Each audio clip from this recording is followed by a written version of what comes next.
Paramashivoham Om Nityananda Paramashivoham Om Nityananda Paramashivoham Om Nityananda Paramashivoham Om Nityananda Paramashivoham Om Nityananda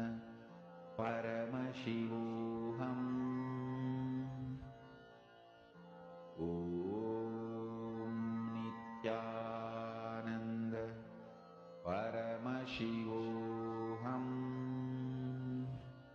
Om Nityananda Paramashivoham Om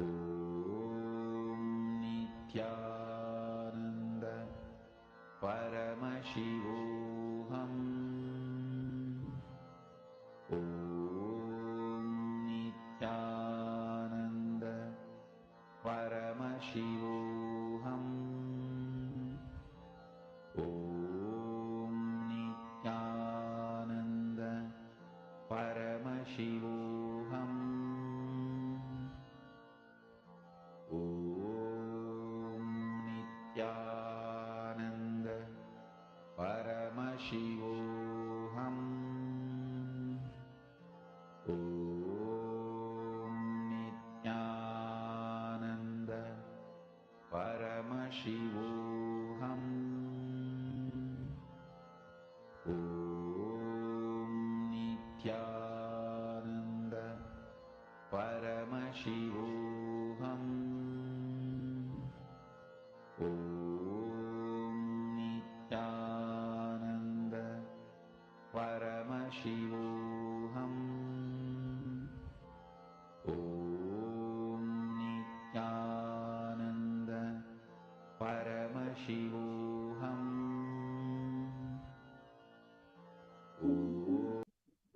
Please relax. Please open your eyes. I request all the participants to please open your eyes.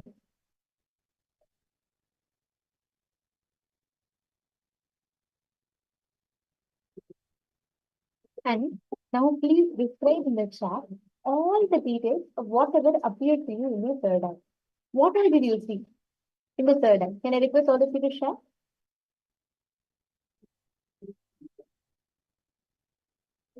Go into the details, share all the details of whatever you have seen, whether it's the colors, the shapes, the pictures.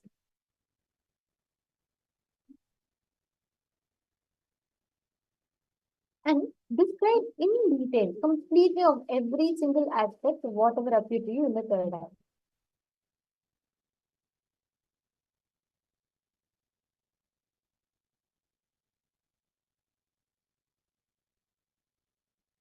Now, I'll be showing the answer to all of you for you to verify. You all can see that it was the exact image that was projected to you all. It was the image of a simple village and the houses, the settlement in the village.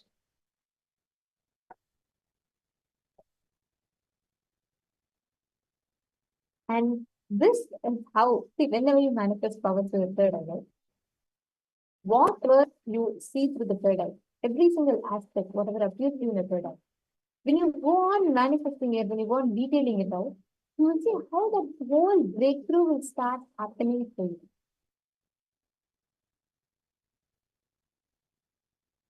Now, we're all going to be entering to the first session for the day, where we will be understanding about what is Swargaloka.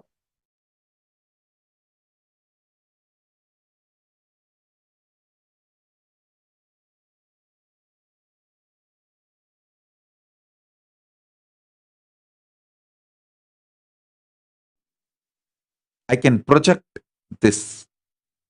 A simple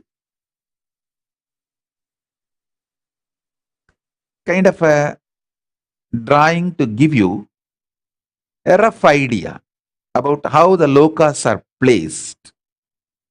It's not to the scale or to the, it is just a rough introduction, kind of an idea it can give you. You can see the Jambudvipa is the known world where we all are now. All human beings, all of us are now in Jambudvipa.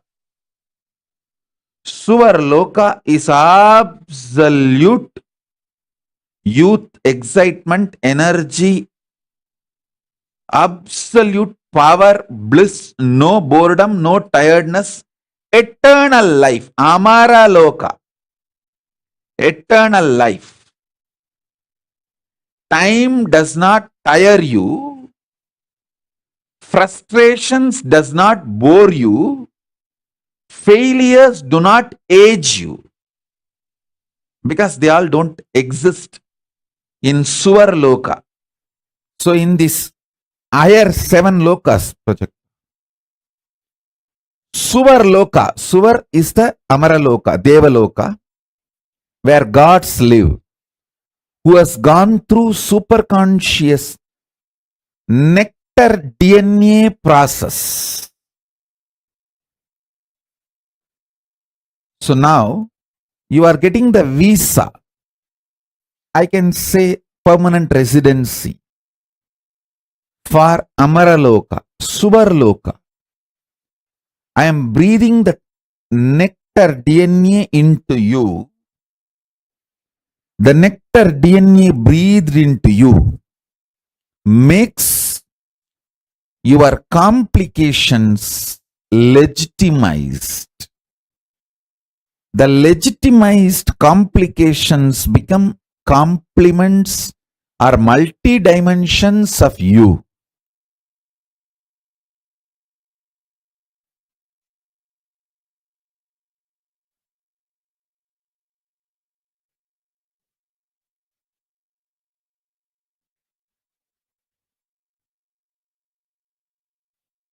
The first loka,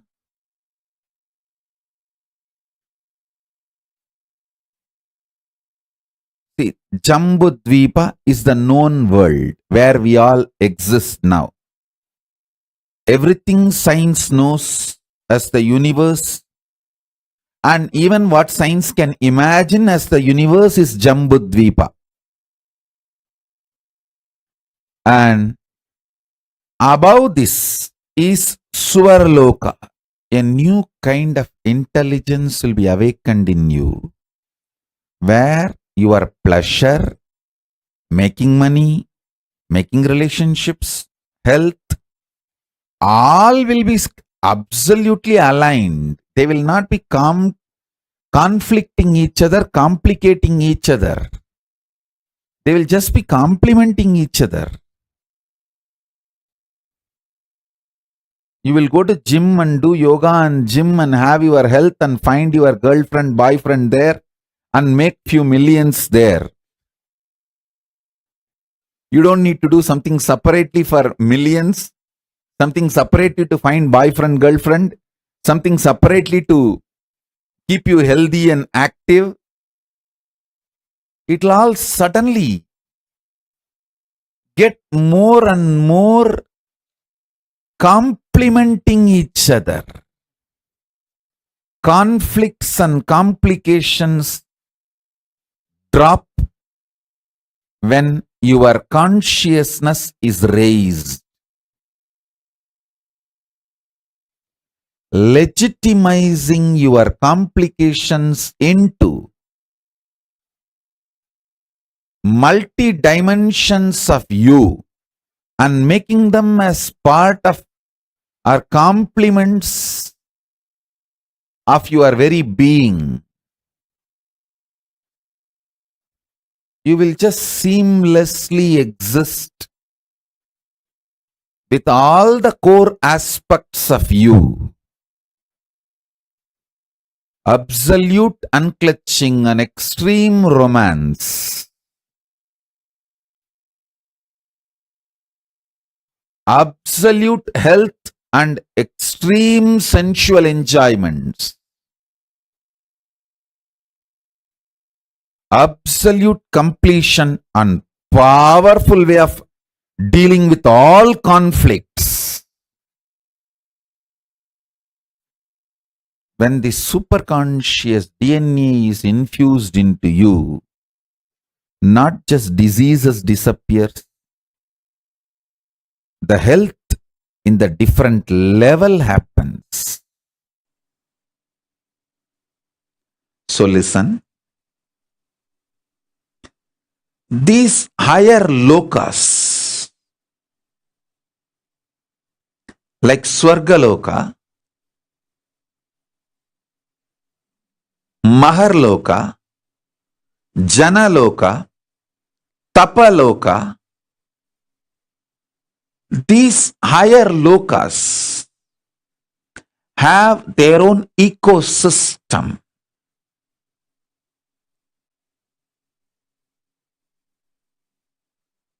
Like New York has its own ecosystem. Las Vegas has its own ecosystem.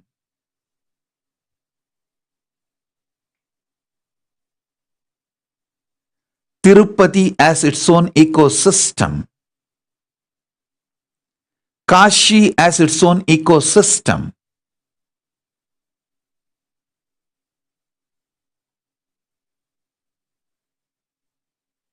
Even once you go to Las Vegas and come back, it will do something unchangeable to you about the life, pleasure, possibilities, every possible right, wrong, good, bad, sins. Same way, if you go to Kashi even once and come back, you will see absolute different possibility and different way to exist.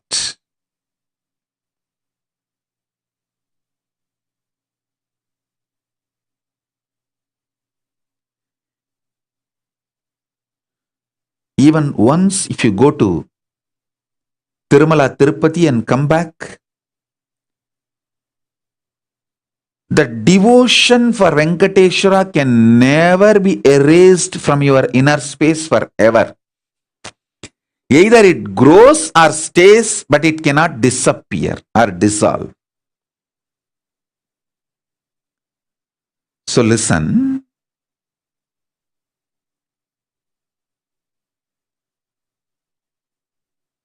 Even one glimpse, super realistic glimpse of Svargaloka, Makarloka, Janaloka, Tapoloka, Brahmaloka, these higher planes, upper lokas,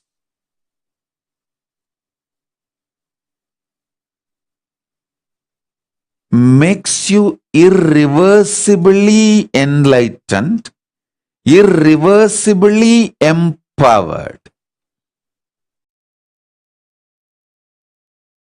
For us, 1 year is 1 day for the higher time zone, Swargaloka.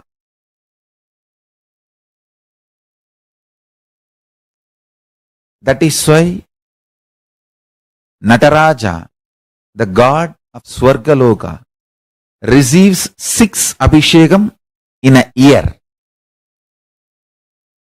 Because for Devatas in Swargaloka, the 1 year of Bhumandala, Bhuloka, 1 year of planet Earth is 1 day in Swargaloka. There are vertical time zones, Bhur, Bhuva, Suva, Tapa, Satya. The Satyaloka, where Brahma resides, there, 1 day of Brahmaloka is 4.32 billion human years. Understand? 1 day of Swargaloka, means the vertical time zone above us. Bhur, Bhuva, Suva, Tapa. It goes and Satya, then beyond Satya is Vaikunta, beyond Vaikunta is Kailasa.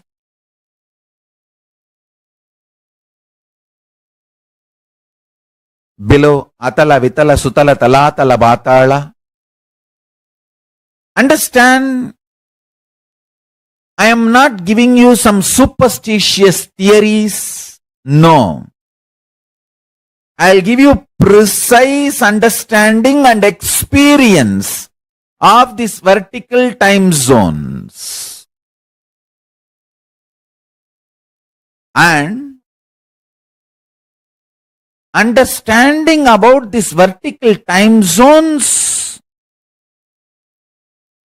as a direct utility for your day-to-day life. It can bring tremendous physical health, mental health, psychological wellness, a very powerful way of existing, and above all, life of Paramashivoham. You can exist embodying the space of Paramashiva, state space of Paramashiva, and manifest powers of Paramashiva. Devatas cannot cognize delusion. They do not know the joy of getting pulled out of delusion. If they want liberation, they will have to come to planet Earth. Planet Earth is the only cosmic airport where you can move to liberation. If Devatas, gods, want Kailasa Padavi, the space in Kailasa, place in Kailasa, they will have to come to planet Earth. Only from here they can experience Paramashiva in all 5 aspects and reach Kailasa, get liberated. From Intraloka, Devaloka, there is no direct liberation. There is no flight, direct liberation. They will have to come to planet Earth. Only then they can get liberated. That is why you can see all around the Shiva temples where Devendra worshipped, Indrani worshipped, Vayu worshipped, Varuna worshipped. All the gods come down here, assume the human frame, and experience Paramashiva in his completeness and reach Kailasa. The most subtle joys of life, like Devatas, gods and goddesses, Devendra, all of them, they don't physically eat. Just the smell, havis, that's all is the food for them. When you glorify them some way through the stotras and mantras and offer anything into the fire, that havis is the food for them, because they are made of such subtle, evolved stuff. Just that praise and the devotion is enough. They are full. It's a demonic people. Even if you curse and give the food, they will eat. But the gods, just if you praise and show the devotion, that's enough. They don't even need food. More and more you evolve in subtle joys, subtle ecstasies, more and more elite you become. Understand, whether your joys are gross, physical, violent, or subtle, that decides whether you are a classy being or pig. What is your joy matters. Blessed are those whose body enjoys the most subtle, evolved joys and pleasures. More and more evolved joys, more and more evolved being. Because when your joy is evolved pleasure, your cognitions and activities will be in an evolved, matured way. Understand? What you consider as your joy is your life. That drives you. Gracie or crazy. That drives you gracie or crazy. Most subtle joys makes you a most graceful being.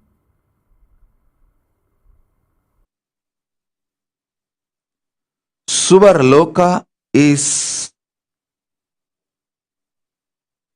like absolute peace and joy and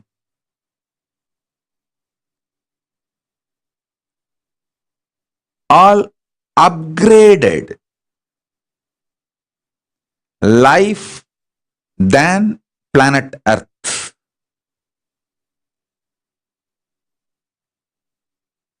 Maharloka is much higher than Subrahmanya. Higher level beings go there. When I utter the word higher level beings, don't have self-doubt, self-hatred, self-denial.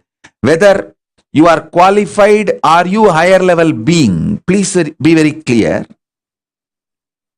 Let me make it very clear. Even if you have broken only one pattern due to the cognition, Swamiji is Paramashiva. He told me, so I will listen to him and break this pattern with this powerful cognition. Even if you have broken one pattern, it may be dropping non-vegetarian or dropping this obsessive compulsive disorder or dropping the postponing pattern or dropping the laziness in the morning, early morning laziness, or dropping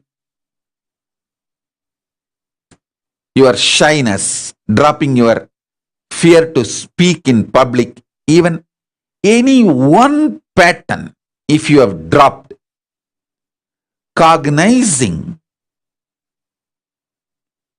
my Paramashivatva, because Swamiji is Paramashiva, I should listen to him than to my patterns. With this cognition, even if you broke only one pattern, you are qualified for the initiation. You are qualified to be airlifted, conscious lifted to higher lokas. You are qualified to be fueled, empowered with the Tejas, Ojas and Kundalini Shakti to get into the Swargaloka, Maharloka, Janaloka, Tapaloka, Brahmaloka, Kailasa itself, Maha Kailasa itself. Above the Brahmaloka is Parandama, Vaikunta. Then above the Vaikunta is the space where the Kailasa, and above the Kailasa, Maha Kailasa exists. So even if you have broken one pattern, you are already initiated. You have qualification to be fueled, empowered, awakened with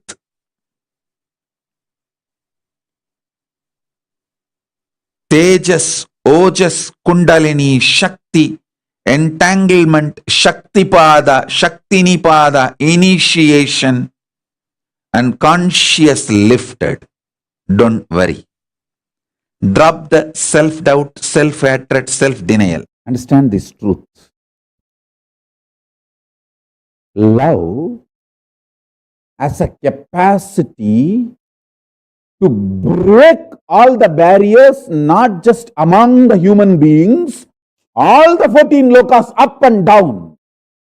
Your love, if you build consciously love, using that, you can go up to Kailasa or Atala, Vitala, Sutala, Talatala, Patala, down 7 or up 7, all 14. You can go just by using your love. Love is the only conscious quality which has a capacity to push you this side 7 or this side 7, any loka. Understand? If you are a great tapasvi, you can go up to only tapoloka. If you are a great brahmanyani, you can go only up to brahmaloka. And if you are a brahmanyani, you will neither want nor can go to Patala. If you are a great tapasvi, you will neither want nor you will go to Mahatala, Sutala, all these lokas. The only thing which has a capacity to make you go to all 14 lokas is love. Love.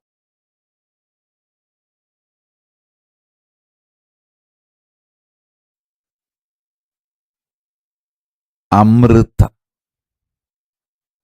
nectar, is the superconscious principle with which the mutation, superconscious mutation will be done today. Listen. The first vertical time zone, Swarga Loka, it is called Amara Loka, where people who had superconscious mutation with the nectar lives. I'll define nectar. Listen. Nectar is the conscious energy.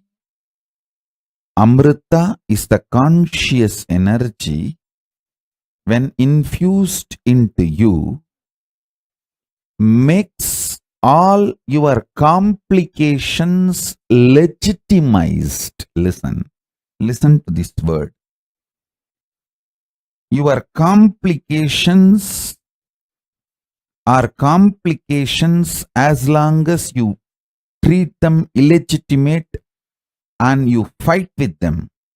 Your complications will become your dimensions when you decide to infuse consciousness into you. I know what I am talking. I'll give you an example. You may be deeply interested in your health. You may also deeply interested in enjoying food. These two are complications, conflicts. If you don't find conscious solution for both, but if nectar principle, consciousness is infused into you, you will find the knack of eating left, right, center well and keeping you so healthy, alive, active. Your complications will become complements to each other when nectar is infused in you. Listen, nectar is a superconscious DNA principle. I'm repeating it. so that you will all internalize it. Nectar is a superconscious principle which eliminates all the complications in you. All the complications in you becomes complement to each other. Listen. You may be very deeply interested in enlightenment. You may be beautifully, intensely enjoying sexual, sensual experiences of life. If you are unconscious about these both aspects of you, it can become complication. If Amaratva, nectar principle, consciousness, the nectar DNA, Amrita DNA, if it is infused in you, suddenly you know both are not your intense seeking of enlightenment and your intense ability to enjoy the sex and sensual pleasures are not complicating each other. They just different dimensions of you actually complementing each other. Listen. I mean what I am saying, and I know what all the inferences you will get when you hear these words. I am talking with that clarity and responsibility. Today, I'll really make you experience this Amritatva. How? All your different complications can become legitimate complements of you, dimensions of you. Listen.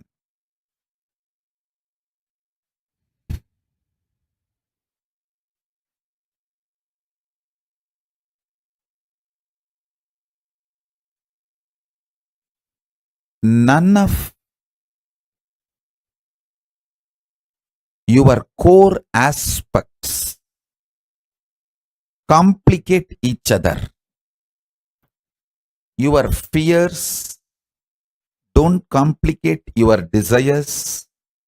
Your desires don't complicate your inspiration.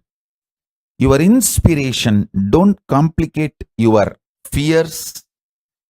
Your fears don't stop your enlightenment. Listen. All your core aspects are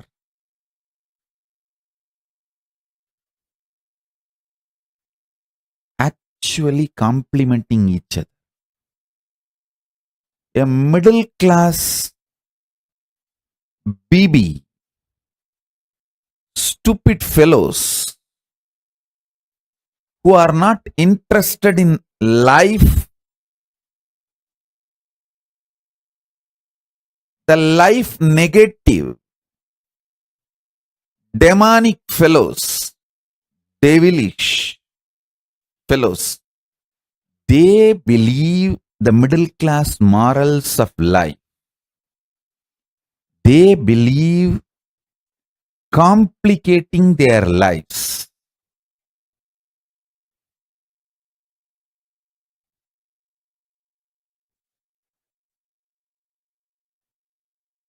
When nectar DNA, Amrita DNA is infused in you, you will realize everything in you is immortal. Your ability to manifest power is immortal. Your ability to seek enlightenment is immortal. Your ability to seek Paramashivoham is immortal. Your ability to enjoy sexual pleasure is immortal. Your ability to live forever is immortal. Your deep desire for your Bonda Vadai is immortal.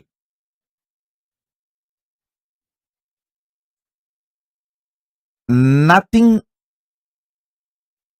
need to be eliminated or complicated in your existence. Listen, what I am telling you is Deva Ragasya.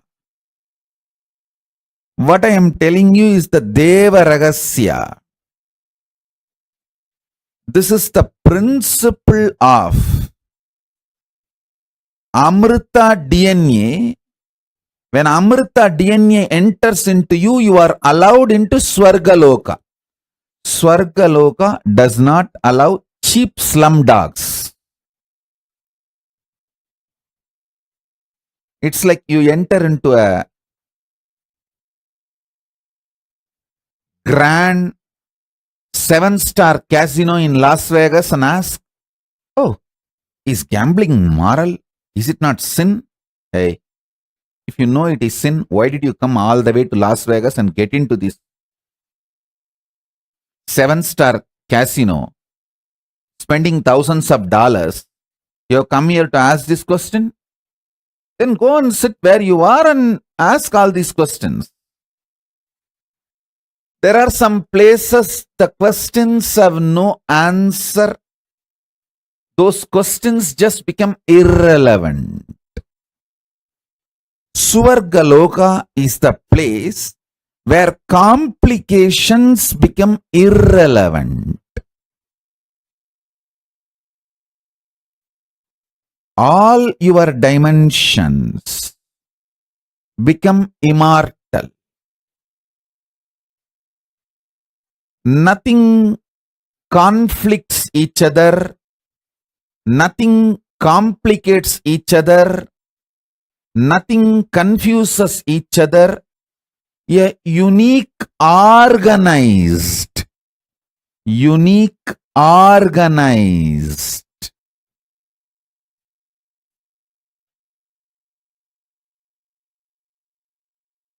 multidimensional being starts opening up in you when the conscious DNA, Amrita DNA, is breathed into you. Listen. As Paramavatara of Paramashiva,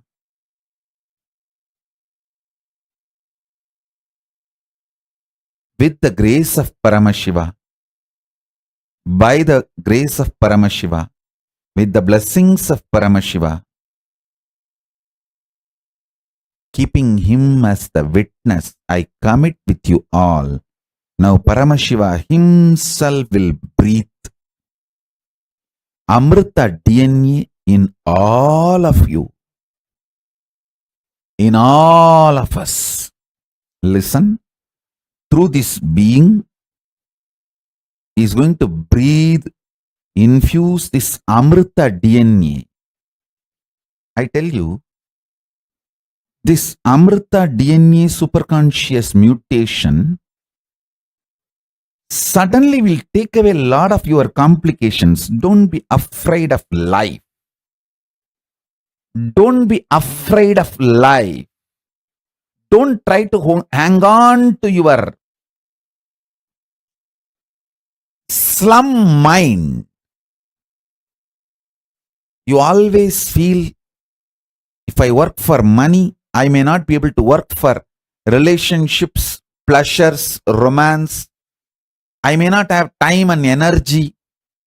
If I focus on romance and relationships, the time to maintain my health, either I will have time and energy to go for gym and maintain the health, or to go for dance and build friends, romance, love. This is the slum mentality. Amrita DNA suddenly opens up, makes all your aspects complementary to you. All the complications in you will start dropping. You will make money with the energy which you enjoy.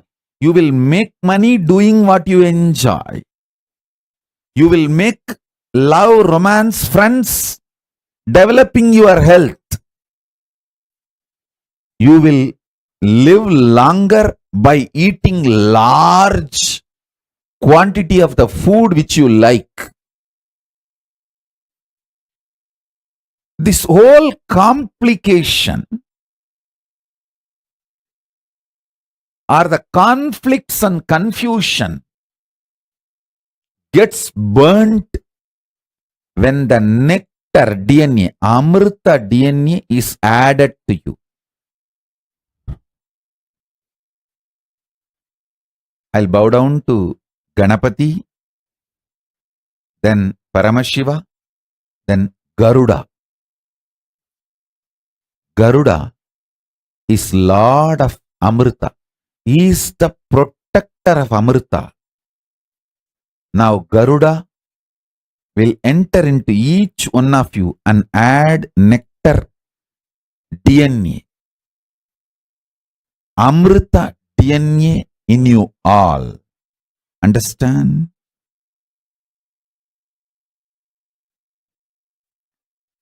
Amrita gives entry into Amara Loka, which is Swargaloka, the first vertical time zone.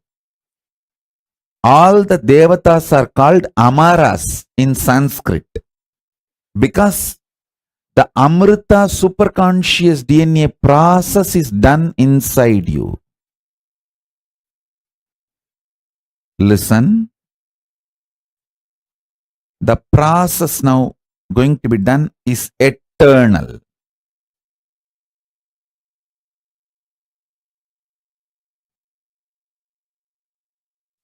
Sonali Gupta is messaging, is this process permanent, eternal? Sonali Gupta, you should know you are sitting with Paramashiva.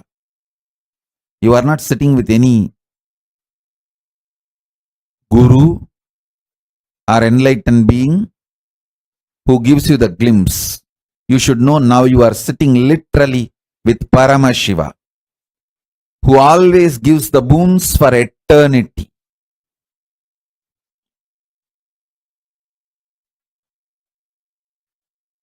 Till you become one with Paramashiva, this boon stays with you. After that, you become the boon. You give boons to others. So listen.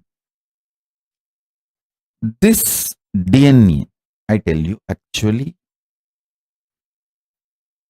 when you see this manifestation of this mutation, superconscious mutation process, you will understand, oh God,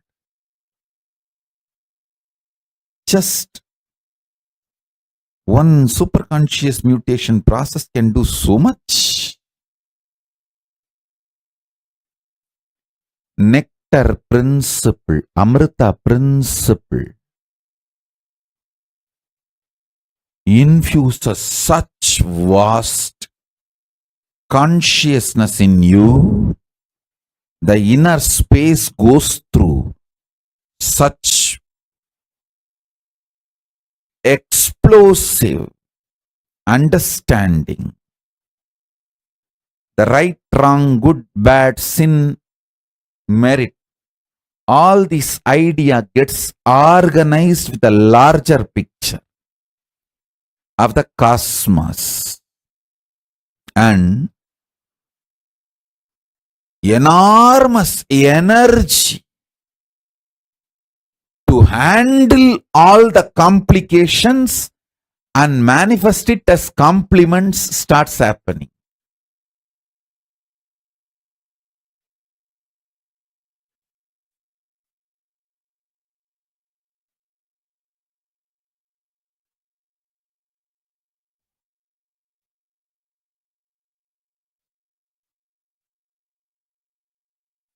In human level, whatever you perceive as complication, all of that is blasted with Amrita, nectar DNA. And this nectar DNA suddenly makes each of your complication immortal, and that becomes complement dimensions of you. No more complication.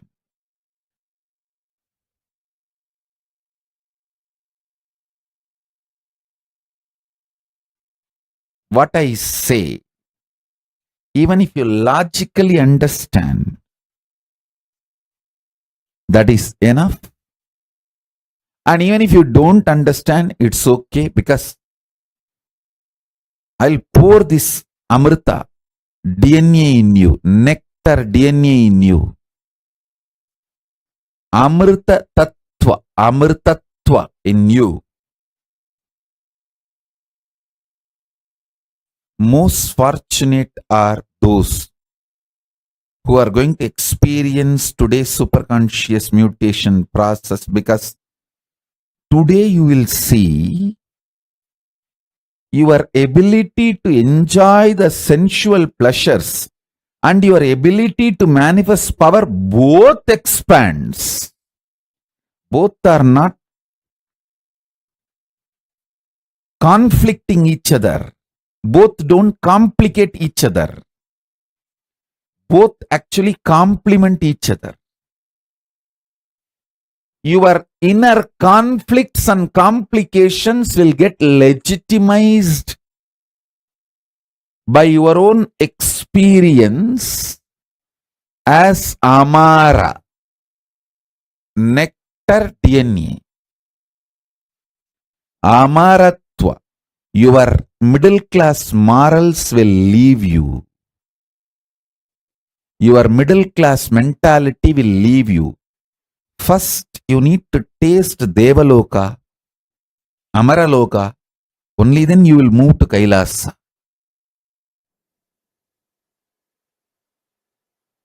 If your stomach is burning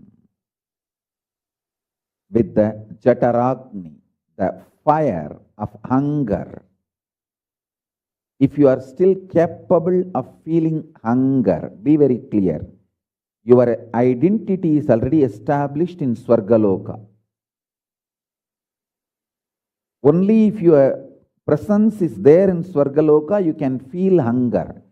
Your capacity to feel hunger and your identity in Swargaloka is one and the same. Maybe weak. That is why you are not experiencing it every day, but you have your presence.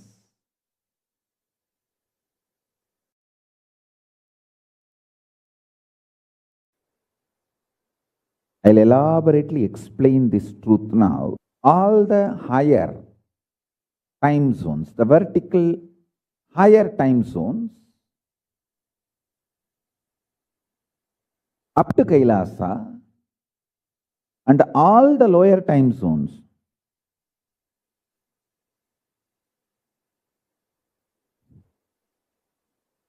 up to Patala, all these 14, your identity is already alive. It's like ladder. Anytime you can go into any one of your identities and open your life, open your new existence, open your possibilities.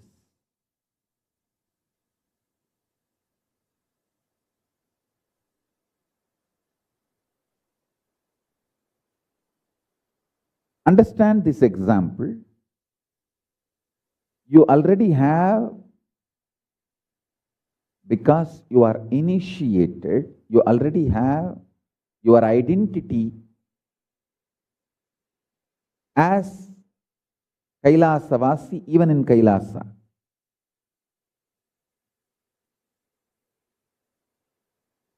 All human beings have their established identity in all 14 lokas, Kailasa is beyond this 14 loka, but because you are all initiated ones have their identity established in Kailasa. I'll give you for example, once again I'll repeat this example. The Patala, where the Asuras live, there is a being, your extension, with your face and Asura body, Asura Sarira. Same way in Swargaloka, already there is a Deva, God, with your face and the God body. Same way in Nagaloka, already there is one Naga, snake, with your face and Naga body, snake body.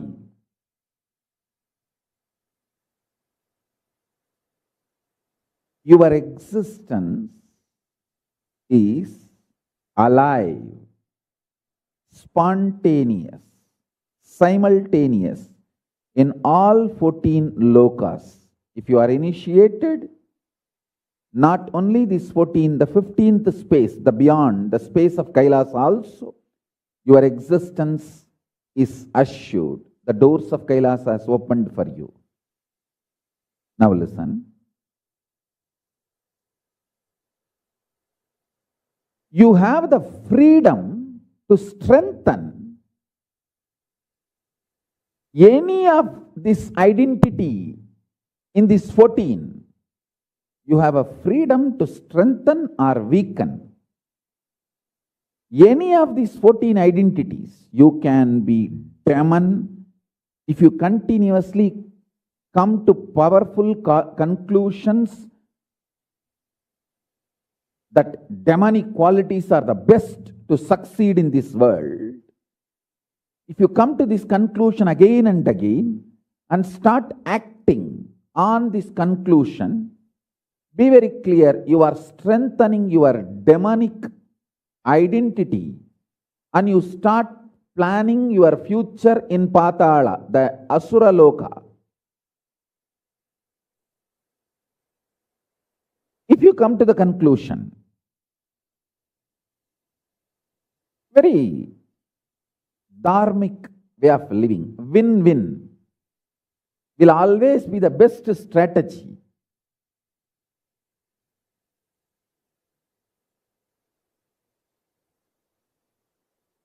For success in the life.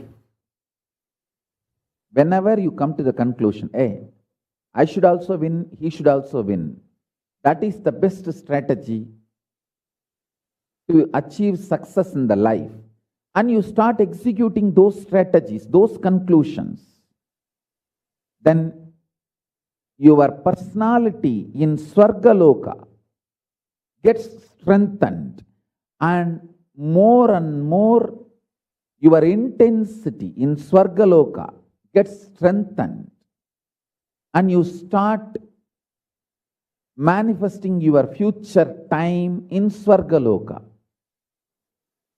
The strategies, conclusions you arrive and start executing, based on that you reach your loka, if you feel.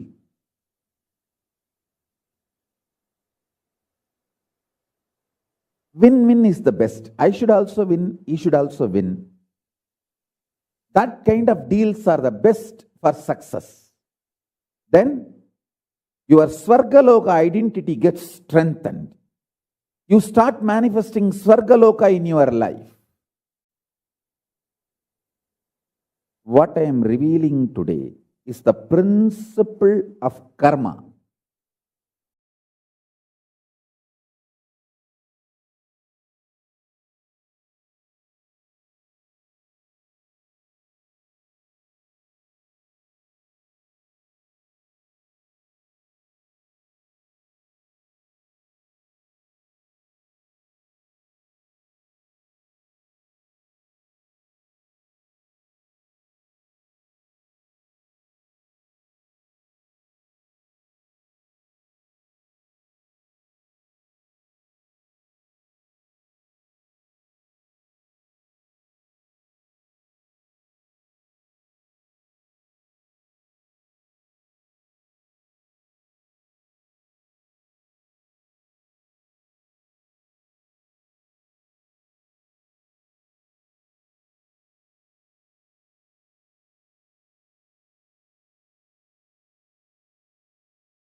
Nityananda, Swamiji revealed beautifully to all of us about the space of Svarga Loka.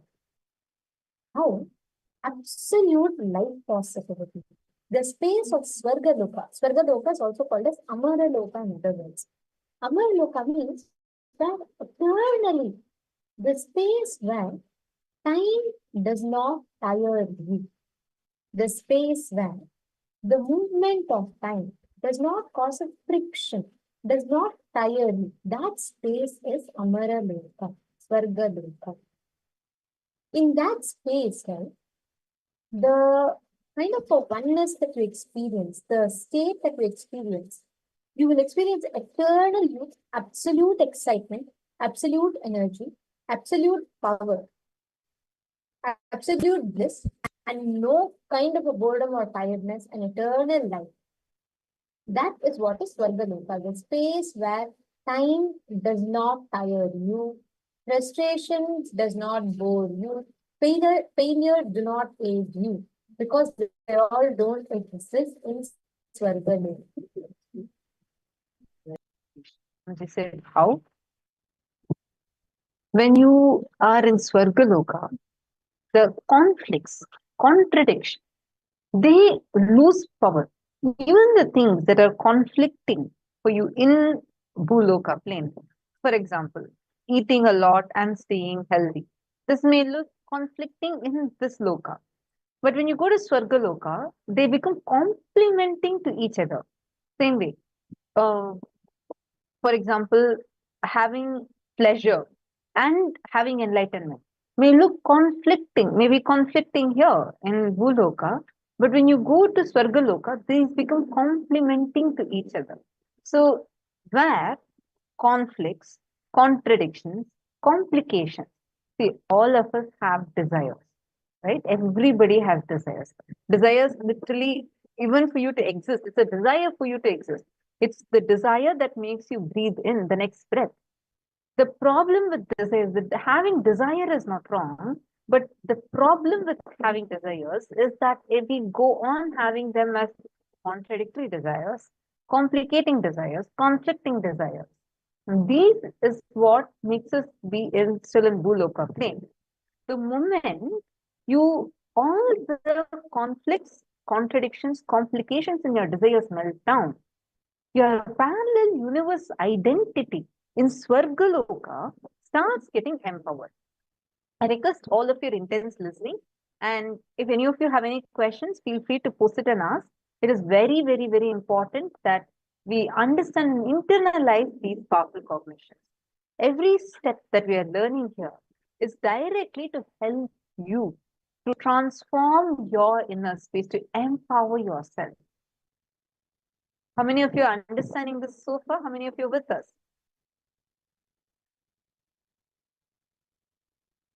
Great. So now let's enter into the internalizing exercise. First thing, understand how the conflicting desires, complicating desires, and contradictory desires exist inside of us. So when you complete that, and when they start becoming complementing to each other, then you start manifesting you start empowering your identity in Swargaloka plane. Now, what is that identity in Swargaloka plane? Listen carefully. There is a part of you which, due to your incompletions, self-doubt, self-hatred, self-denial patterns, you deny your higher possibility. For instance, you know your higher possibility is actually you can experience the best enlightenment, you can manifest powers, but much of incompletion, the past wounds that you carry, that pain makes you just deny. You don't even want to attempt it. That higher possibility, which you're actually denying right now, that higher possibility of you is your identity in Swargaloka. Many times, you have the fear. You may not be able to handle yourself in that higher possibility, that part of you. For example, you in the deepest corner of you, you believe, you know there is a higher possibility for you to be, let's say, a CEO of the company.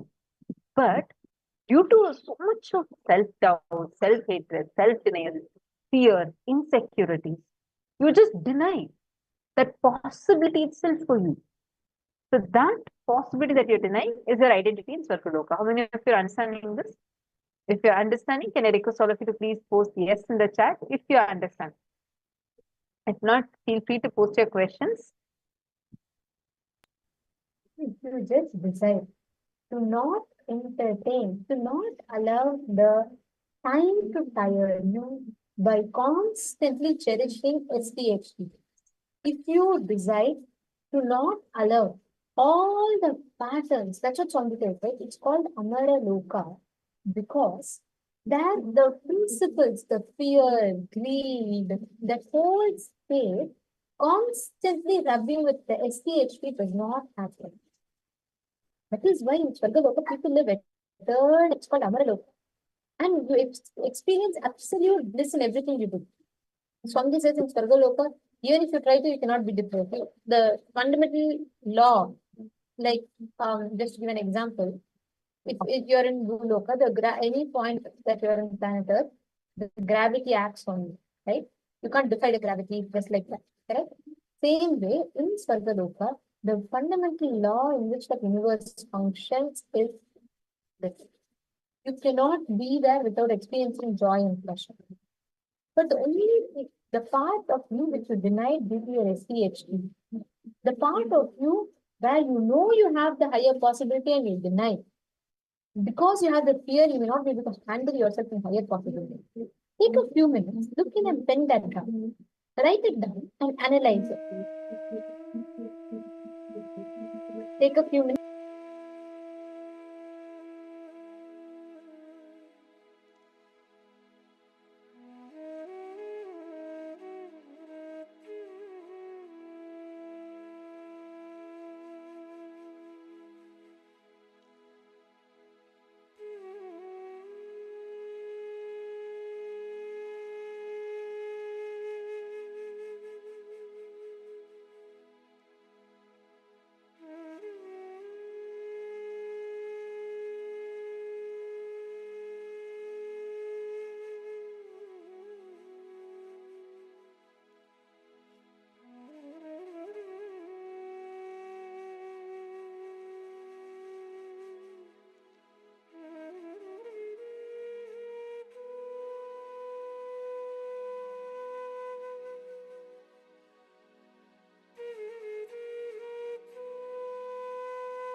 Hope all of you have finished writing the first step.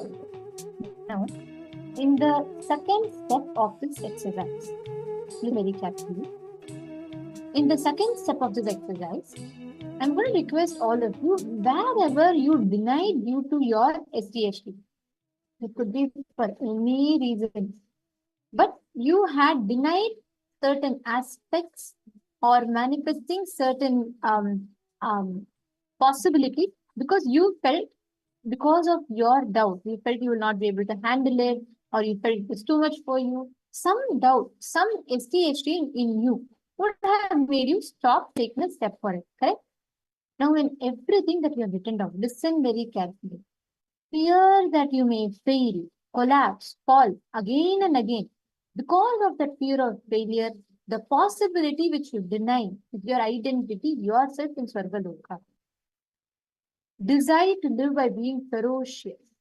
If you decide, just say, hey, even if I fail, it is okay. Let me take the jump. Nothing is wrong.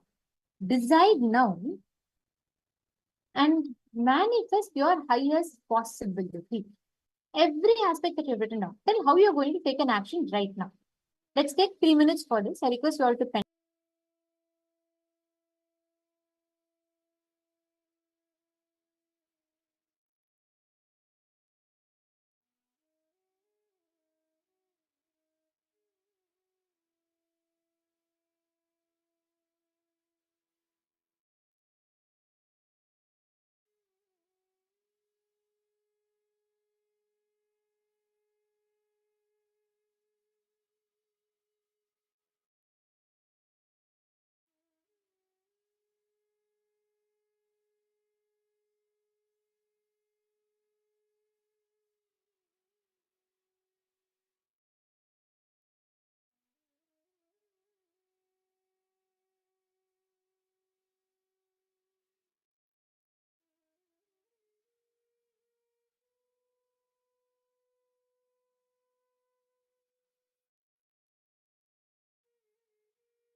Hope all of you have finished. Now, make it as a conscious decision in you, beginning from now, in every aspect of your life, to experience this same space that you do not deny your possibility. Do not deny your possibility and actually really work on having a breakthrough. Now, before we enter into the next session, I would like to ask all the participants here, can I request you all to post, how is life occurring to you now? Like if I have to ask you all, Makarin, Malita, Mamsakala, Murthy, if I have to ask you all to say like, what is life according to you at this moment, what would you say? Like life, everything you want, you're getting in life and life is all good. Or do you feel like, nothing is coming your way, things are not proper? How is life occurring to you in this moment? Yes. Sometimes you feel life is a failure. Sometimes you feel life is a struggle. But how exactly do we conquer life? Of course, none of us want to live a life where we struggle, right? Then how do we conquer life, live it the way we want? That is what we're all going to be learning about now. We're going to be understanding about how you can conquer life. Let's listen to the revelations now.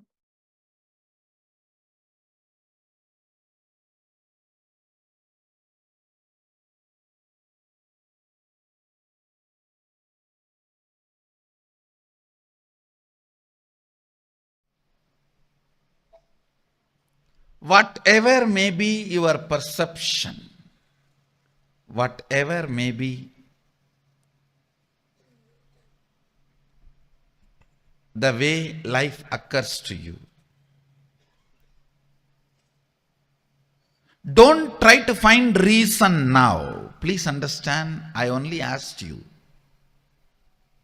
to pen down how life is occurring to you. I have not asked you to find your reason. No. All your reasons, please understand.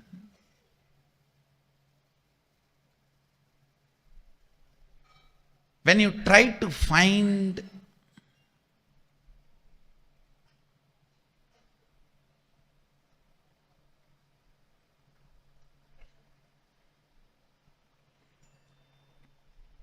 reason, even finding the reason, the way you find the reason itself should lead you towards solution. The why should be attended with the view of the future. Sometime, even the reason you diagnose your problem is such, you come to the conclusion it cannot be solved. I always tell people, your reason should be reasonable. The reasons you find should be reasonable. It should be useful for you. It should be about future. I'm giving you an example. Somebody is suffering with depression. If you want him to get healed, the very diagnosis and the context with which diagnosis is done itself should be towards the goal of curing, healing, completion.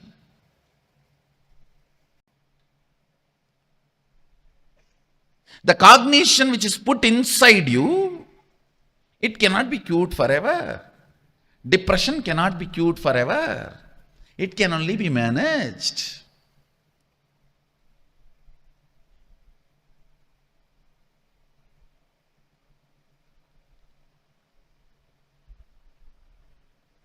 The way you diagnose, the way you discover the reason, that itself should be from the context of solving it. The way life is occurring to you now, please understand, The second secret I want you to know from this program is right method of diagnosing your problems. Diagnosis should be done from the angle of future possibility, not from the aspect of how you can dump the responsibility on the past. The why should be attended from future. That is, only then it will become zest, or it will be caught. If you try to deal the why from the past, it will be just caught, crass. Only if you deal it from the future, it can become zest. Listen, always attend the why to make not to dump as crass X.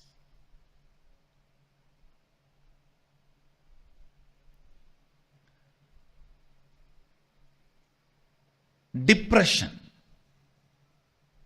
If the simple diagnosis can be done to a depression, any depression has to attract the high energy. It's a simple logic. Whether in the water body or in the weather, if there is a depression, there is going to be a fulfillment. I tell you, most of the people enjoy your problems because only when you have a problem, you will be dependent on them. By and by, you yourself start enjoying it. Because with problems, the infrastructure you established seems very useful and fruitful. You look very brilliant. Listen carefully. Listen carefully. There are at least, I can give you one example. There are at least 100 methods of transportation. More convenient, comfortable methods are already available without using the roads and petrol, diesel, the oil, without using the oil and road. At least 100 methods of transportation are already available. Enough of balloons, methods, just you can race for 200 feet and reach your office, all that is available. Nobody wants to make that popular because all the energy, time we spent on road and oil will become irrelevant. So we will look like fools. I'm giving you one example. Whether in the field of health, or whether in the field of communication, whether in the field of transportation, in every field, enough has happened. If you look at the why from the angle of solving it, but the why is not looked from the angle of solving it. Let me give you some more example which you can directly understand and analyze. See, now you have written a lot of lines, thoughts, ideas, how life is occurring to you.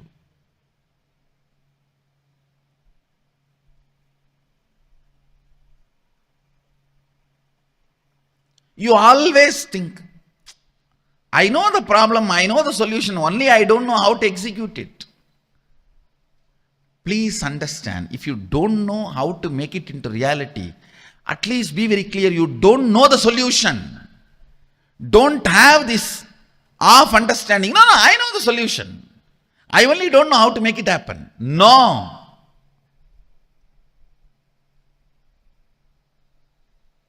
That is what I call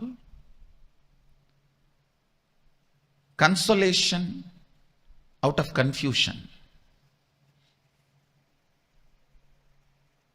Trying to console yourself out of confusion. Understand, till the result happens, effort cannot be called as effort. Till the effect happens, effort cannot be called as effort. Somebody came and told me just few days before, one of my team lead person, I am putting so much of effort, result is not happening, Swamiji. I said, no. Be very clear, till the result happens, what you do cannot be called as effort. Don't have the wrong diagnosis, wrong reasoning. Wrong reasoning is delusion. Wrong reasoning is suicidal. Wrong reasoning makes you feel you are stuck in the life.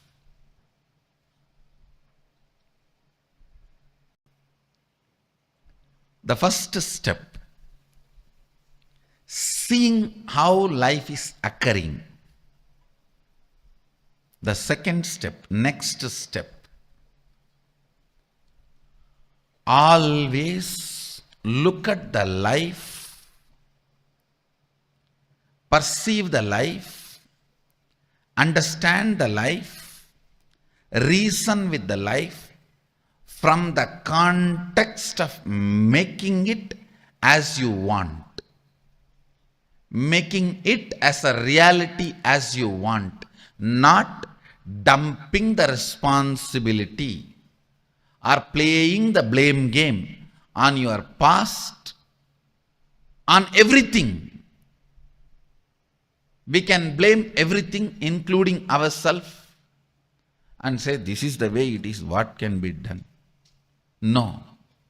That is what I call suicidal.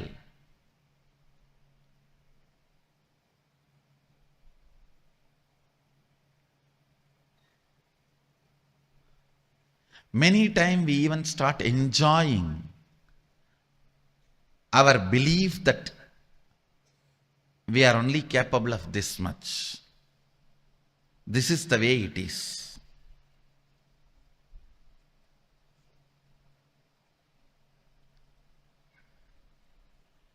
I'll give you an example. You want to be healthy, you want to wake up early morning 4:30 and do yoga every day and healthy. Is there anybody putting you in prison and tying you with chains on your bed at 4:30? No. But you enjoy. I can't get up at 4:30, you see.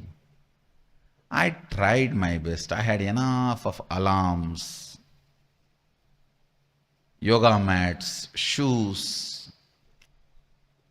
I watched tons of yoga videos, gymming videos, workout in 10 minutes, 6 minutes for 6-pack, 8 minutes for 8-pack, 10 minutes for total workout. All these videos I watch.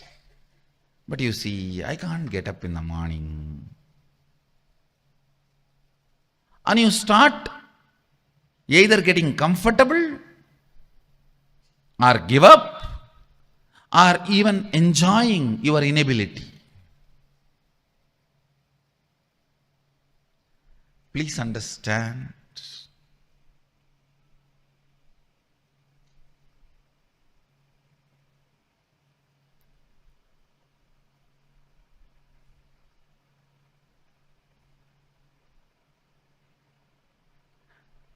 I am not even saying you need to put all your effort I want to make only this statement as essence of this session.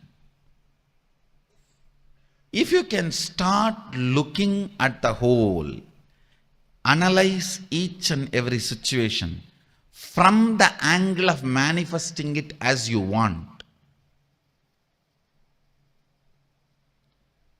instead of the blame game of why the way it is. See,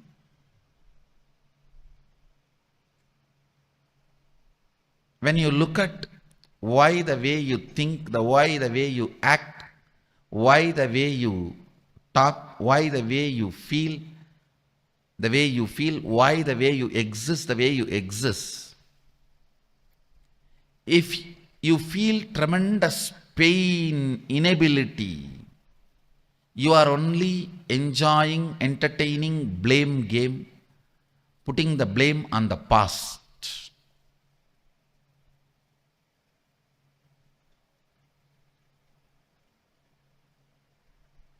Now it is time. Even the why should be from the context of how. Even the why should be from the context of how. See the why. Why the way you exist the way you are. Why you have stomach pain. Why you have depressed mind. Why your relationships are falling apart. Why your thinking is so shallow. Why you are all the time irritated or bored. Why you are all the time tired or collapsing? Why your decisions are not becoming fruitful? This why.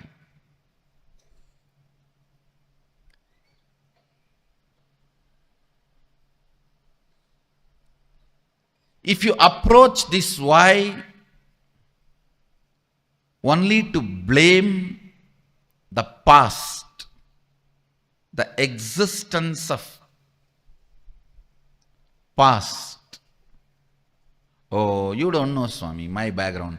For my background, even how I survived is extraordinary.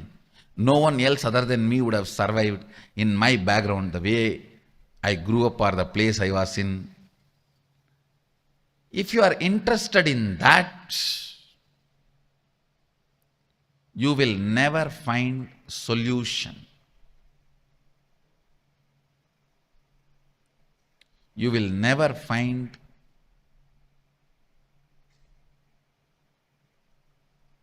the life as you want. You will never find the reality which you want to manifest.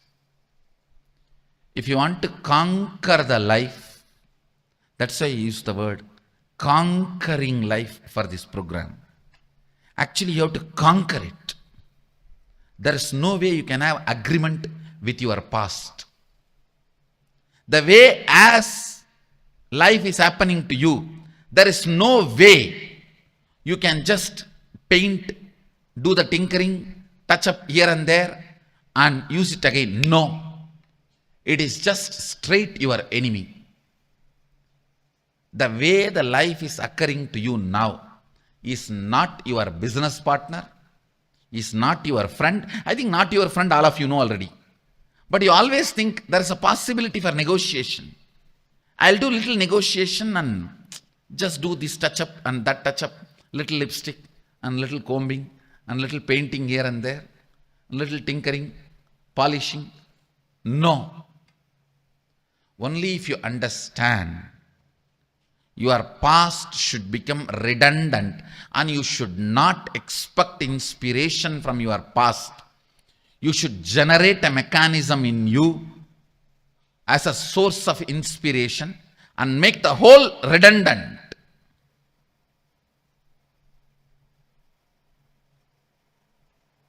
The whole should become irrelevant. Only then conquering can happen to you. Please understand the spirit with which you need to approach whatever way the life is occurring to you is conquering, not adjusting, not manipulating, not withdrawing. The way the life is occurring to you, you just need to conquer. That's the only solution.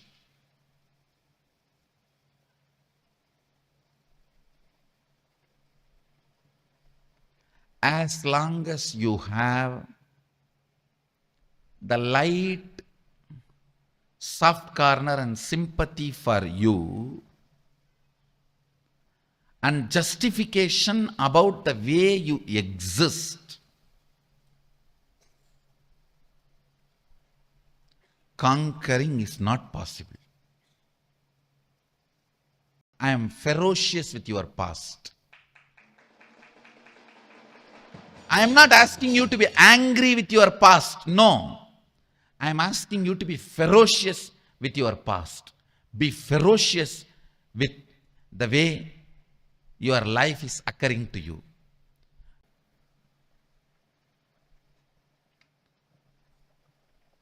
The way you approach your life should be the attitude of conquering. Not angry, but ferocious. Not angry, but ferocious.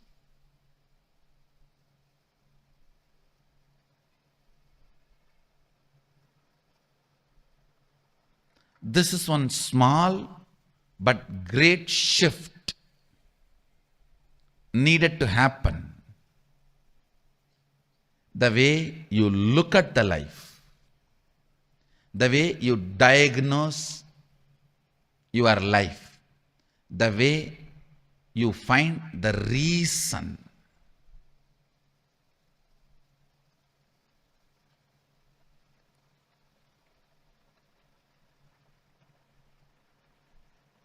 People ask me, if I am successful in my career and earn good money, does it mean I conquered life? I can say, if you feel you are earning good money and you are happy about it, you conquered your life in the field of career. In that field, you have conquered.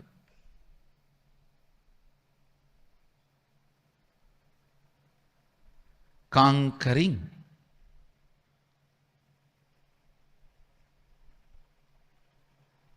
is not winning. In winning, somebody has to be a loser. In conquering, nobody needs to be a loser. There is a big difference.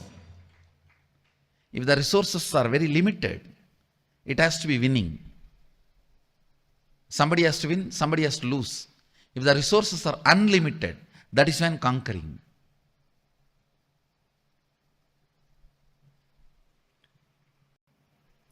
Reasons why you are enjoying this thought current the way you are enjoying, why the diseases are there the way it is there, why the relationship failures are there the way it is there, why the tiredness and boredom, irritation, all this exists in you the way it is existing. Why? Ask all the whys from the angle of solving it, not from the angle of blaming it. Few minutes of contemplation. Please take it up.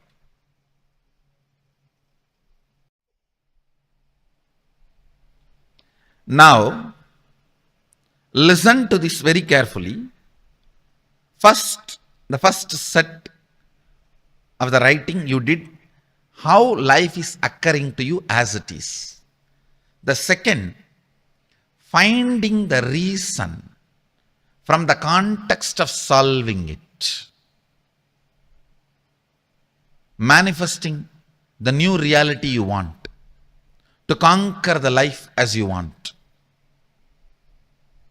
Third, listen, now is the real actual part which you are going to do. Last two sessions are more or less like a theory, understanding your problems, understanding how the life is occurring. Now is the solution, I tell you. Solution is too simple, straightforward. even though you will be shocked, surprised. That's simple.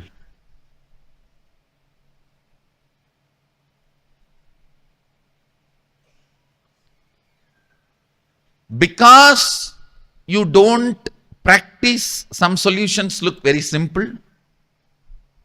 Please listen. Some solutions look very simple because you don't practice.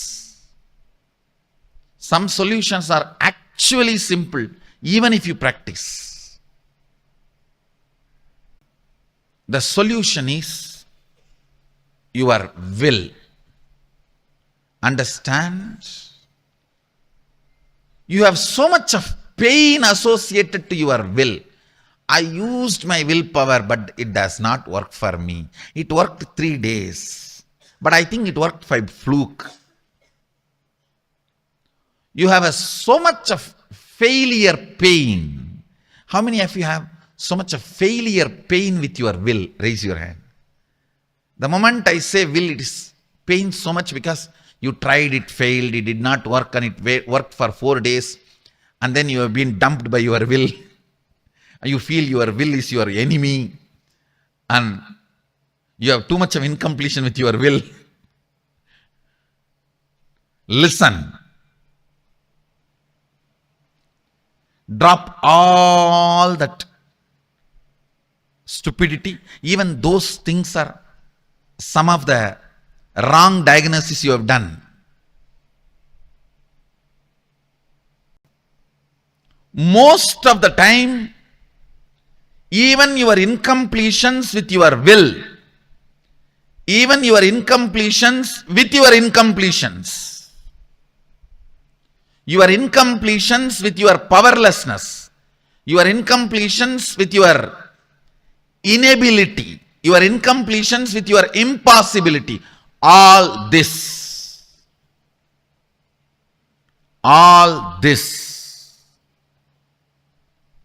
are wrong diagnosis about life. You know the way life is happening. Now you are approaching it from the angle of solving, trying to find reasons from the angle of solving. Now I am giving you the exact precise solution. Listen carefully. All the feeling impossible, all the feeling of suffocation, all the feeling, anger, resentment, failure. For example, if you have a stomach pain consistently, even after trying various medicines, yoga, kriya method, certain kind of anger and incompletion gets developed around stomach pain. If you have a failure in business decisions, even after trying various things you can, certain kind of an incompletion, frustration gets developed around your career and business. Listen carefully. All these impossibilities, powerlessness in your life, you tried your best to bring completion with some relationship in your life, son, brother, father, friend, wife, daughter, daughter-in-law. With some people you try completion, to bring completion with the relationship, it's not working out. Somehow there is some incompletion, tug of war. All this only I call it as powerlessness. Listen, relive all this powerlessness. Even the emotions, thought currents, sickness, which can't be named by you or branded by you. Sometimes the jealousy you feel, you will experience as powerlessness. You will never brand it as a jealousy because that hurts you. You will say, oh, they achieved, why not me? Life is unfair. Life is unjust. Please understand, reliving precisely helps you to diagnose from the right angle. Reliving is nothing but diagnosing any problem, looking at any why, precisely for the purpose of solving it. Listen carefully. Reliving any thought current, emotional current will bring precise diagnosis of why that problem thought current exists from the angle of solving it. The perfect solution for conquering life is relive the suffocations, powerlessness you carry, and declare with all your will you are going to create the reality you want. Please understand, it may look too simple, but it's a complete package. Whether you want to get out of your headache or you want to become enlightened, this package, completion and manifesting your will, is complete enough unto itself. Create the intense will to manifest the life as you want. Tell yourself and the universe, your intention, the way you want to exist, the way life should occur to you.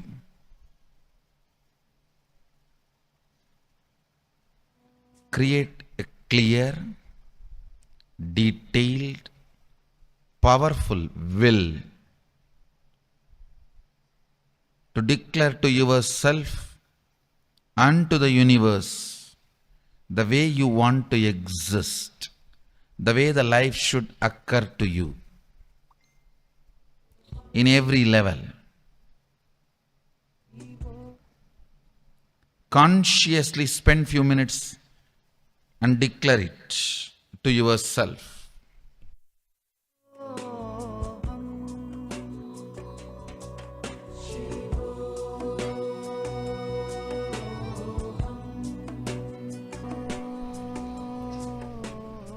Powerful will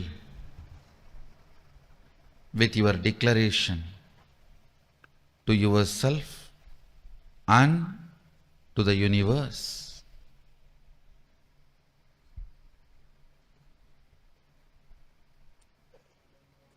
To manifest the life the way you want.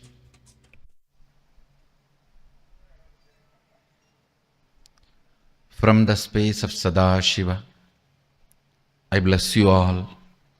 Let your intention, will, become reality by bringing complete completion in you.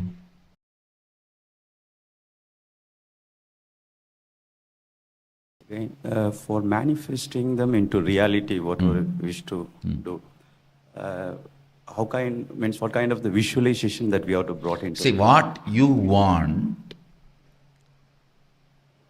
command it with your will. Please understand one thing. All of you listen. Your will is the umbilical cord connection between your individual soul and the cosmos. If you shake your individual soul with your will, cosmos has to shiver, because it is connected through the spiritual umbilical cord, your will, I don't know how many of you read in Puranas. A yogi sits under the tree and starts meditating, creating certain will to get that boon, and Indraloka burns, Devaloka shakes, and Indra has to run, Brahma has to run to attend. It is true. If you sit here and create a will, if you can shake your individual soul, your individuality with your will, naturally you will make the cosmos shake, move. Visualize very as clearly as you can what you want as your life, how you want your life to be manifested, and will it. Understand, when you will, multiple energies in your biomemory, in your muscle memory, in your system gets integrated to that will. Actually, you have multiple energies inside you. Unfortunately, all of them are in their own direction. Even complete you do not know what you want. Because morning you told yourself you want this. By noon you already changed. By night it is different. By the time your first order reaches from head to toe, there is a second order. By the time that reaches from your head to toe, your desires have changed. Even you as whole do not know what you want. Understand?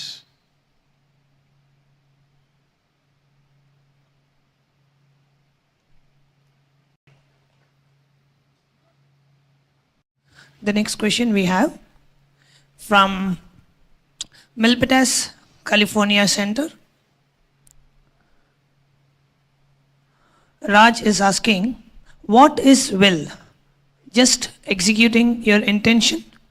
Please understand, here, when I am using the word will, I am not even going to the step of executing. I am only asking you, will it, means declare it. What will happen usually when you declare, your own internal energies get integrated. That's the actual first step supposed to happen in you. Then the execution will happen not as you usually imagine.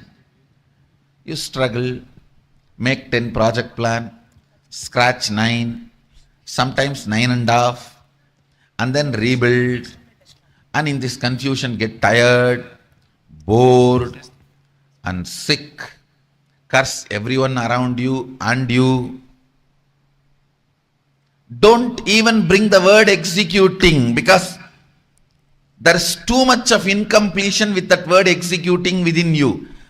Please understand, how many of you, the moment you think you need to execute something, there is so much of incompletion? I am telling you. Incompletion with executing is incompletion with life.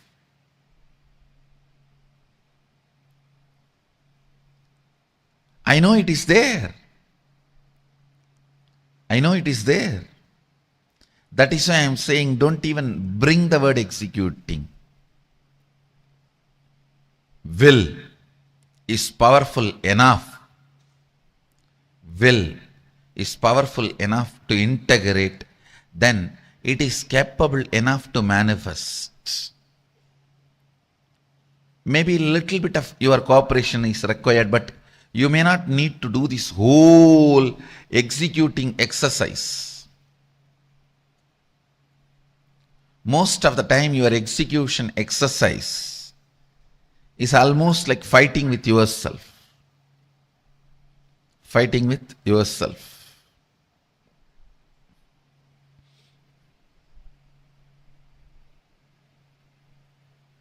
Next. How much ever you analyze in the initial level, you will be analyzing only to a certain limit. But with more and more completion, your analysis will become more precise. When your analysis is complete, the problem will not be there. Yesterday I was telling, the moment you diagnose rightly, the disease will disappear. It is one of the technology from Ayurveda. Same way, the moment your analysis is perfect, the problem will disappear. So, how to know whether your diagnosis is perfect, your analysis is perfect? The more and more problem melting down will be the signal through which you can know more and more your analysis is right. So how to sharpen and strengthen my will and determination so Completion. Completion. Every night at least sit 21 minutes to relive all the suppressed suffocation, powerlessness of your life. Just 21 minutes, allow that suffocation consciously to come upon you. Relive. Reliving is the most powerful way of relieving. Completion can bring completely new energy into your neurology, into your whole system. Completion can bring completely new energy in your very frequency, in your very aura. So solution for the problem you are asking is everyday completion. Spend at least 21 minutes before going to bed. You can sit in the bed and allow everything to come up and relive. The reliving relieves you. Swami, yesterday in yesterday's session, one of the things that I realized was that a lot of the projects that I'm working on right now were things that I started because there was just a lot of pain in me that I didn't want to deal with. So just to get rid of that, I started this. But I actually like working on the projects. Are they like, should I stop working on these? No. You should not stop working. You should complete the pains from which you are trying to run away. If you complete the pains, these projects will be more successful than what you think. See, if you do it with if you do a project by putting your time, it will only be like a mathematics. If you do it by putting your energy along with time, it means you need to have energy. Now all your energy is caught in the incompletions and pains. Complete and put your energy into it. Then you will see it will come out as art piece. If you put your life, it will come as your own extension. Please understand, whether your job, relationship, career, anything, if you are giving only your time, you are a worker. I do not have 1 inch of respect for anybody who is working for somebody. Please understand, I am making a very blank, straightforward statement. Be your boss. Even if you think, no, I am working already for 25 years, how can I give up my job? Take this as a 2-year project. Within 2 years, you will do the transition and become your boss. Be your boss. I tell you, after you leave the body, you will understand how much consciously you have grown by being your boss.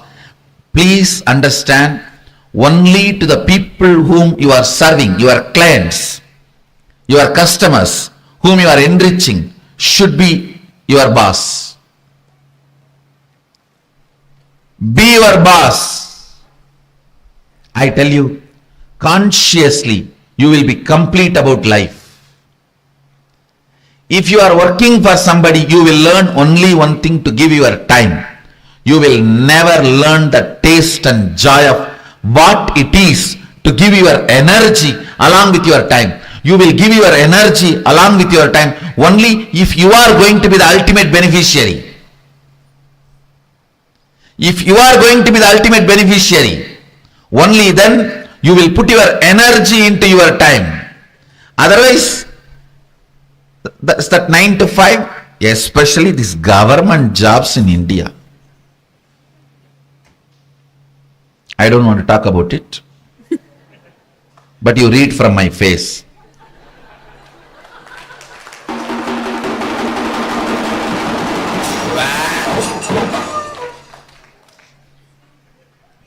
No, really.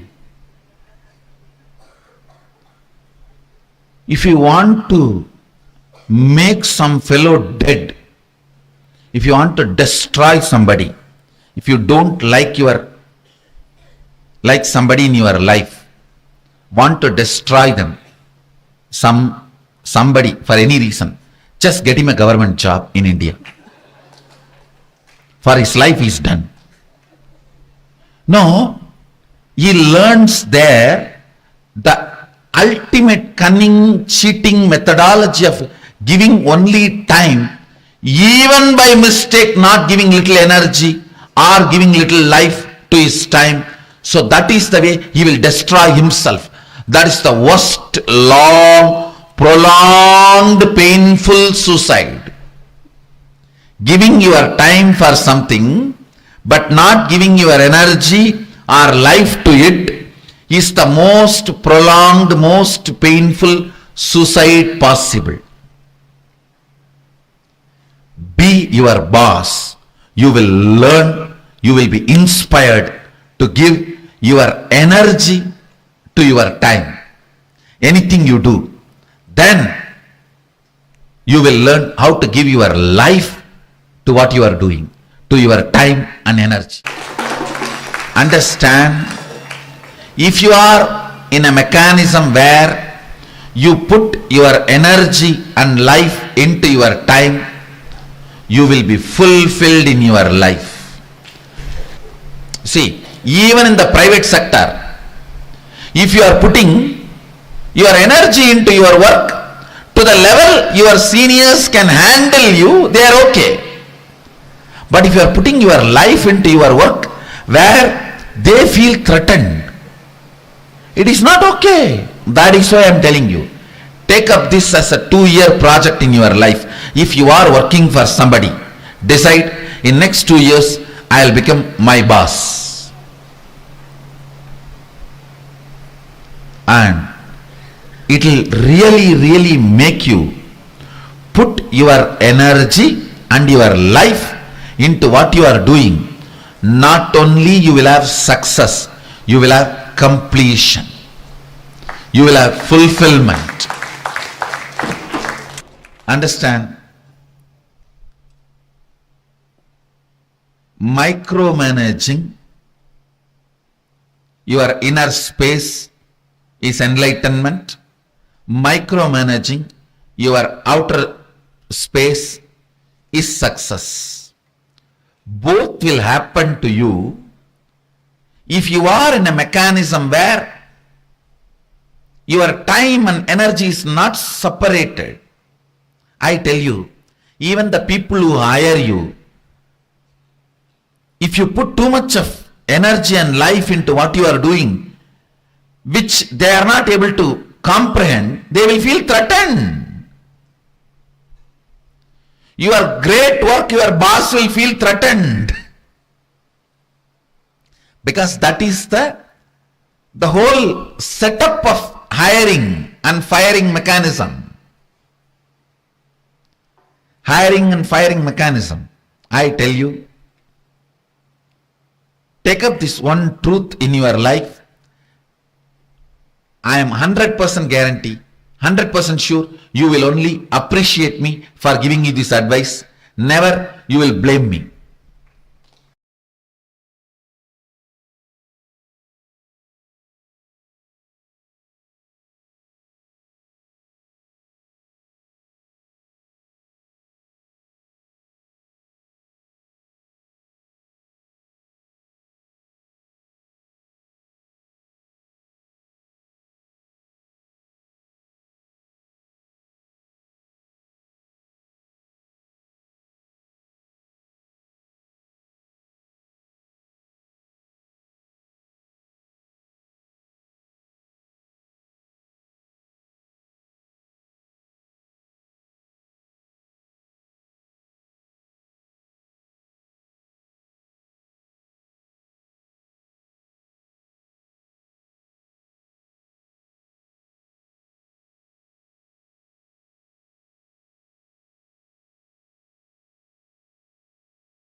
Nityananda, Swamiji just revealed to all of us about the science, how you can conquer life, how you can conquer life beyond all your patterns, the suffering, whatever you go through.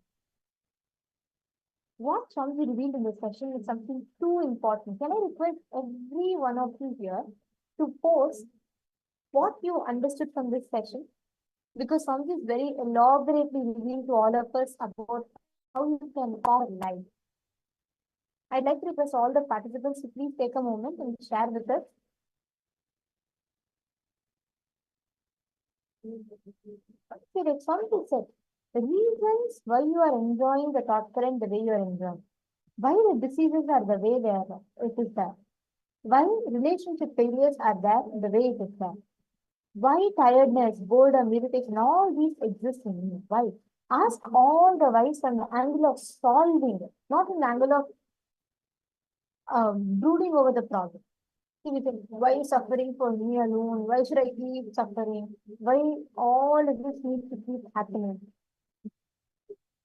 That frustration, see, not getting, you have posted that frustration, right? That frustration that you experience, that approach that you have to life, you need to change the angle from which you approach. See, something if you think you have a problem and you think you know the solution for the problem, you try that solution, again you come back to the same problem, again you come back to the same solution, again you come back to the same problem. Means be clear, you neither know the problem nor you have a solution. There is nothing so complicated in life which cannot be resolved. You need to approach it from the angle of resolving it. How many of you are understanding? How many of you are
But do not write it from the context of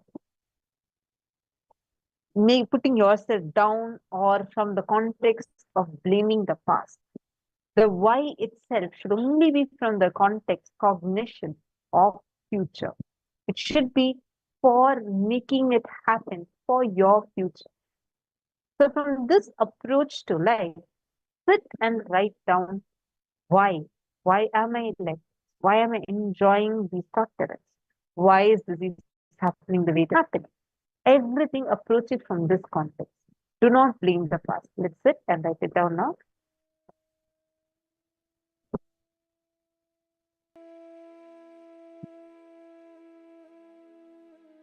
Please sit and write it down.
Now, I request all the participants in all the points, listen very carefully, look in, and as life is occurring to you, all the cognitions about life that you have, see each of them, and most importantly, in every aspect, what are the conclusions that you are holding?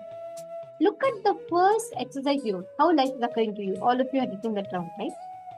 Now, don't find reasons which makes you feel you can't do anything about it. Instead, find the solution.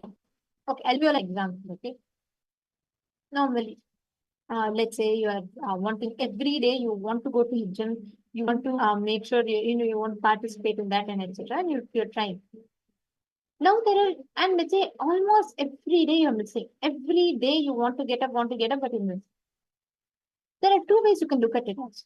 I tried for almost a month now. I have missed every single day, and I don't think it's going to work for me. I can't neither sleep on time, nor my diet is able to be changed, nor I can go to the gym on time, and even the gym is not comfortable. You can look at it from all these angles, or you can say it is my health. If I need to live long enough to see my grandchildren, I need to be alive. I need to stay fit. I need to become healthy. I need to do it. And okay, if I'm waking up late, let me call a friend to every day ensure help me get up on time. Or let me take stock, have a strict diet and have someone who will monitor me for strict diet so that I don't eat junk food. You can look at it from the angle of solving it also. Swamiji beauty tells, many times the issue is not in finding solution, but there we get into a brain fog where we cannot look at the solution for the problem because we desire not to look at the solution. Wrong analysis of any problem is delusion. Most of the time, we are stuck in our delusory idea of the problem. Now, see, for example, some of you wrote, life is frustrating. Life is very boring. Or I am clueless. There's lack of clarity. In every statement that you wrote, look in with the ferociousness and find reasons for how to make it happen. See, you're not going to find reasons to give justification. You write down the reasons for why you are finding it, why you're finding it. If you're finding life is frustrating, why are you finding life is frustrating? Write it down. And look at the things that you can do, how you can resolve the cause of the frustration. How many of you are catching it? How many of you are understanding this? All right, come on, please sit now. I request all of you to sit and intensely write this down. We'll take exactly 5 minutes for this. I request all of you to do it.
by Kartikeya and Subrahmanya Skanda, Kartikeya, Subrahmanya Skanda, who is completion of Sadashiva himself.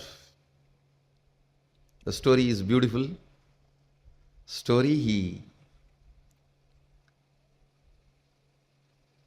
he destroys those demons and transforms those energies, makes them as his vehicle and victory flag.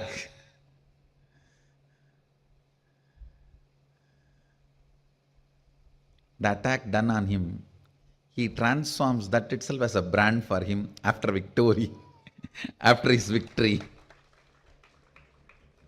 He conquers and converts the attack into a powerful energies to support him. He is today gracing with 12 hands on the Swarnamayura Vahana, the golden peacock vehicle. So he is ready, all for war, going for war, to come back with victory. It is not actually vada, means destruction in a way. He conquers and brings those energies under his control to support him in his mission. It's one of the most beautiful scenes described in our Puranas. See, when you have that liberated thinking, you know who are you. You will become sure about you. You will become very certain about you. And you will become sure about who will be your friends. You will become certain about who will be your enemies. When you become certain about who is your friend and who is your enemy, you will also be certain about what your friends want from you and what your enemy wants from you. And you will also become clear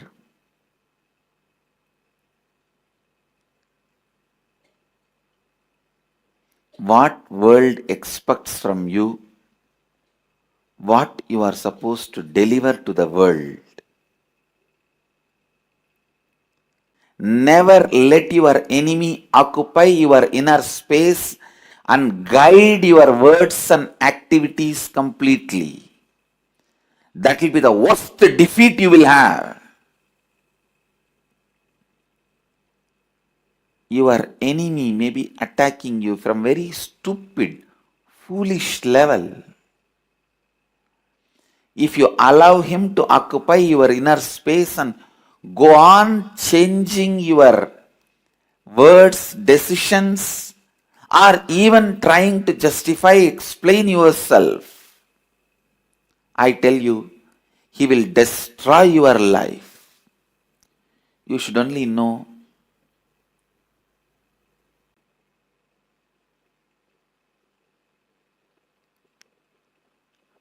what is the world, the real world, wants from you. What is it you can add to the real world and enrich? See, it's like some floating plants will be floating on the water, small ponds, tanks. Sometimes you will not even know it is a water. It look almost like a land. How the floating plants cover the water and you mistake it for the land. These few stupid fellows who cherish enmity towards you, who harass you, will try to cover your eyes and show that they are the world. The moment you believe those stupid few enemies who harass you, abuse you constantly, they are the world, you lost your life. Because now they will be guiding you continuously. They will be standing in front of your eyes in every statement you make, every word you make, every action you do will be guided by them. That is what they want, then it means they won the game. Understand? You need to know what is the self, what is the world, what is the Ishvara, what is the humanity, and who is your enemy, and what is the world, the real world. I tell you, the more you cherish enmity towards anybody, the more you lose contact with reality. The more you cherish enmity towards anybody, anything, you lose contact with the reality, because the enmity is such. It constantly reminds about your enemy. Enemy looks too bigger than what he is. When he looks too bigger than what he is, you lose your sight on your life and reality, and you go on thinking, talking, working, either to escape from your enemy or destroy your enemy. Both are foolishness. Neither you need to escape from him, nor you need to destroy him. You just need to ignore him. Because he is not that big as you are imagining.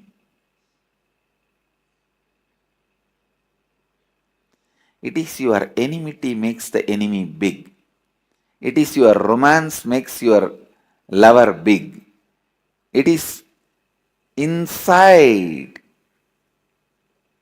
that makes the outside larger than life size.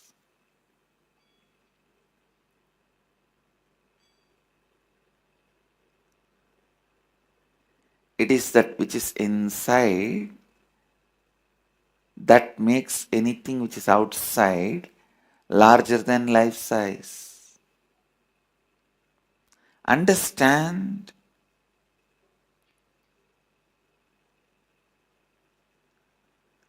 When you are so sure about what you are, who is your friend, who poses as your enemy, what your enemy wants, all these details,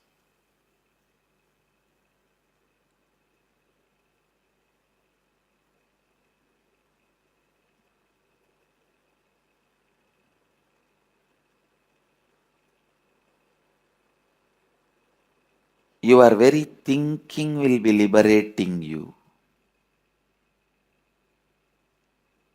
Your very thinking will be liberating you.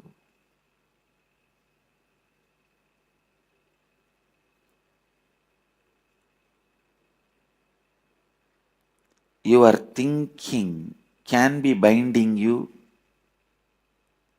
if you have a weak thinking. Just small 1 plus 1, you will not make it as 2, you will make it as 11. If you have liberated thinking, even if it is 11 or 111 or 1111, you know how to cut the 1 separately and break them and throw it away. I tell you, if your thinking is able to put you in the state of powerfulness, the space of powerfulness,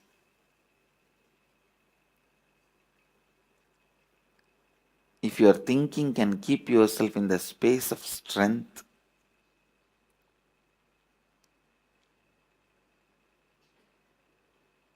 that is enough.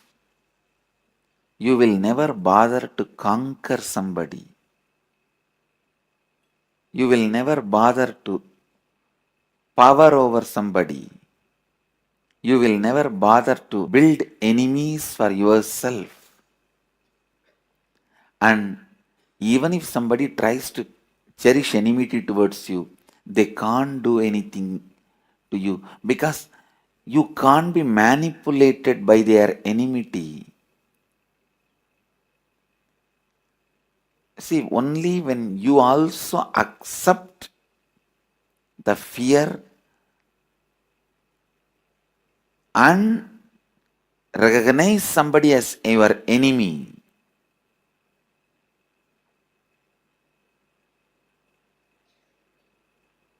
listen,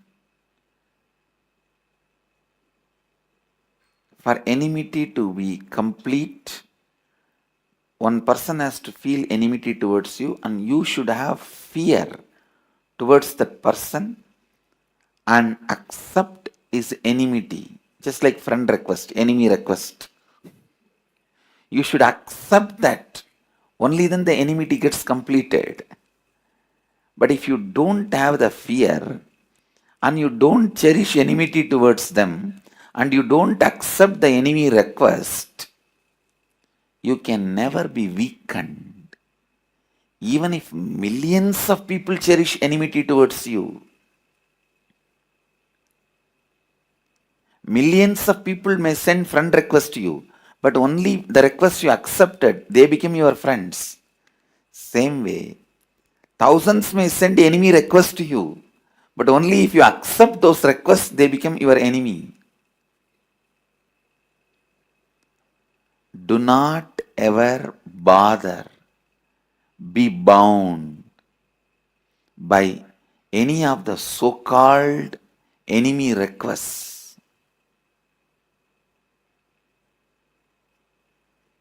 And I tell you, if you don't have fear and if you don't cherish them as enemy, no enemy can do anything to you.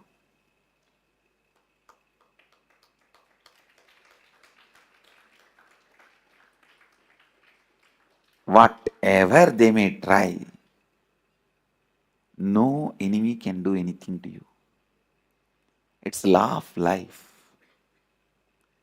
Because only when you have fear and you accept them as enemies, then now they have power over you. They will guide you as they want.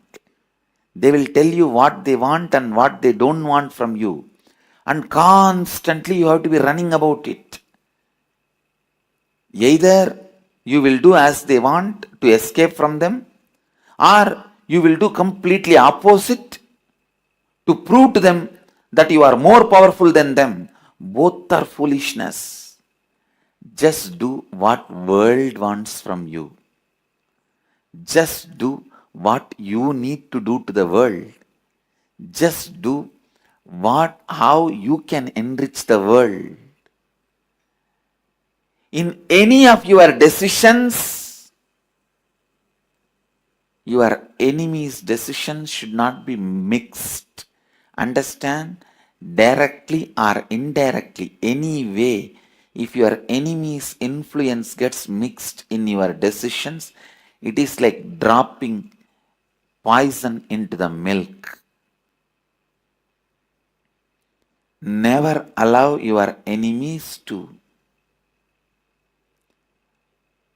put their influence in your decisions.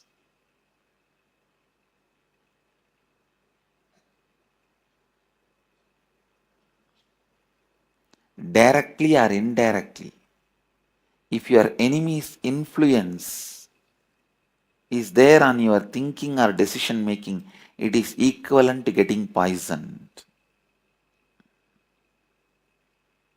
Understand? It is equivalent to getting poisoned.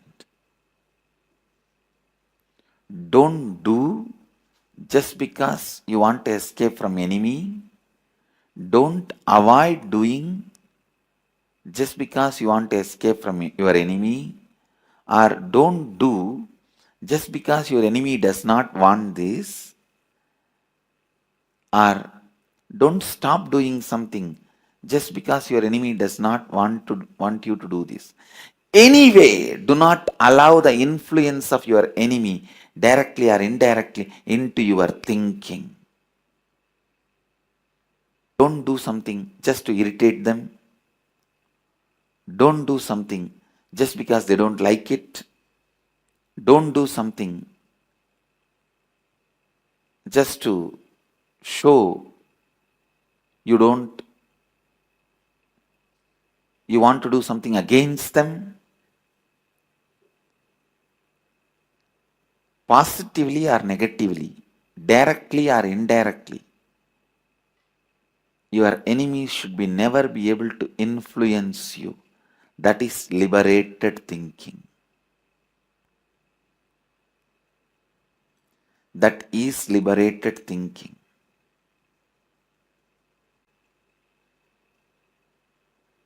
When people send you enemy requests and you don't accept it, you terrorize the people who cherish enmity towards you. I tell you, you terrorize the people who cherish enmity towards you. Never accept enemy request. You see, after you accept the friend request, whether you like somebody's post or you comment, you give abusive comment or right comment or wrong comment or bad comment, he is your friend. Same way, the moment you accept the enemy request, whether you do as he says or whether you do opposite to what he wants, he is your enemy, you are gone. Just don't accept enemy requests.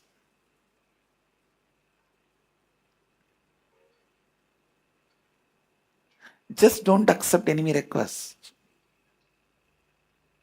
You will terrorize your enemies.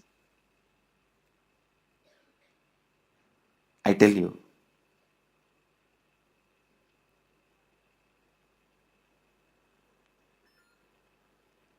Sankhya teaches you the science of liberated thinking, where no one can have influence over your thinking. No one can have power over your thinking.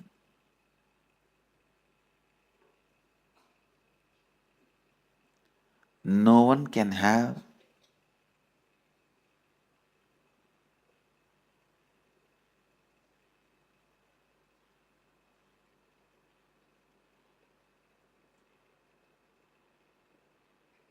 any say over the way you think, act. The complete liberation, complete spiritual liberation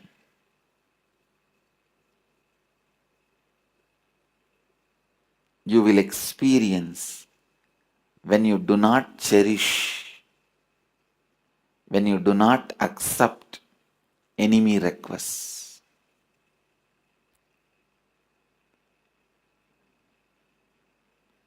Just like Facebook friend request, in life book people send you enemy requests. I tell you, when you accept the enemy requests, you lost your power. You lost the goal of your life. You can't enrich the world. You can't do what you are supposed to contribute to the world.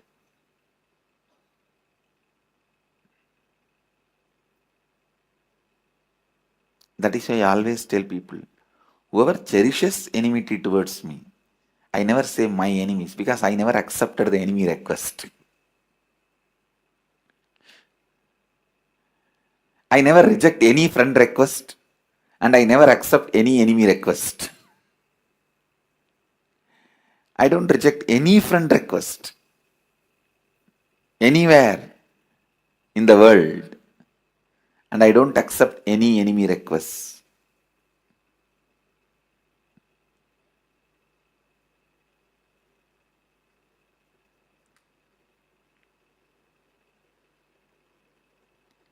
Don't accept enemy requests. It will distort the way you think. Like vendetta politics takes away the growth of the nation. Where you need to contribute, you will not be able to contribute. Next, one story from my own experience, my own life. When multi-layered attacks from multiple gangs done on me, all I know is I am Paramashiva, I cannot be destroyed. All these attacks which comes like a destruction, I know how to just change them and be in the space of rejuvenation.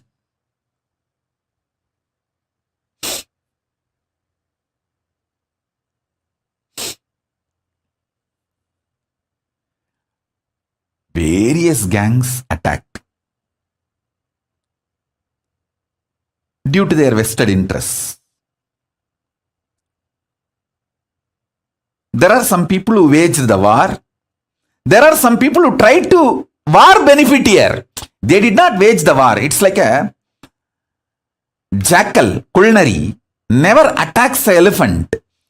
But when there was a fight between the lion and elephant, if the elephant is not able to walk and collapses, this jackal goes and, this culinary goes and tries to eat the flesh of the elephant. That is called war benefiteering. I have seen all kinds of people who wage war in the front side, who wage war from the back side, and traitors, war benefiteers. There are some traitors who don't even do the job of traitor, but they try to get the benefit of the war. War benefiteers, like culinaries, jackals, foxes, wolves. Some are even like eagles. I have seen all kinds of things.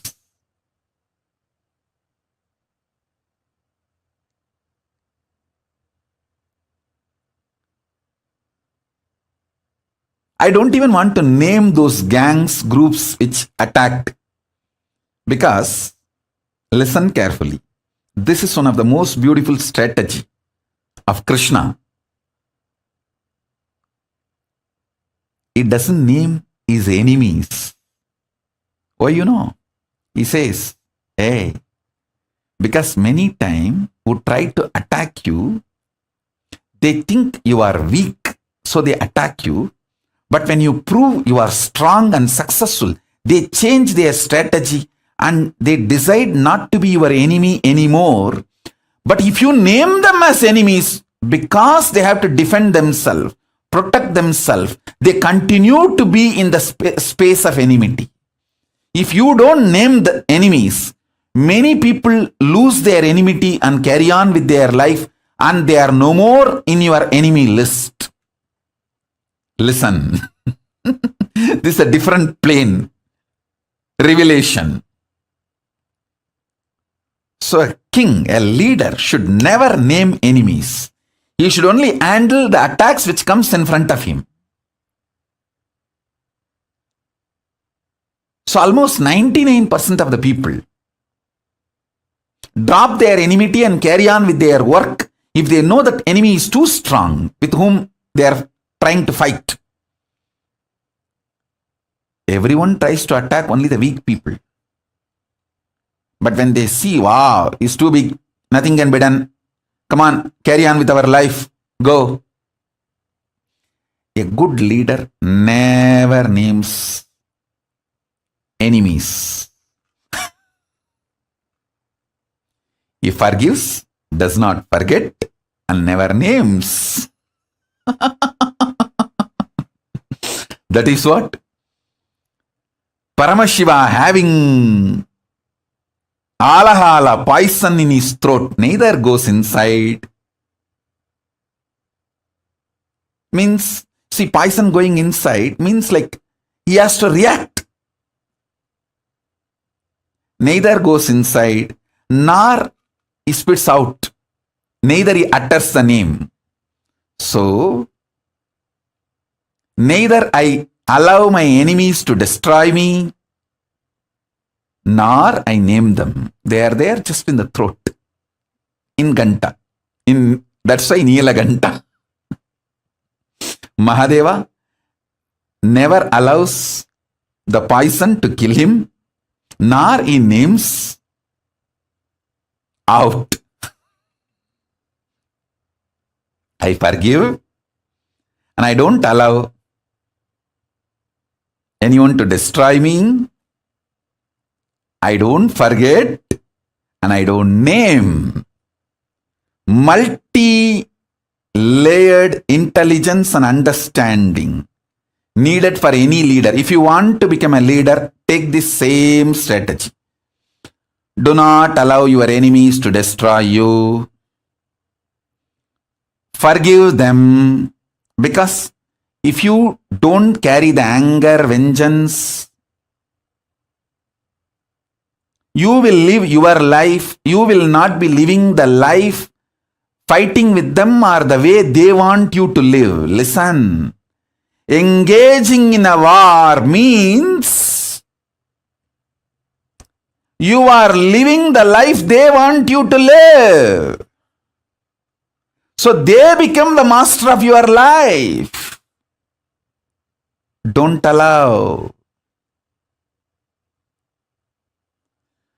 Not responding to the duels of Dvandva is the strategy for success. Whenever your mind tries to internally fight with you, with your self-doubt, self-hatred, self-denial, even inside you, use the same strategy.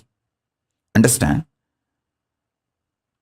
The enemy who is attacking you from outside and the enemy who is sitting inside you and attacking you, your self-doubt, self-hatred, self-denial, both are one and the same.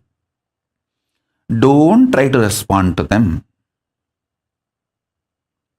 If you start conversation with your SDHD, self-doubt, self-hatred, self-denial, you have started losing argument. You have started losing war.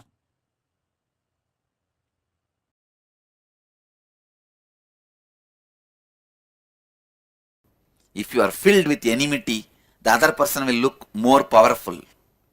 Your enemy will look more powerful. I tell you, don't empower your enemy by having wrong understandings about him.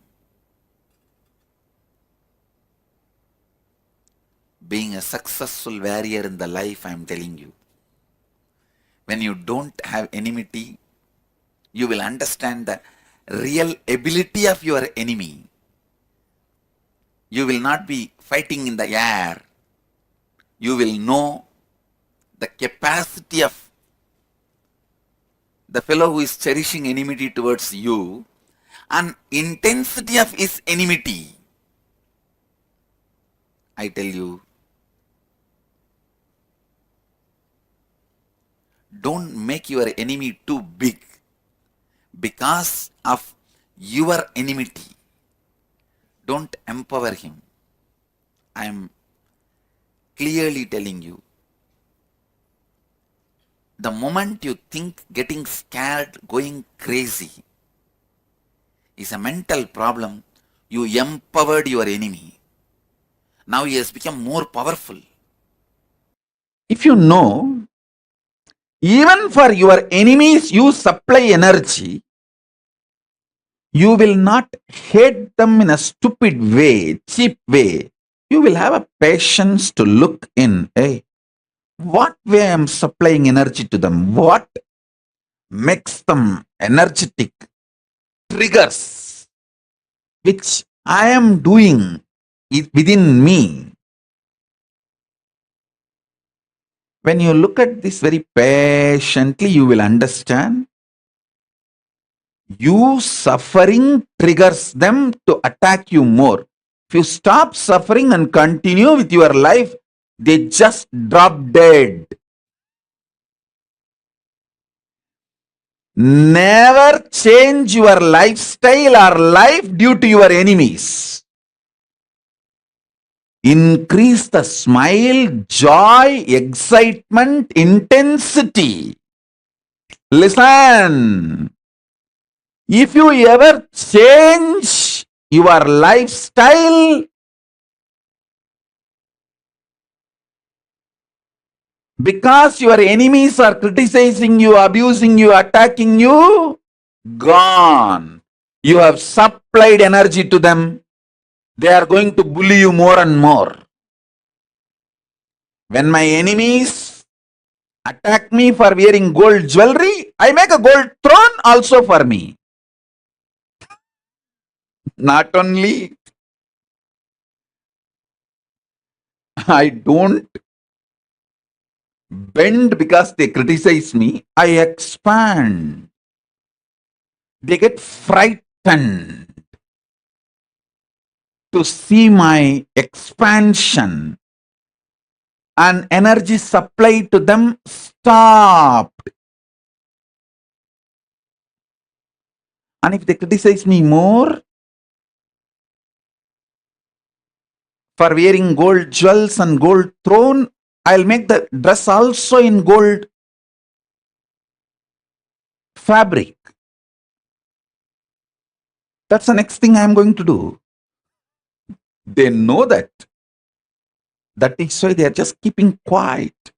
Oh God, now he has announced, by the end of this satsang, I will have 10 people sponsoring me, 10 full set dress made out of gold. I'll read out the messages.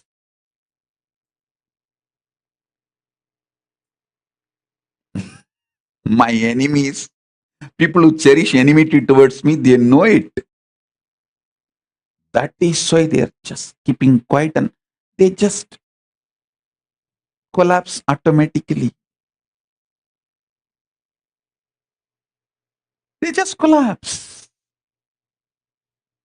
I tell you, don't hate your enemies. Don't hate people who create toxic atmosphere in your life. Don't hate anybody who makes your life hard.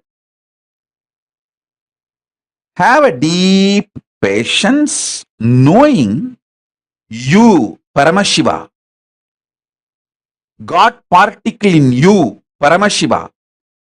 It is you who is supplying material even for your enemies to be energetic, alive, active. Then you will understand how you are supplying energy to them.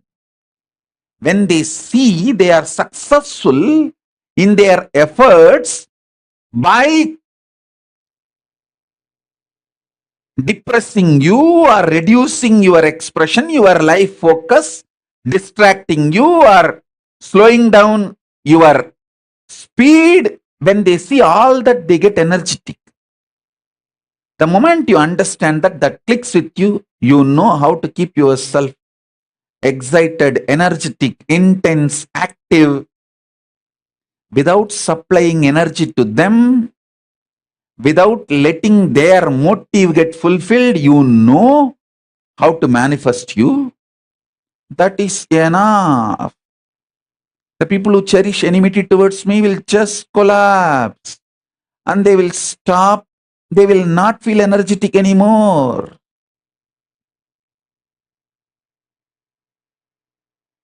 They won't be able to make your life difficult.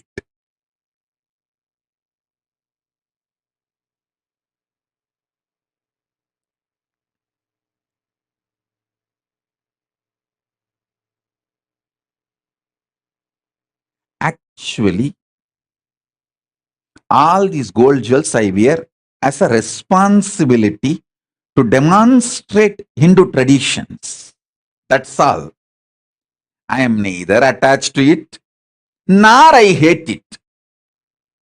I am just untouched by it. People who lived around me will know the moment satsang is over, public program is over, I will remove everything. I will just be like Ramana Maharshi. My Paramashiva space. On my body, only one will be there, that Atmalinga Kandi. That's all. The Atmalinga I always wear on my body. Other than that, nothing else will be there. One Devi's Prasadam, Shakti, I wear that. Other than that, you won't find anything on me. Listen. But I never allow my enemies to bully me or my lifestyle.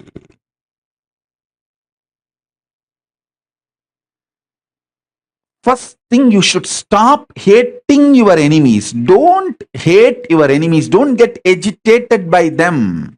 Don't get terrorized by them. That's the first step. If you start hating, get terrorized, you will not look into them.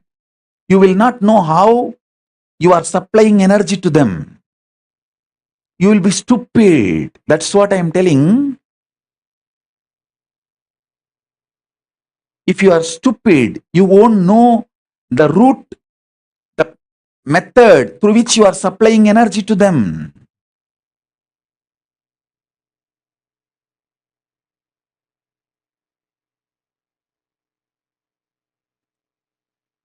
If you stop hating people who make your life toxic, if you stop getting agitated by the memories of your enemies, if you stop getting agitated by anybody who attacks you, you will have the patience, power to look into how you are supplying energy to them, how you are supplying material to them. Then simply you will know. Simply you will know.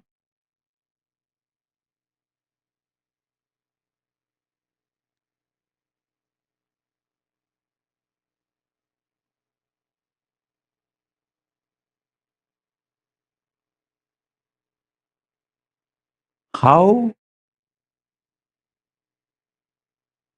you are supplying energy and how to stop supplying energy to your enemies, to your delusions.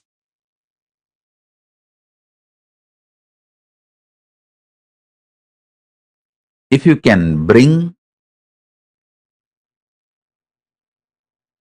little bit of peace, unclutching, silence, patience, shanta in your inner space working.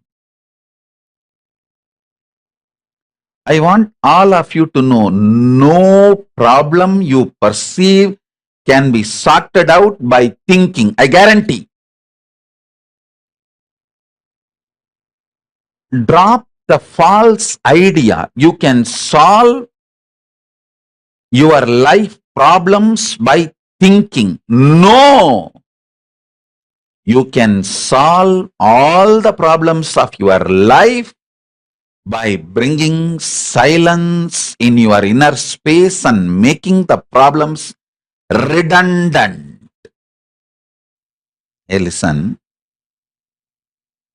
Whether inside you or in your life, if you win your enemy, that is not the ultimate victory, because some other enemy is going to come. Some other enemy is going to come. Somebody else is going to come up with weapons. If you make your enemies redundant, that is the ultimate victory. That is the ultimate victory. Life is the Navarasa Nataka, Navarasa Natya, between what you believe as you, inner image, what you project yourself as you to others, outer image, what others actually believe you, others' image, what your enemies are trying to project about you.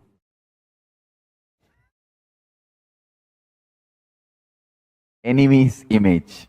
Fourth one I am introducing, listen. Life is nothing but the Navarasa Natya, Nataka between these four. If you imagine, just imagine your life as a movie, cinema story. Bollywood, Tollywood, Hollywood, Jollywood, Bollywood, Hollywood, any wood, you can sandalwood, any wood, you can take it as any wood. Whether Hollywood or Bollywood or Hollywood or Tollywood or Jollywood, any wood. You consider your life as a movie. The image you really have about you is a hero. The image you have about you, inner image, your inner image, that is hero. The image you project about you to others, outer image, that is heroine. The image your enemies want to project about you, build about you, that is a villain. The image actually others believe is an audience. Understand? Just spend a little time thinking, visualizing.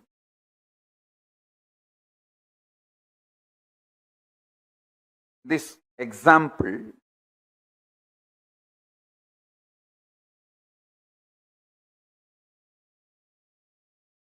Man who puts time, treasure, talent, energy, everything on his inner image and consciously builds it, wins the game. He becomes the hero forever. Understand?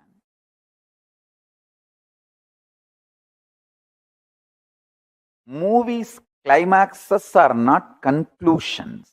Many times, the life continues after the movie climax. Always in the movie climax they show they happily lived ever after. But after that, if you continue the scene only, you will understand. Understand? Climaxes are not conclusions. Anybody wants heroic conclusion about your life, put your time, treasure, talent, energy, everything on working on your inner image. Understand? Your inner image is the conscious blueprint of you. Even if it takes 6 months, 1 year, 2 years, spend time on it and make it happen.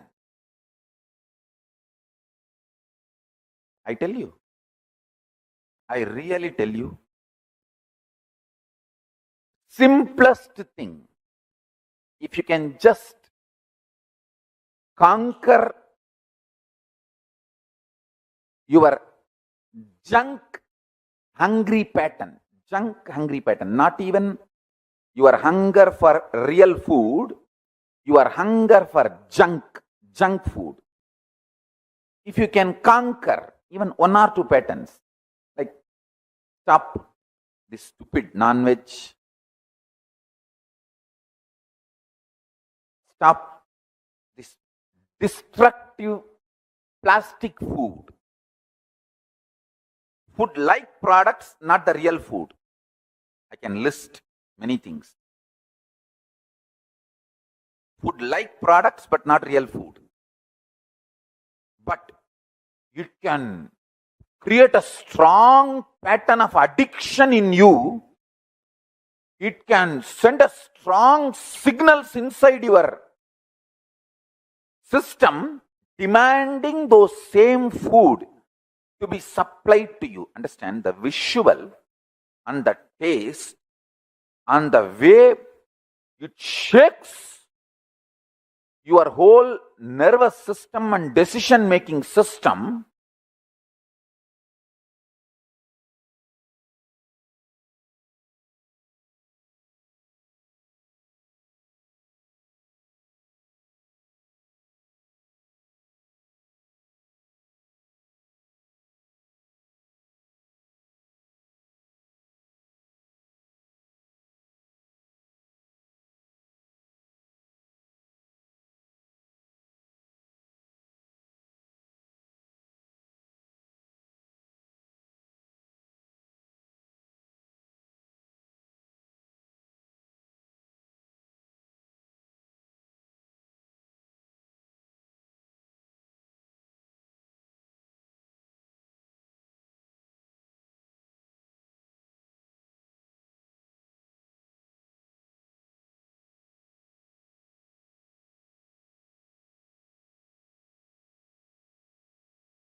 very powerfully Swamiji revealed about how to conquer your enemies.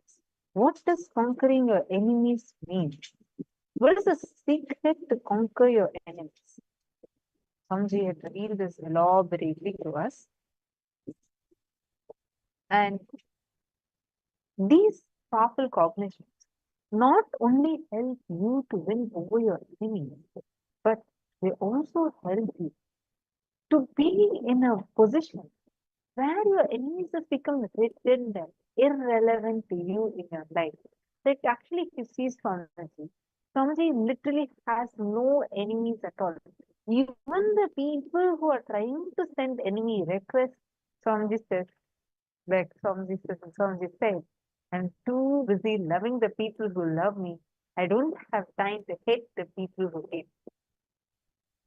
It's just, I mean, wow, wow, what a powerfulness it is Swamiji saying that, right? That secret is what Swamiji is giving to all of us, literally as a boon, as an initiation. Now, whatever we are learning, the secret to how you can conquer your enemy, how you can be so powerful, sister. Even your enemies are no more, they will not have power over you anymore. They will not be able to even affect your inner space. Usually, how we live.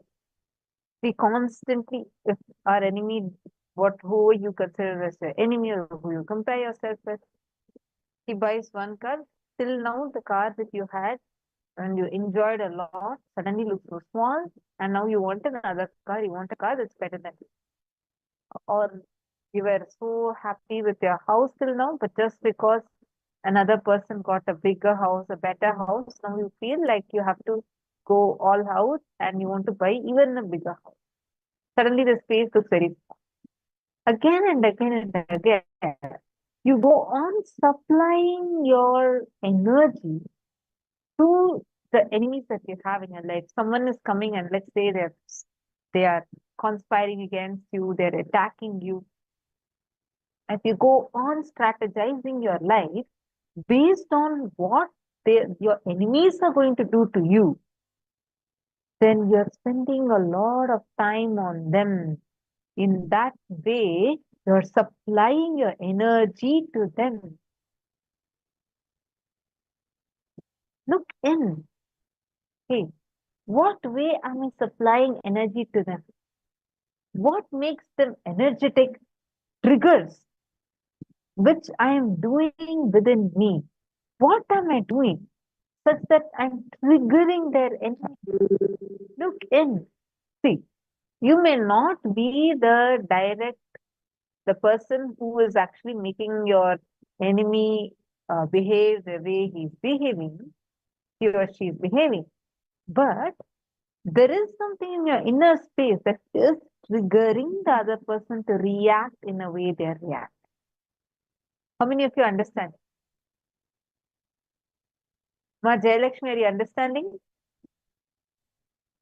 Ma Pratyingira, Ma Orieta, Ma Julisila, Ma Lita, Ma Yogananda Rupini. I request each of you, if you are understanding, please post in the chat.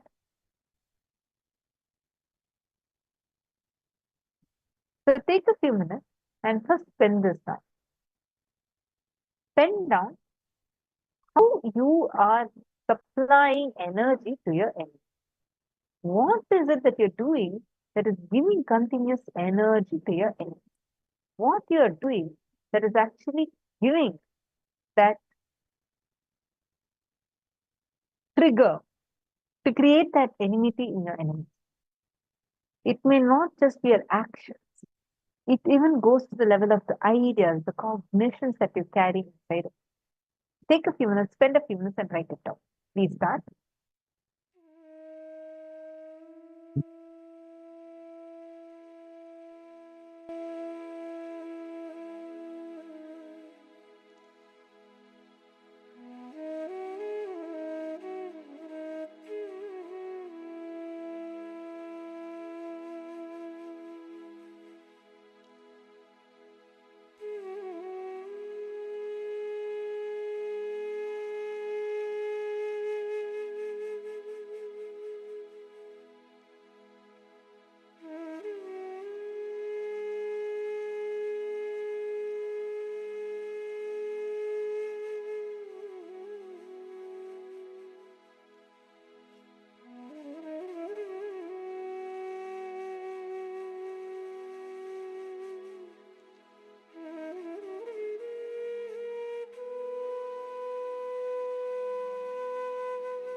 finished with this step.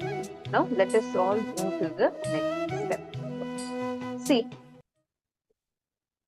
you all have penned down how many ways you are giving energy to your enemies. How you are supplying energy to the enemies. Have all of you been able to write it down? If you have written down, I request you to please post in the chat. Now, look in and pen down what about their actions or reactions is actually bringing suffering in you. For example, why is it that they are reacting like this to me? Probably when they use certain words against, some part of you gets poked. That is when you react in a certain way. Look in, like for example, there are certain words that somebody uses against you. You're not going to be reacting to that. Like for example, let's say that you are someone who's very fit and you really care a lot about your health, and you know very clearly you're really fit.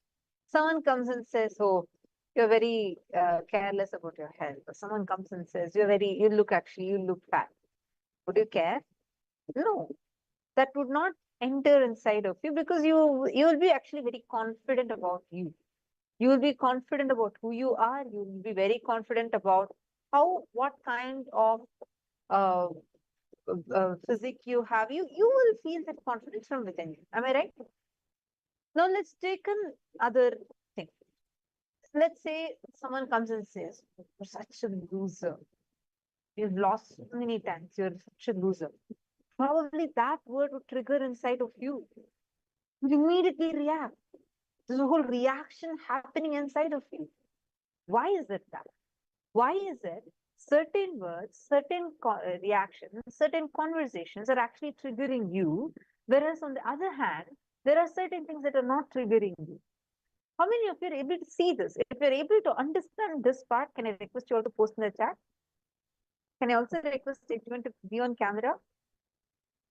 Ma Nitya Prema, Ma Julie Silla, Ma Yogananda Rupini, Ma Lita, Pratyangira Retiredam, Soumya, and Ma Ajeyatva. I request all of you to please come on camera. Jayalakshmi Mohanan. I request you all to write and post. Post in the chat if you are able to understand this part.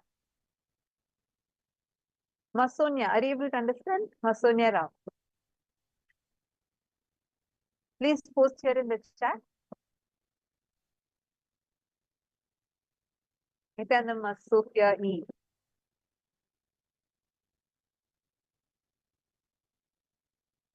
How many of you are cognizing this? See, let us say, I'll give you an example. When someone is telling you, like for instance, someone goes and like, let's say you're a millionaire or a billionaire and you're living such a lavish lifestyle. Someone comes and says, oh no, you're actually a very poor person. Would that word trigger you? You would probably laugh it off. But if someone says, or if someone comes to you now and says, you know you're very spiritual and you are taking all these powerful cognitions inside of you. Someone comes and says, oh, you're very materialistic. You would probably just laugh it off. It won't even affect you. The same thing. Let's say you actually feel hurt inside of you about something to do with really you feel affected that you're very poor, financially struggling. Then someone comes and tells the same thing to you, that, hey, you're so poor. What will happen to you? You would break down inside. You will feel affected inside. If you all are able to relate with this, please raise your hands. Just raise your hands. Or you can post here in the chat your understanding. I just want to ensure that all of you catch. And please post here. Why do you think so? Why do you think that there are certain things that actually affect?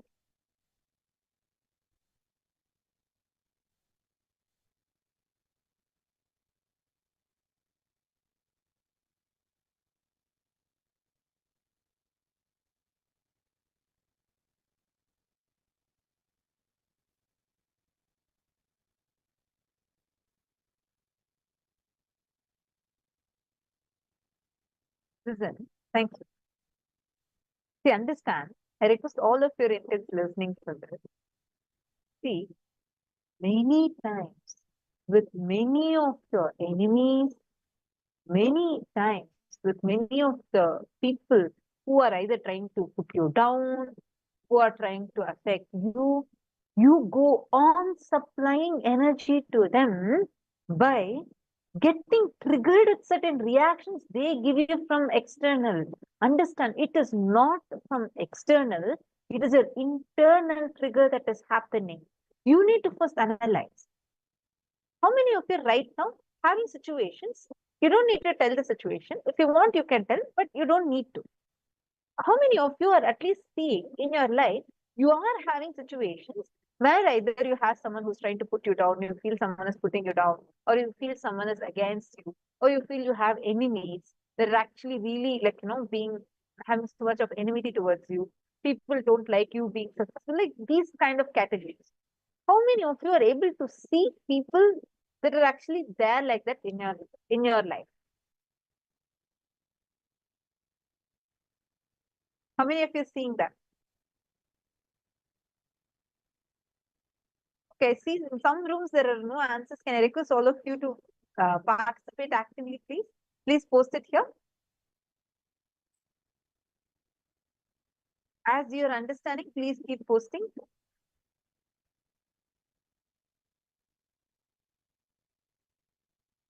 Great. So, okay, I see many of you who are posting here. That's right.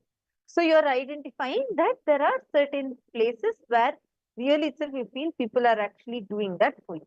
Okay. You're also seeing there are certain reactions that trigger. Let us do one step right now. All of you sit and pen down. What reactions, what in them, what kind of actions or reactions in them is actually triggering you? What in them, what if they do, what they're doing is actually triggering you inside? Take a few minutes. I request all of you to write it down.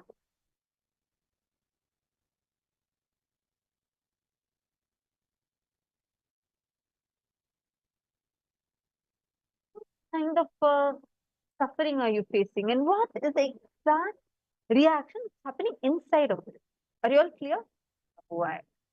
That person is telling I'm like this, I'm probably like this. Probably I can never be successful. Probably I'm always going to be struggling with this pattern. Probably I'm going to always remain poor. You need to look in and write this down. Do this exercise sincerely. Are all of you understanding? Masaumya, Nityan, are you understanding?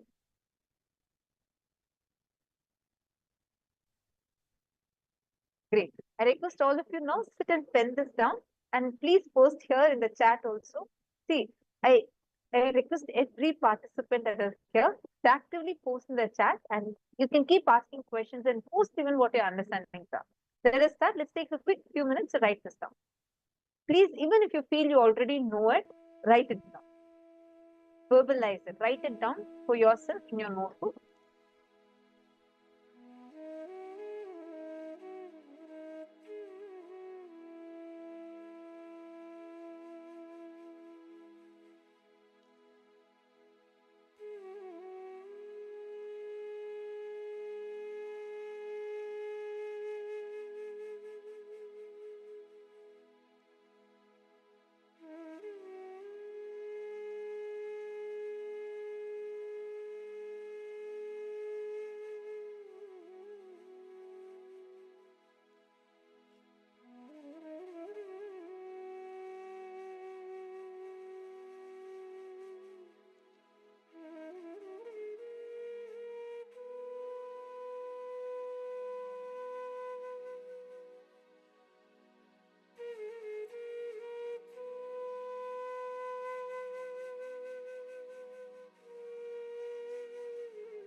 all of you written this down? Hope all of you have finished writing. If you are understanding this, please tell.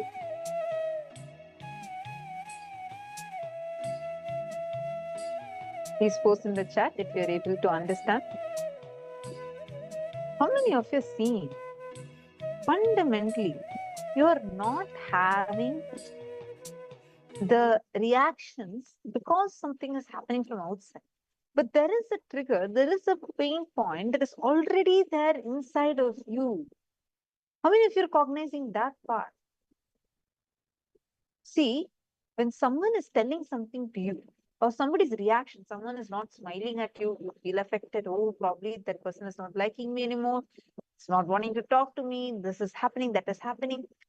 It is like constantly you have something running inside of you, which is making you feel the person outside, the person who is whom you are labeling as your enemy. Actually, first of all, that labeling, the moment you label them as your enemy, you're first giving them energy. That is why Swamiji will say, I never label my enemies. I never name my enemies. Never name your enemies. No accepting enemy records. Only accepting friend records. I really love every time Swamiji says that. I'm too busy loving the people who love me. I don't have time to hate the people who hate me. Understand that. You see, go on cognizing this in your inner space again and again and again. Hold on only to this cognition. How much Swamiji has been through. What kind of things Swamiji has been. Have any of you ever seen, have any of us ever seen Swamiji having, even naming his enemies? Tell me. Have any of us ever seen that? No. Swamiji does not name enemies at all because Swamiji says, I don't accept enemy requests. All enemy requests are blocked. It's like, we all are very familiar with social media, so we can understand this. Block all enemy requests. Don't accept any enemy request. Only you can accept friend requests coming to you. Don't even label them, name them as your enemy. That's the first step, first and foremost step. Second, do not dictate your life, your plan for your life based on what your enemies are thinking for you.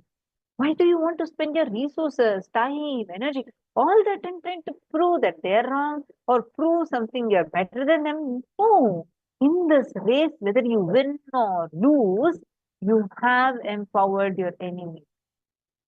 You will never be able to win over this.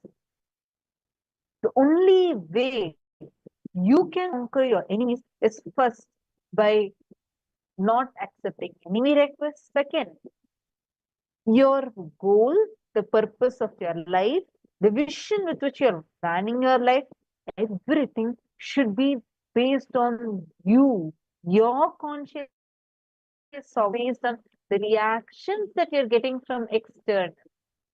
Your boss is very mean to you, he keeps firing you, you don't like him. Then don't plan your life, your work, everything to take revenge on him or trying to be proving yourself to him. These are the ways how we do it. These are different ways. Sometimes you may not really have someone you directly name as an enemy, but just there will be some few people for that incompletions you have with them, you do like this. End of the day, who is getting disturbed? Whose life is getting affected? We, right? Right now, take a few minutes, make this as a conscious sankalpa inside.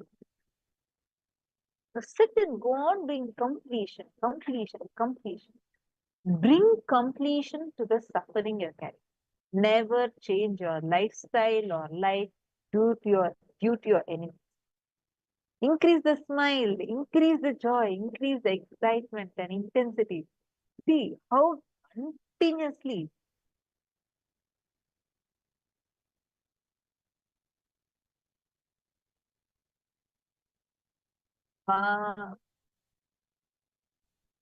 Stephanie, I'm reading your message.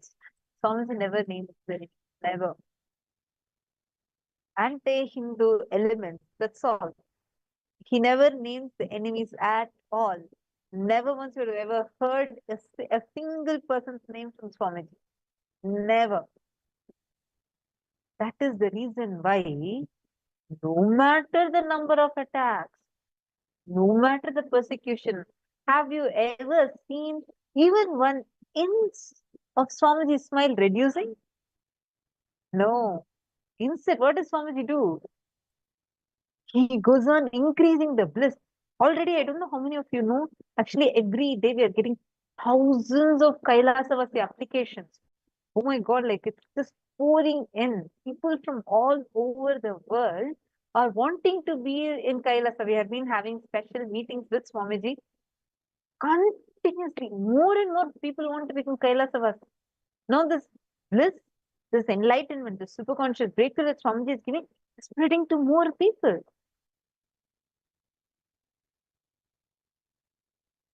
Understand this. He never names his enemies. Never. Never once. Never till date. Never. Understand this. Now, with this powerful cognition, take a decision never to change your lifestyle or life due to your enemies. Do not plan. Don't think your life. Don't plan your life for disproving someone or to prove that you're better than your enemies. Do not plan your life, your joy, your excitement, anything based on anyone external. Especially your enemies. You should not plan your life, change your life, just because your enemies are trying to put you down. Don't try to withdraw from the project you took up. Don't try to change your life or your lifestyle just because of your enemies. Make this as a strong sankalpa inside.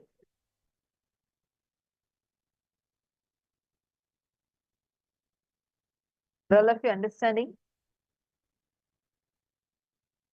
Now, let us enter into the next session. We all learned about the secret to conquer the enemies. We learned about conquering life, conquering enemies. Now we are going to enter into a very powerful session. This session, Swamiji is going to reveal to us the 3 statements for Ajeyatva, invincibility. 3 most important statements. What are they? And what exactly makes you Ajaya, invincible, like how Bhagavan Subrahmanya is, ever victorious, invincible. We're going to be learning that secret. Just 3 statements. Now comes.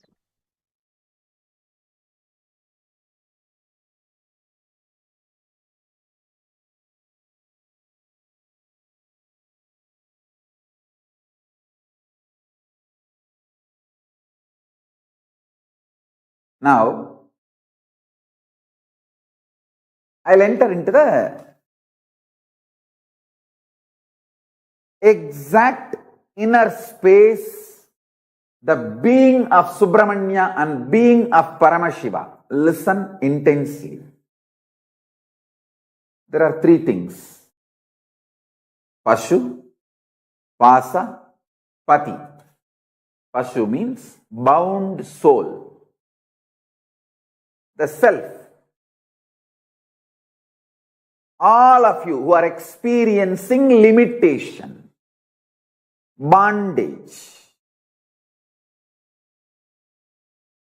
Pasa, the bondage, impurity, patterns, incompletions, karma, whatever word you may use. The bondage is Pasa, and Pati, Paramashiva. In these 3, Subrahmanya is asking, explain to me about Pashu and Pasa. Understand, I want you to know. He is not at all asking about Pati, Paramashiva. You need to know the secret inner space of Subrahmanya. Yesterday I told, just be like Subrahmanya for next 16 days. I'll give you exactly what Paramashiva gave it to Subrahmanya to you all through this agama. Listen. At no time, Subrahmanya is questioning about Pati. Understand? The same hot water makes potato soft, egg hard. So, hot water does not decide the content, that decides how it is going to become. So, external situations does not decide, the inner consciousness decides the outcome. Listen, whoever catches this consciousness, you are Ajeya, are invincible. You are victorious forever. You are successful in everything you do. You are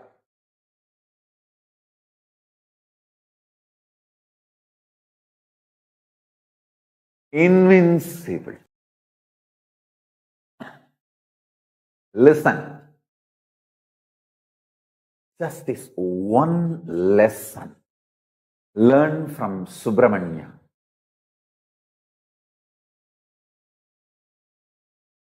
Question only Pasu and Pasa. Individual, bound soul and bondage. Never ever question Pati. That is what is the consciousness of Vetrivel. Vetrivel. See, when there was murder attempt on me, this anti-Hindu, Dravish gang and some more forces, I will not name them now, when they attempted to kill me, burn the ashram, destroy the Sangha, socially we try to take many action. We try to take it to the local police and try to file complaint. Nothing could be done. We try to go to the court, Indian courts. We could not get any justice. It's years, and then we tried going to every way, every possible venue. Socially, we tried many things. We knocked every door, literally every politician. We begged everyone for justice.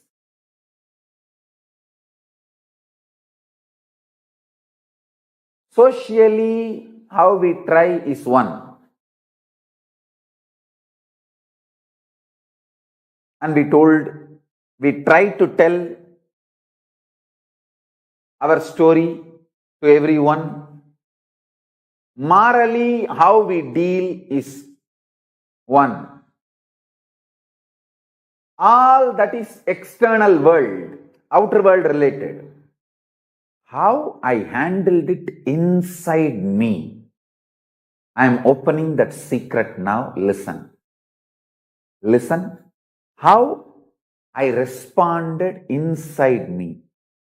First thing, I responded to Paramashiva. Paramashiva, I am very clear about one thing.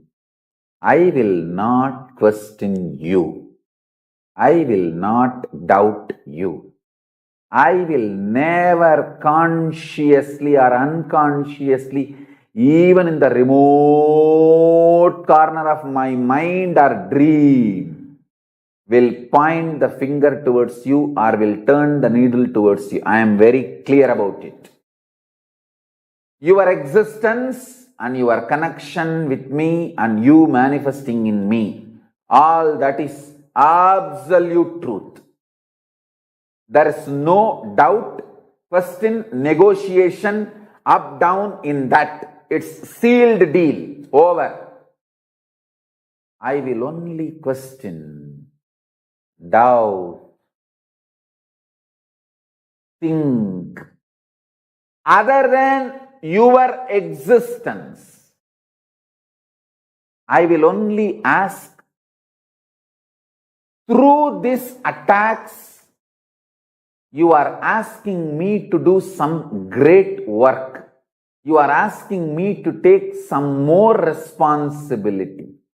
Please make me understand that in my language.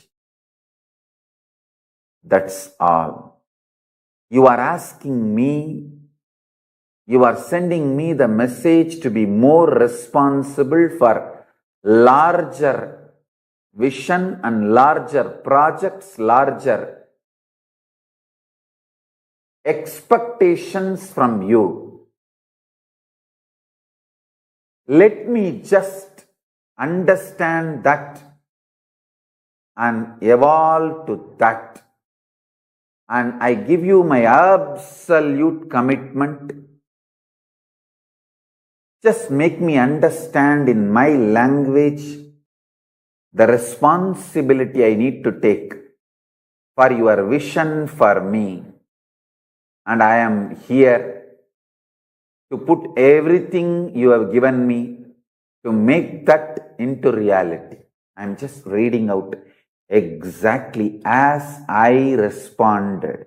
My first response to Paramashiva when I was attacked. My first reaction, my immediate reaction when I was attacked, my first reaction towards Paramashiva. Paramashiva is my life. It is very clear. I will only ask Paramashiva to make me understand your vision for me, so I will take the responsibility to fulfill it. I know through this attack, you are asking me to take responsibility for larger vision of you.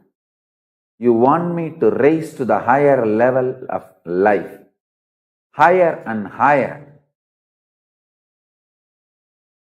Just make me understand in my language that I understand. Map it to my system. Help me that. So I go all out and take responsibility for your vision for me. Let me flare up and get more integrated to you, Paramashiva, my Mahadeva. That's all is the mind of Subrahmanya, consciousness of Subrahmanya, being of Subrahmanya. Listen to what I said now again and again. I am very clear. Paramashiva is real. He himself is absolutely manifesting through this being. So anything happening from outside, any attack, anything happening, I will only look into what Paramashiva is trying to teach me through this. And what is the larger vision Paramashiva wants me to take responsibility? Now, I am flaring up and getting more integrated to Paramashiva. How I can fulfill his larger vision for me. That's all. I tell you, all those dash, dash, dash, dash, dash, demons, devils, rakshasas, racist terrorists, Dravish terrorists, media mafia, Hindu phobia terrorists, and anti-guru Hindu gangsters. Guru phobia Hindu terrorists. All of you please be informed. The more you try to attack me, the more I flare up and get more integrated to Paramashiva. So, every time you try to attack me, you are only going to find more powerful, more integrated, more responsible, more enriching, more powerful Nityananda Paramashivam. You are only making my version higher and higher and higher, because my whole mental setup, my consciousness is such. More attack from outside, I only get more integrated to Paramashiva. This is the first lesson. Understand? Manifesting Subrahmanya's being in you. Decide forever, I will never question my Guru. That's what exactly I told Paramashiva. Actually, with Paramashiva, I relate more as Guru. Because the most intimate experience I had with Paramashiva is when he came as Arunagiri Yogeshwara. That's the ultimate intimate experience I had. So even now when I remember Paramashiva, I remember only as Arunagiri Yogeshwara. I said, I will never question my Guru. That is sealed. The Satya of my Guru and Satya of my Guru. Reality of my Guru, possibility of my Guru. No question about it. I will only question the Pasu and Pasa. What way I am supposed to become more responsible to tune myself to your vision for me? How can I manifest your vision more? Be more responsible. Be more integrated to you. Be more authentic to you. That's it. Make me understand in my language. I am here all out 100% with ferocious tyaga to burn myself, to drop myself at your feet and burn myself in your energy. And with this ferocious tyaga, I am here to become part of your larger vision. That's it. That's it. I am here only to question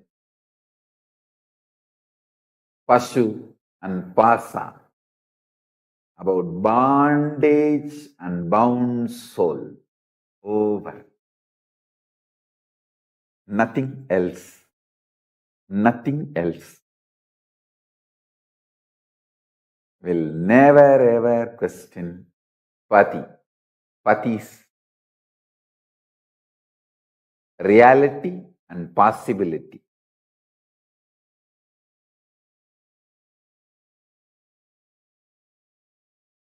I'll give you the deeper dimensions of invincibility. Never questioning the Pati is one aspect. Second, always rejuvenating ourselves. Always rejuvenating ourselves. Listen intensely. Third, you should understand deeply winning or success is a habit. Be very clear. If you break early morning laziness, wake up in Brahma Muhurta and start doing yoga, I guarantee you will break all your boredom patterns, non-involvement in your business and career. You will have a big breakthrough. It may not look logical superficially. If you practice, you will understand.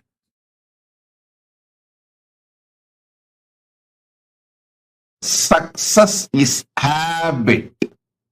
A person who wakes up in Brahma Muhurta, does yoga, develops the habit of success inside them. The will persistence overpowers you, then your tiredness, boredom, the toxic non-involvement, victimhood, whining, all those patterns. Nattukoti Nagarata, Chettiars, Saiva Velalars, the Shaivite, Adishaivite tradition, community people. All these communities have a religious habit of teaching. I have seen my grandfather every day, end of the day, he will see the accounts and take the money, 10% separately and keep it for charity and the temple work, temple related charity. I tell you, this actually made him not only richer, this actually made him feel so good about himself. He was able to break so many patterns because end of the day he knows whatever he makes is going to go for some good work. Listen, feeling good about yourself, your purpose, your existence brings tremendous healing, strength, energy, power inside you. That is what is the source of invincibility. There is no such thing as you cut down on other fields and focus your energy on one field and you achieve success. No. Many times people try to tell, Swamiji, I wanted to focus on my business and achieve success. So I stopped doing yoga, puja, stopped going even to our temple. I'm focusing myself on my business. Nothing will happen. I'm telling you. I'm telling you, nothing will happen. Success is habit. It has no other shortcuts. If you are breaking the pattern of morning laziness, tiredness and start doing yoga, you will break all patterns of non-involvement and you will develop your relationships in a best way. You will develop your business in a great way. You will have enough time for your spiritual practices, visiting temple, volunteering, doing seva, everything. Listen.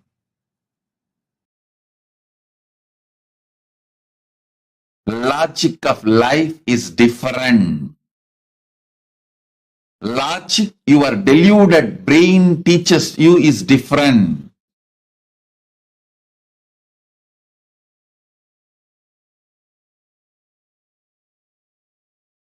I have always seen when you break your laziness and start doing yoga, the time you spend with your family becomes a quality time. You precisely know how to engage with each one and how to inspire each one. Understand? Once you allow toxicity to settle in you in any form, tiredness, frustration, boredom, anger, that why should I do so much? All that. What am I going to gain by doing it? That bargaining tendency or whining, victim card, anything, any of this toxicity patterns you get into, you will destroy your body, your mind, your family, your career, everything. If you break one pattern and decide to be active with temple, any one, health, you will see that you are breaking all the other patterns. So, success is not lottery. Winning is not lottery. Success or winning is habit. If you understand that, you will do naturally the morning yoga. You will have enough quality time to connect with your family and strengthen the relationships. You will have a quality time to build your teamily. You will know, see, when you enrich people with Hinduism and expand your teamily in the temple, you get so trained properly, perfectly to inspire yourself and inspire others. You will simply build a teamily for yourself and you will become a leader. You will become a natural leader. I tell you, our Sangha, Kailasa temples are training grounds for all of you. I have put all the investments and giving you free training. What 10 MBA cannot give, 100 training courses cannot give, I can give you if you just go to our temple and enrich 10 people. Start talking to 10 people and enrich them, bring them to PSM or temple and connect, expanding the temple activities. I'll give you experience of more than 10 any training workshops. Because what I do is hands-on training. When you start talking to others, enriching others, answering their questions, you will have clarity and you will suddenly feel inspired. You will have so much of energy. That energy of invincibility will start oozing in you. Understand? Success is habit. If you are successful in morning yoga, you will be successful in building Sangha. You will be successful in building your family. You will be successful in building your career. You will be successful in building your spiritual practice, everything. Success is habit. I have seen in our Sangha, the active heads make everything successful around them. Health, family, wealth, career, everything they make it successful. People who try to bargain, negotiate, bring all toxicity, whining, victimhood, whims, all the stupidity. Not only they fail in their temple responsibility, they fail in family, health, career, everything. Success is lifestyle. Success is habit. Either you expand or you shrink. People who are not able to make this great knowledge to the next generation and expand the teamily, you are going to shrink. It is not that like you will be stable, stagnant. Oh, let the kids do what they want. I will do what I want. No, that doesn't work in the life. Slowly, you will also start losing trust on these great principles. Either you get inspired, start taking this Hinduism to everyone, so you will teach for your kids also. You will also be more and more enriched, active, strong, feel that energy of invincibility. If you don't teach for others, your friends, family, or your teamily, with your colleagues, your office, people whom you meet in your everyday life, if you are not going to teach them, enrich them, you will not enrich successfully your kids, next generation, and same way you will not even enrich yourself.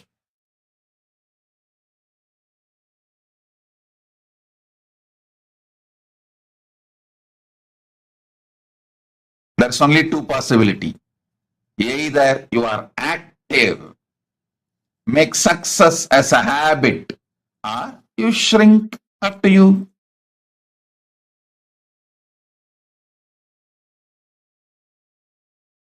So understand the three important component of Ajeyatva is first, never question the pati.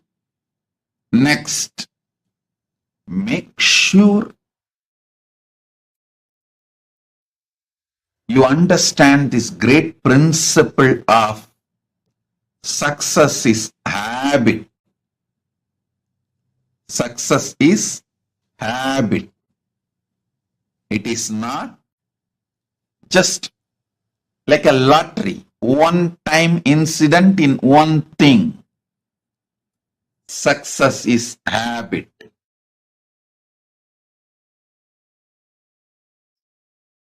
Life is all about the strengths you build inside, the powers you build inside, the identity you build inside, the consciousness you build inside. So outer life is just expression of the strengths you build inside.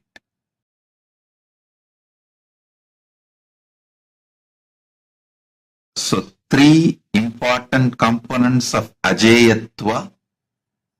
One, never questioning the pati. Second,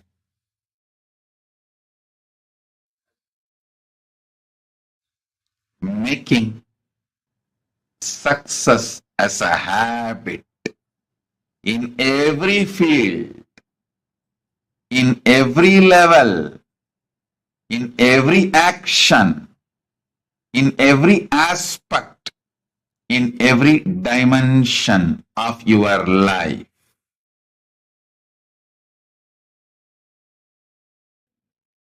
Third, continuously able to rejuvenate yourself. Study, rejuvenate, listen.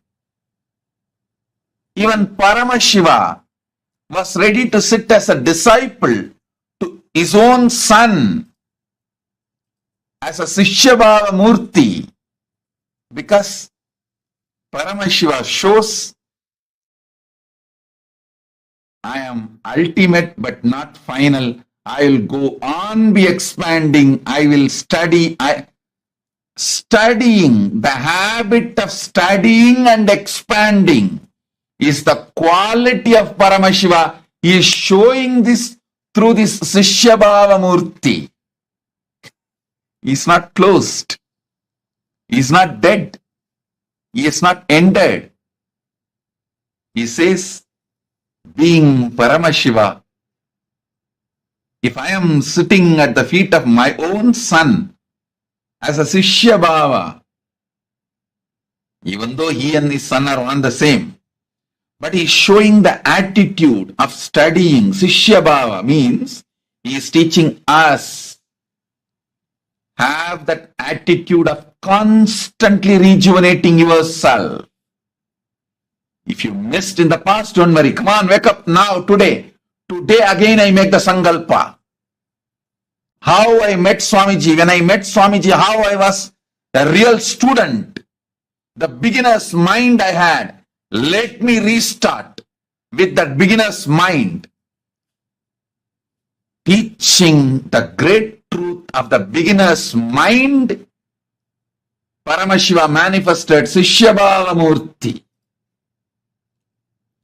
Sishyabhava Murthy is the symbol of beginner's mind. If you are choosing beginner's mind today, raise your hand. I am here to bless you with Ajeyatva.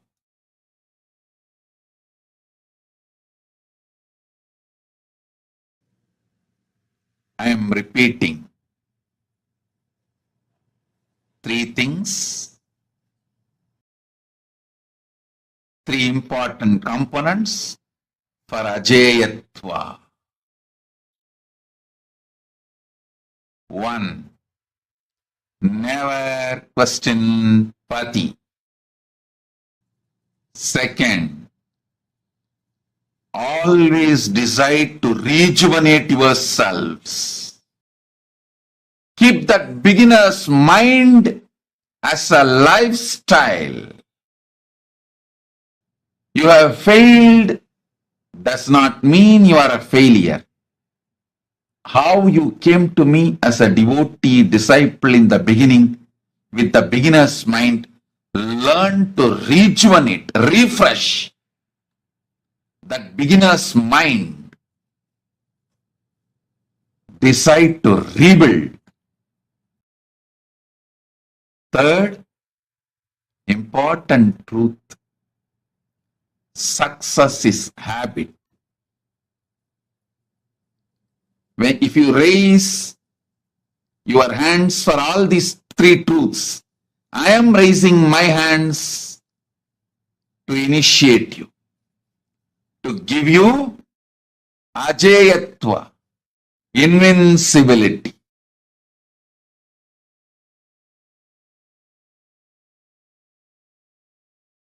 Invincibility is achieved through absolute non-violence. Invincibility is achieved through extreme powerfulness, love, tyaga.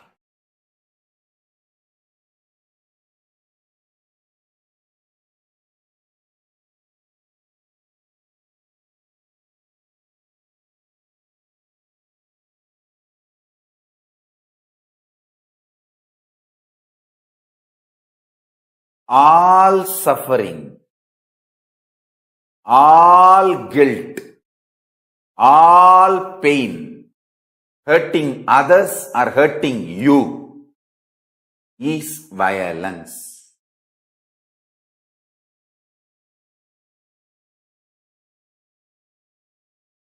The more you renounce violence, the more you establish in love, the more you manifest tyaga, Paramashiva gains confidence on you.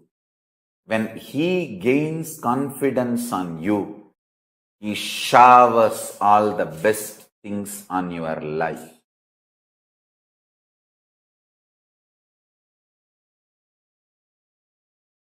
I tell you.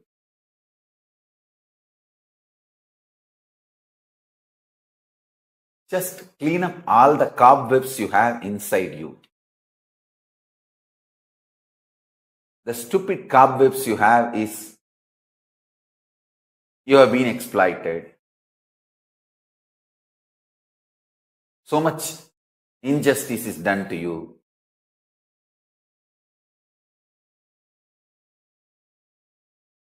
People have cheated you. People have abused you. World has exploited you. I tell you.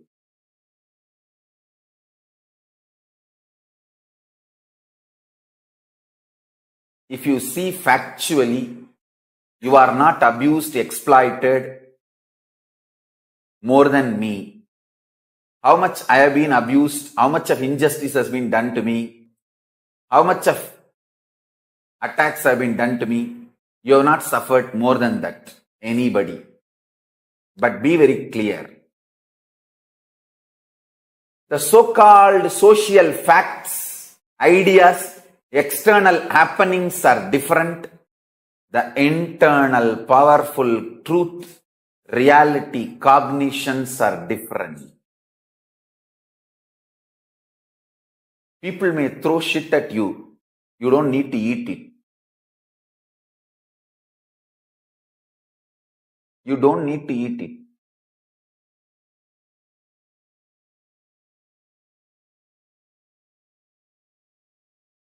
it. Yes, people may be responsible for throwing shit at you, but you are responsible for eating it. You can keep your mouth tight shut and not eat it.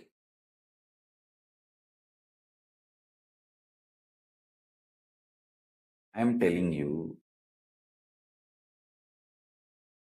from the smallest level of not getting violent reactionary assumptions to your day-to-day issues, like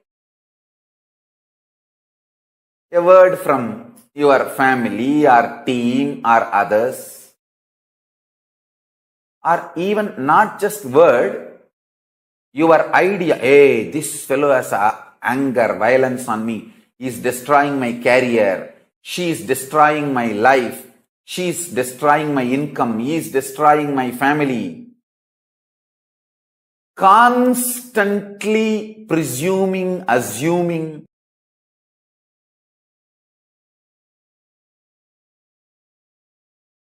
and constantly deluding yourself by thinking too much about your enemies and people who have enmity towards you, and you really think that they have too much of power, they can do too many things to your life, which is not true. Which is not true. You really need one drop water from AC machine, not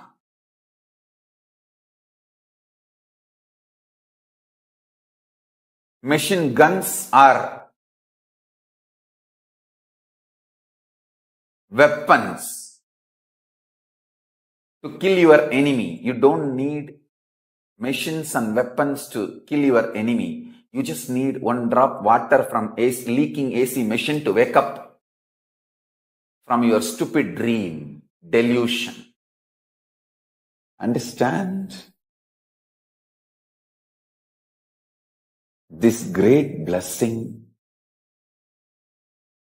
and stability comes from intense feeling connection with the Guru.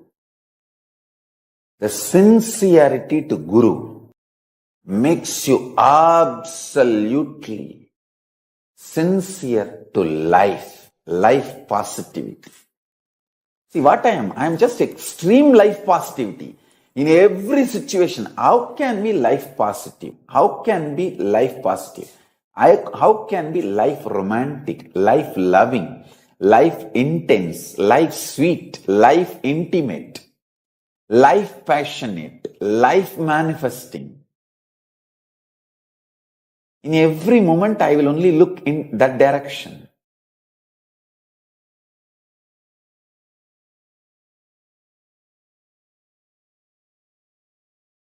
I tell you. How, when I remember Arunagiri Yogeshwara, he puts a wide smile on my face. Same way, each one of you put a sweet, wide smile on me. Arunagiri Yogeshwara for giving the best things. He puts wide smile on my face. All of you, for receiving the best things from me and celebrating this great sharing with me, you all put the same wide smile on my face. I want to tell you this one thing.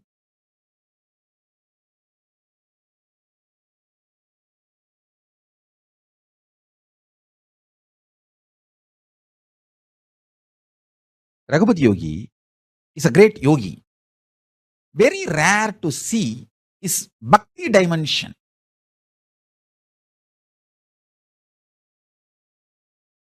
He is very secretive about his devotion, bhakti dimension.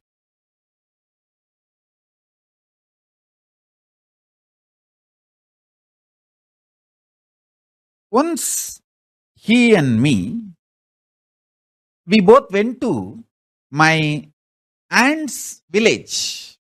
He took me to a temple which is in my aunt's village. That village is called Kuvanur.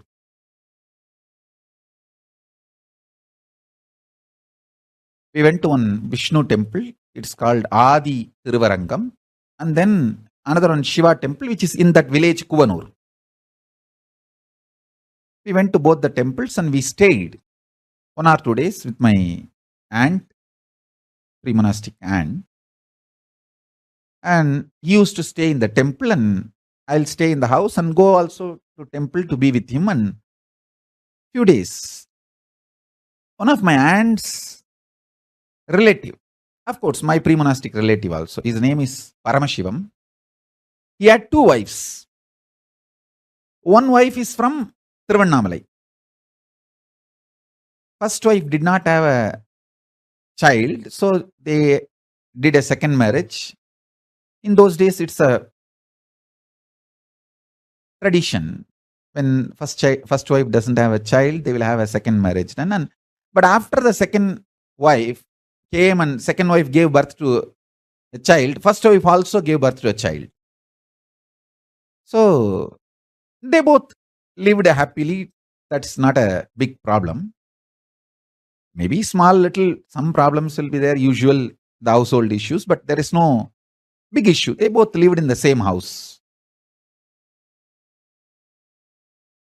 But the second wife is a very sweet person. She will always keep herself very happy and very matured and such a welcoming way, not only for her husband, for the whole family.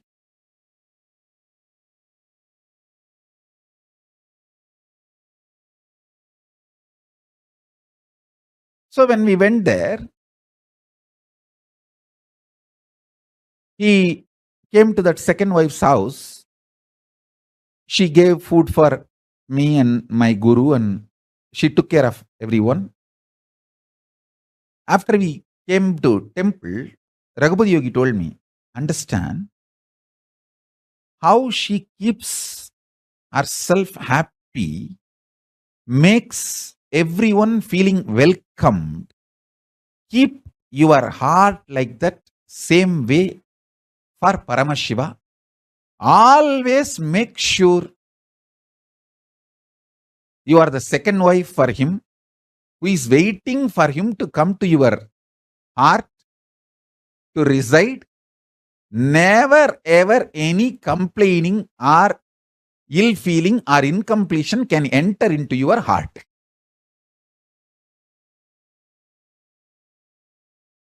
He gave a very beautiful example. It's very rare Raghupati Yogi talks about bhakti because he is a great yogi. I have heard only the teachings of yoga from him. Very rarely I heard the teachings related to bhakti. This was very beautiful and strong instruction. From that time, I always keep myself, my heart, as a space for Paramashiva. When he comes, no questions asked. It's a place where he enjoys. I am in absolute peace, bliss, joy, just to make Paramashiva feel welcomed in my heart. The saucha of the body means cleanliness of the body, hygiene of the body, santosha of the heart, both to invite Paramashiva, welcome Paramashiva, and for him to be happy, blissful. Listen, I'll give you the precise technology now. Sit and pen down 25 incidents in your life when you flared up, you questioned Paramashiva, Guru, you questioned the Pati. Pen down those incidents.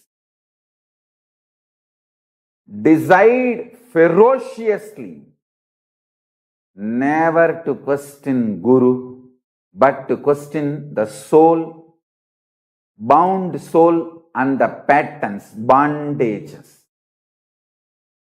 With this powerful cognition, complete all the 25 incidents. And if you question the bound soul and the patterns, how the solutions will flower, start manifesting that. Today's homework is this only. Make Subrahmanya consciousness to receive Sarvajnanottrahama.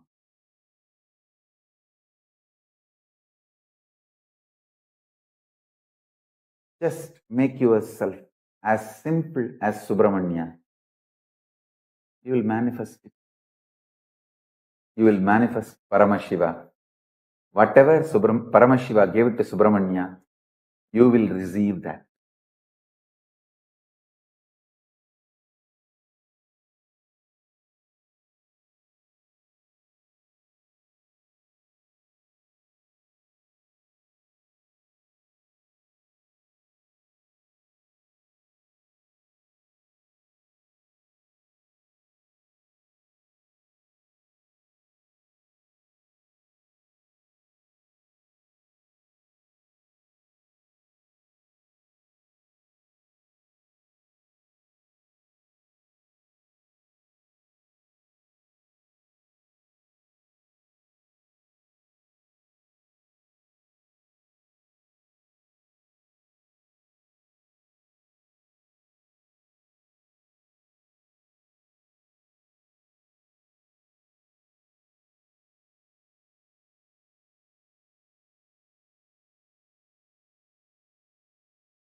Nithyananda Dakshinamurthy ನೀನೆ ಗುರು ನಿತ್ಯಾನಂದ ಧನ್ವಂತ್ರಿ ನೀನೆ ಗುರು ನಿತ್ಯಾನಂದ ಧನ್ವಂತ್ರಿ ನೀನೆ ಗುರು ನಿತ್ಯಾನಂದ ಗುರು ನಿತ್ಯಾನಂದ ಗುರು ನಿತ್ಯಾನಂದ ಬಿಡದಿ ಪುರವಾಸಿ ಗುರು ನಿತ್ಯಾನಂದ ಗುರು ನಿತ್ಯಾನಂದ ಗುರು ನಿತ್ಯಾನಂದ ಬಿಡದಿ ಪುರವಾಸಿ ಗುರು Nithyananda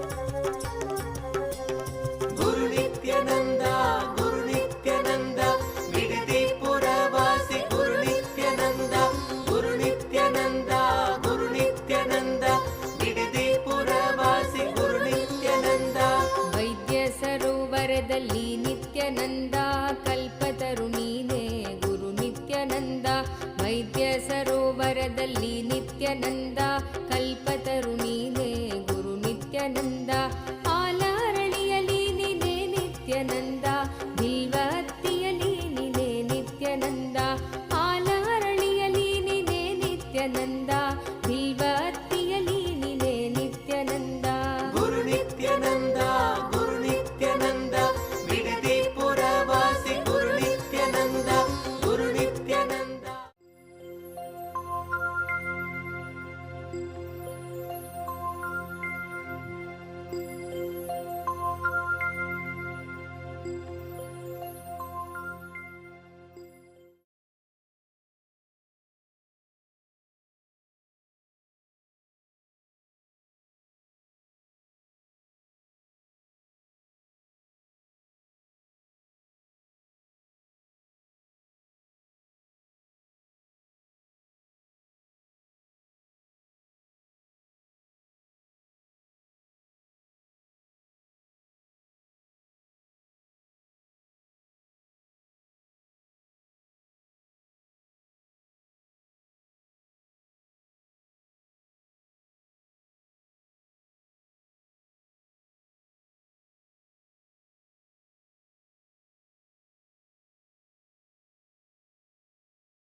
Nityanandam.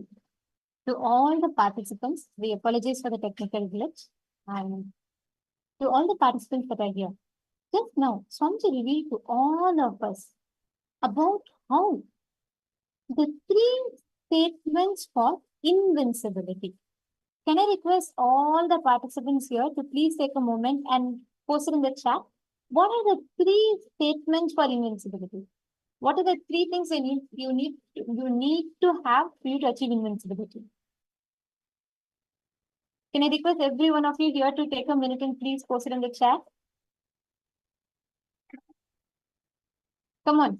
Ma Sophia E, Ma Saroj, Ma Saumya, Ma Lita, Ma Nitya Prema, Ma Jnanaswarupini, Ma Toria Goyot. Come on, what are the three statements one needs to have to achieve invincibility in any aspect in life?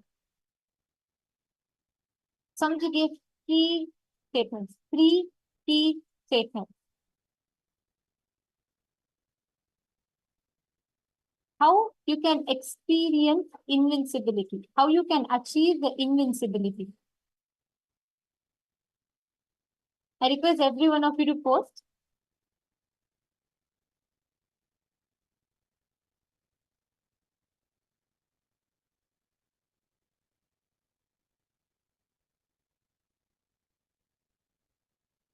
First and foremost thing, Swamiji said, is success is the habit. Making success. Your lifestyle will lead you to success. It is not a one-time lottery ticket. It's not that suddenly from somewhere, Maswami is saying, worshipping Subrahmanya. No, Swamiji gave three important statements for being successful. Okay, I'll tell you all the three things. The first one is success is a habit.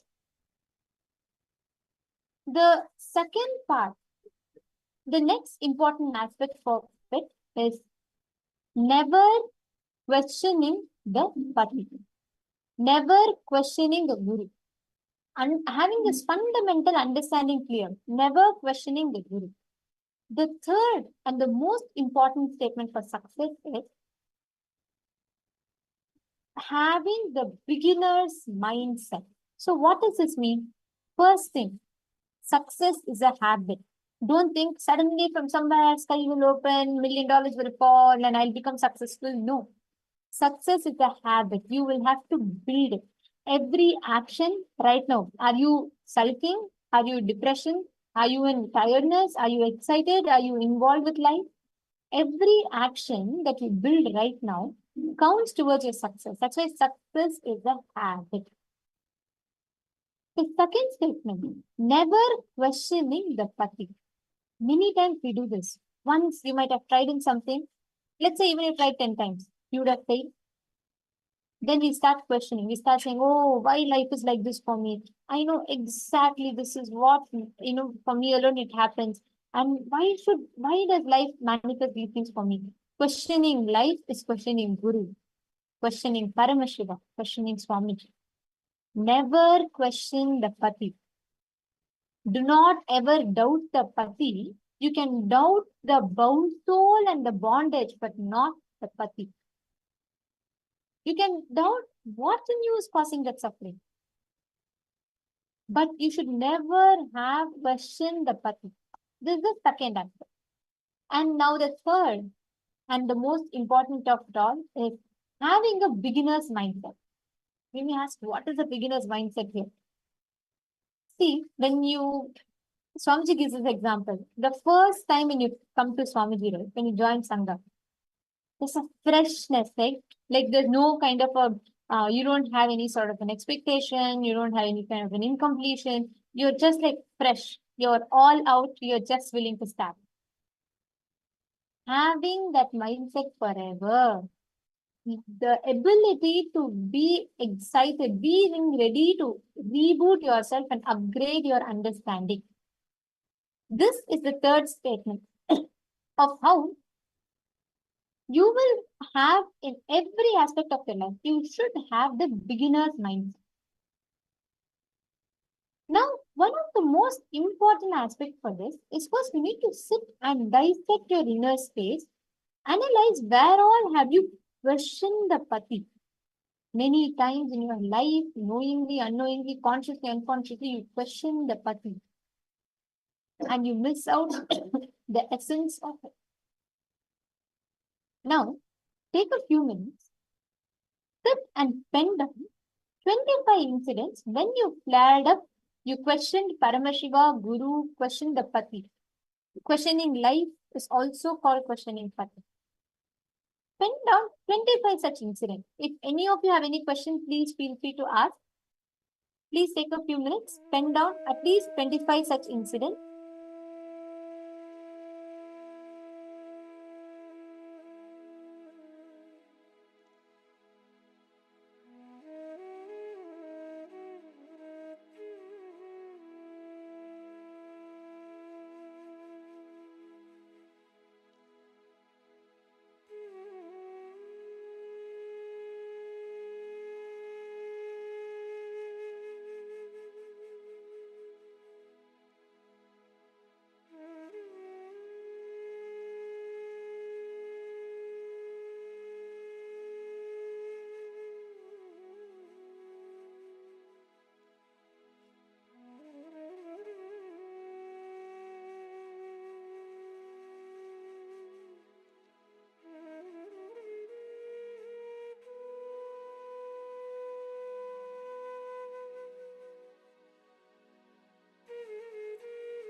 Hope all of you have written down.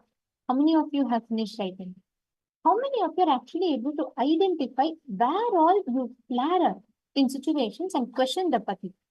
Okay, Ma Soumya Prabhala is asking, wondering or staying in confusion about the state. Does that mean I'm questioning pati? Yes, Ma Soumya Prabhala, that is correct.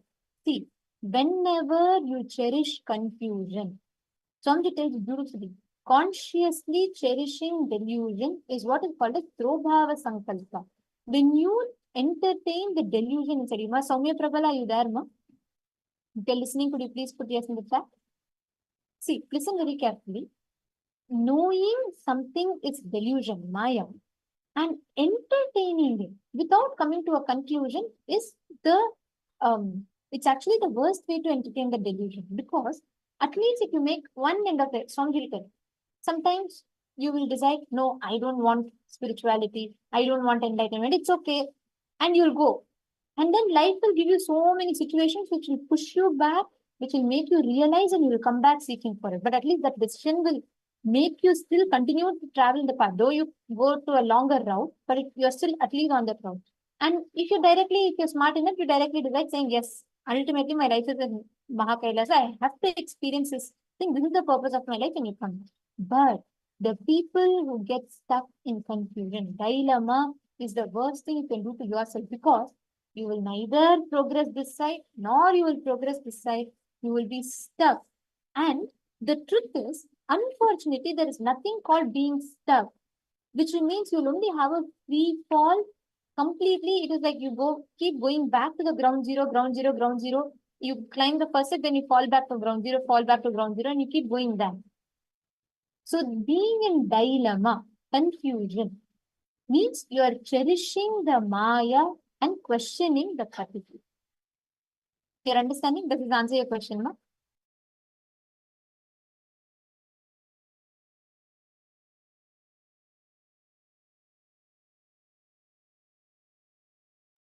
In every aspect of your life, look in and all of you see and analyze. Many times we flare up.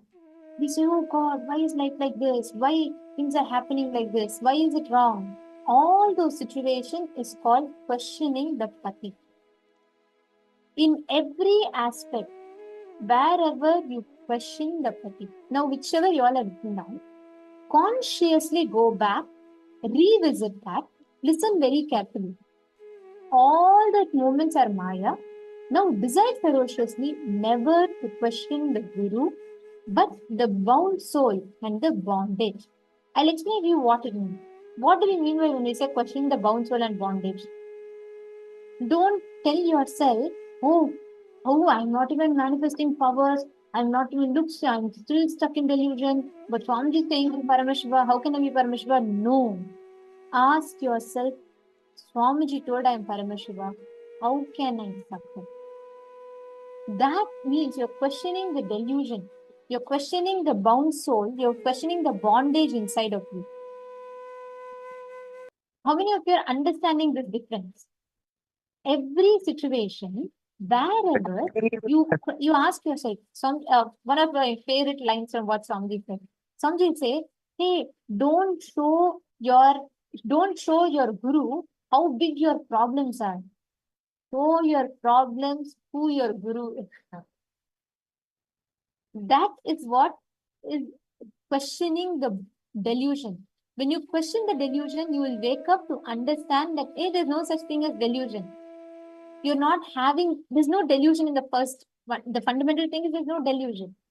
Another thing. Because you are different. Whenever there is a strong sense of Because of your depression.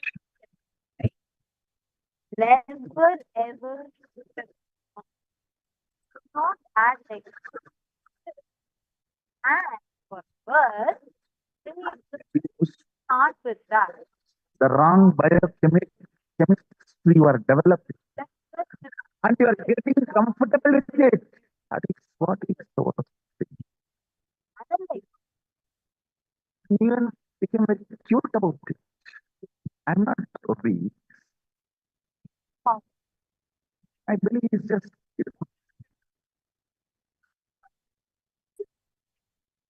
no, it is not. It's not.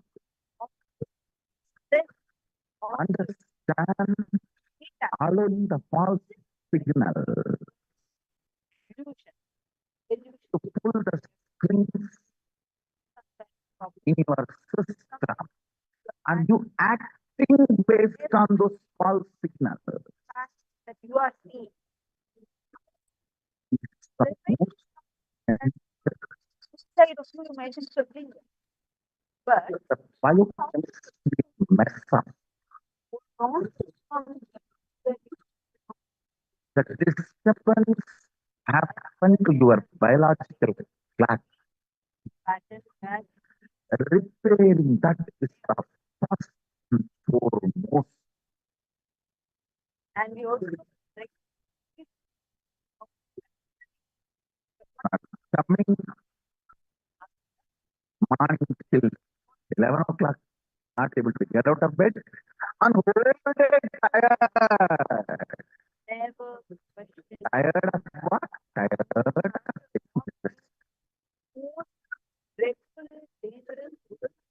tired of taking this.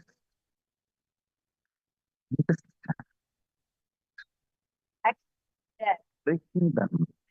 Whenever I see the back country, I remember one very cleaning up the mess created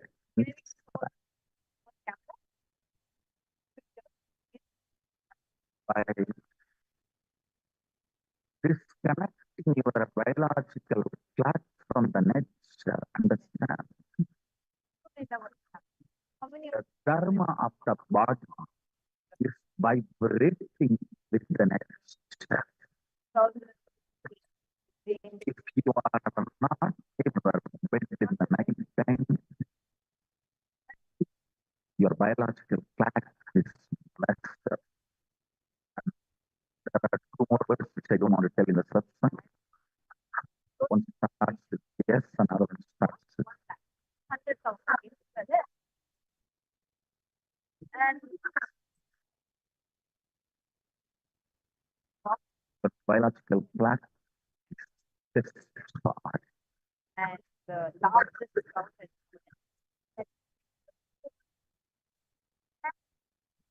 something seriously about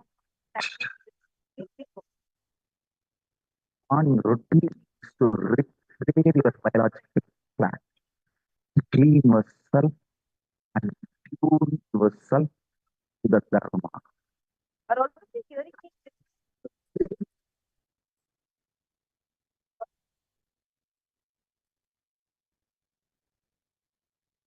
war you conduct inside your bed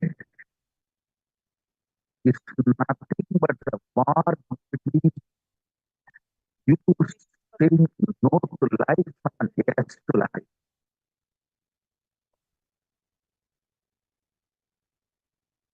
Amma Kalakalape, please do let me know if it is fixed, if you're able to hear me clearly.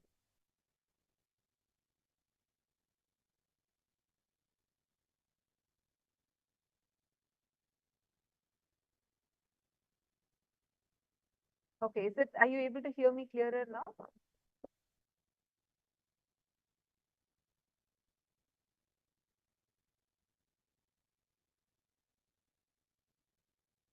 Please kindly post a message. Oh, sorry, I think you're unmuted. Just please post a message. There are multiple Zooms. We won't be able to hear you. Okay, you're able to hear me now. Okay, I'll share again. So basically, I was sharing. I apologize for that. I don't know all of you are able to hear me clearly. I just wanted to share with all of you. I was just telling Ma Soumya Prabhala that, see, whenever you entertain a confusion, that confusion's root, the root of the confusion is, like if you just look at, there is a dilemma.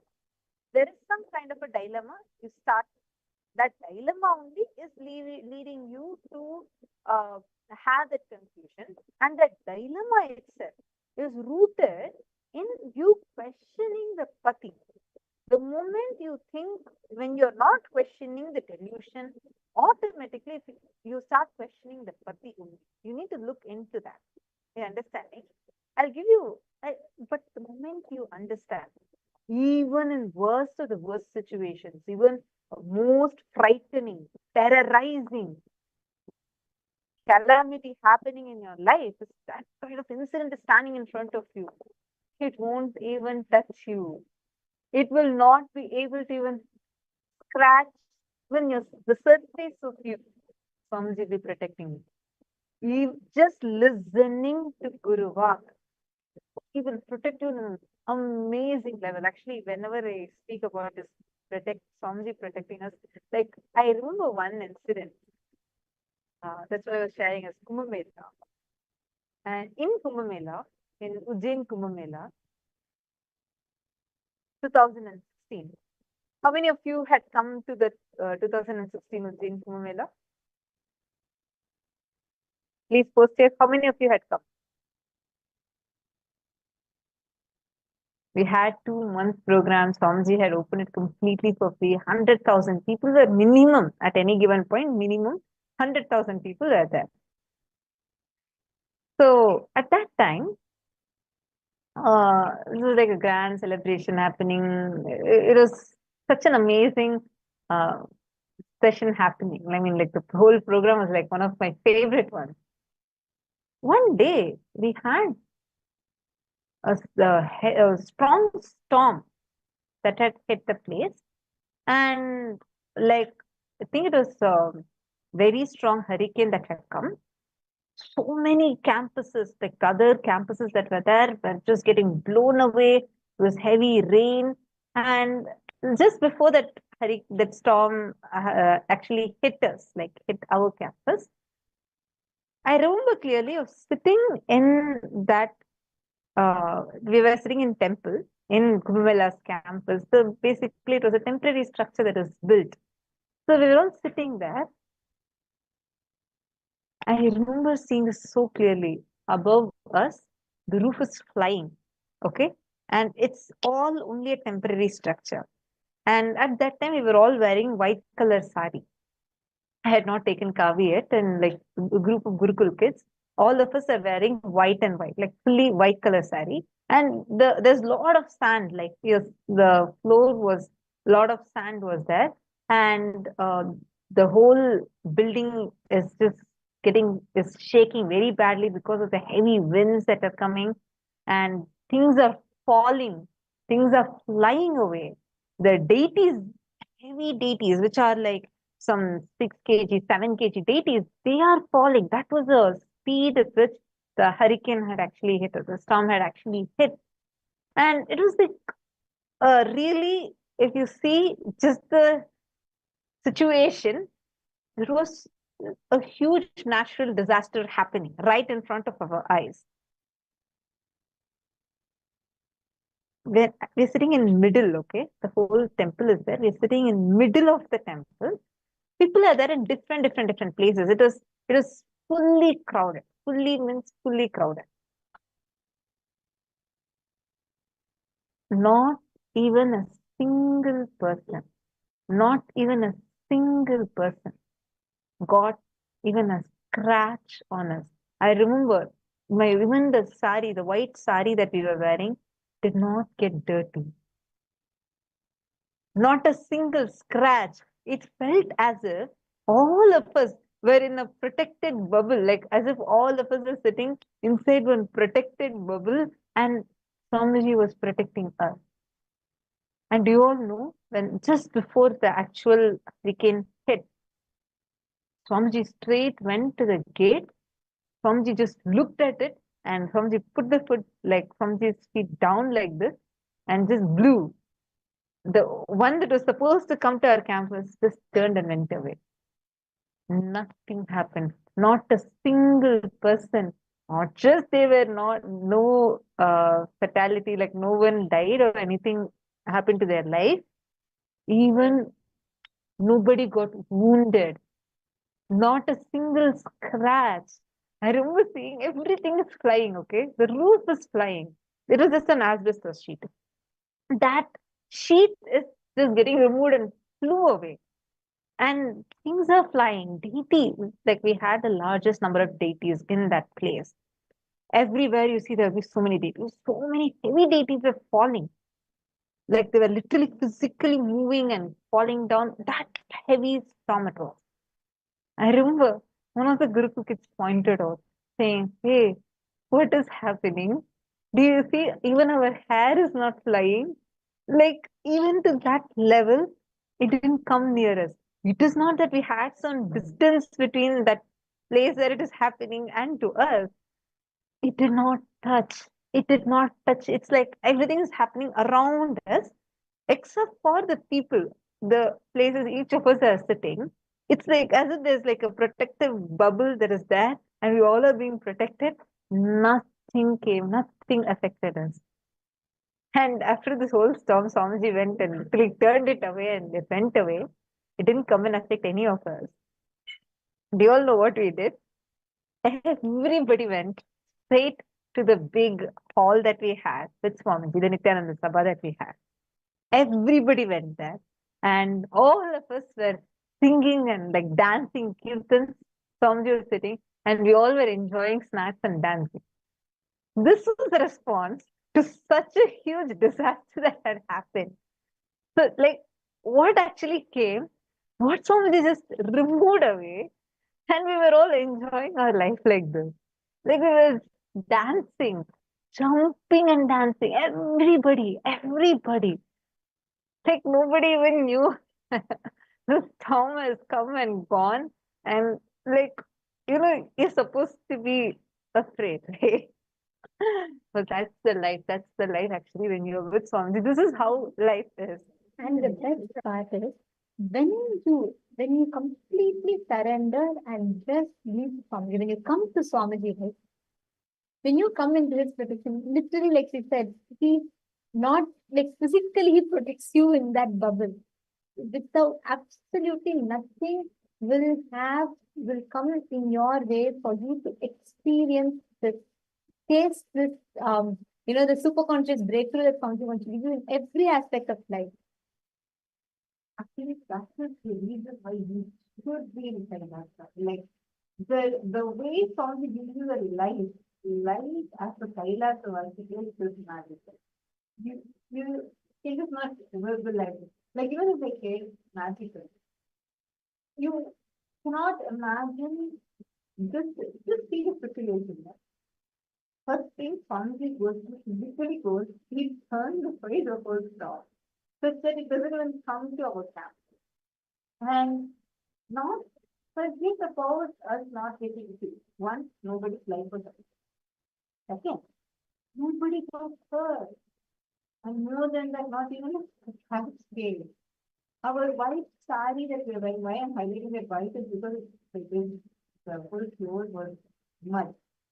So just imagine it's supposed to get dirty, right? And it's the full storm, and this is going so hard. Nothing happened. Everything else is flying away. Things that are much more heavier are flying away. Nothing happened to me. That is the way for Swamiji to understand any time the moment you surrender. Just connect, surrender to Swamiji. You don't need to worry about anything else. Even if worst situations, worst calamities happen to you in your life, Swamiji will be there, protecting you. Even if all doors are locked for you, he will open the feeling.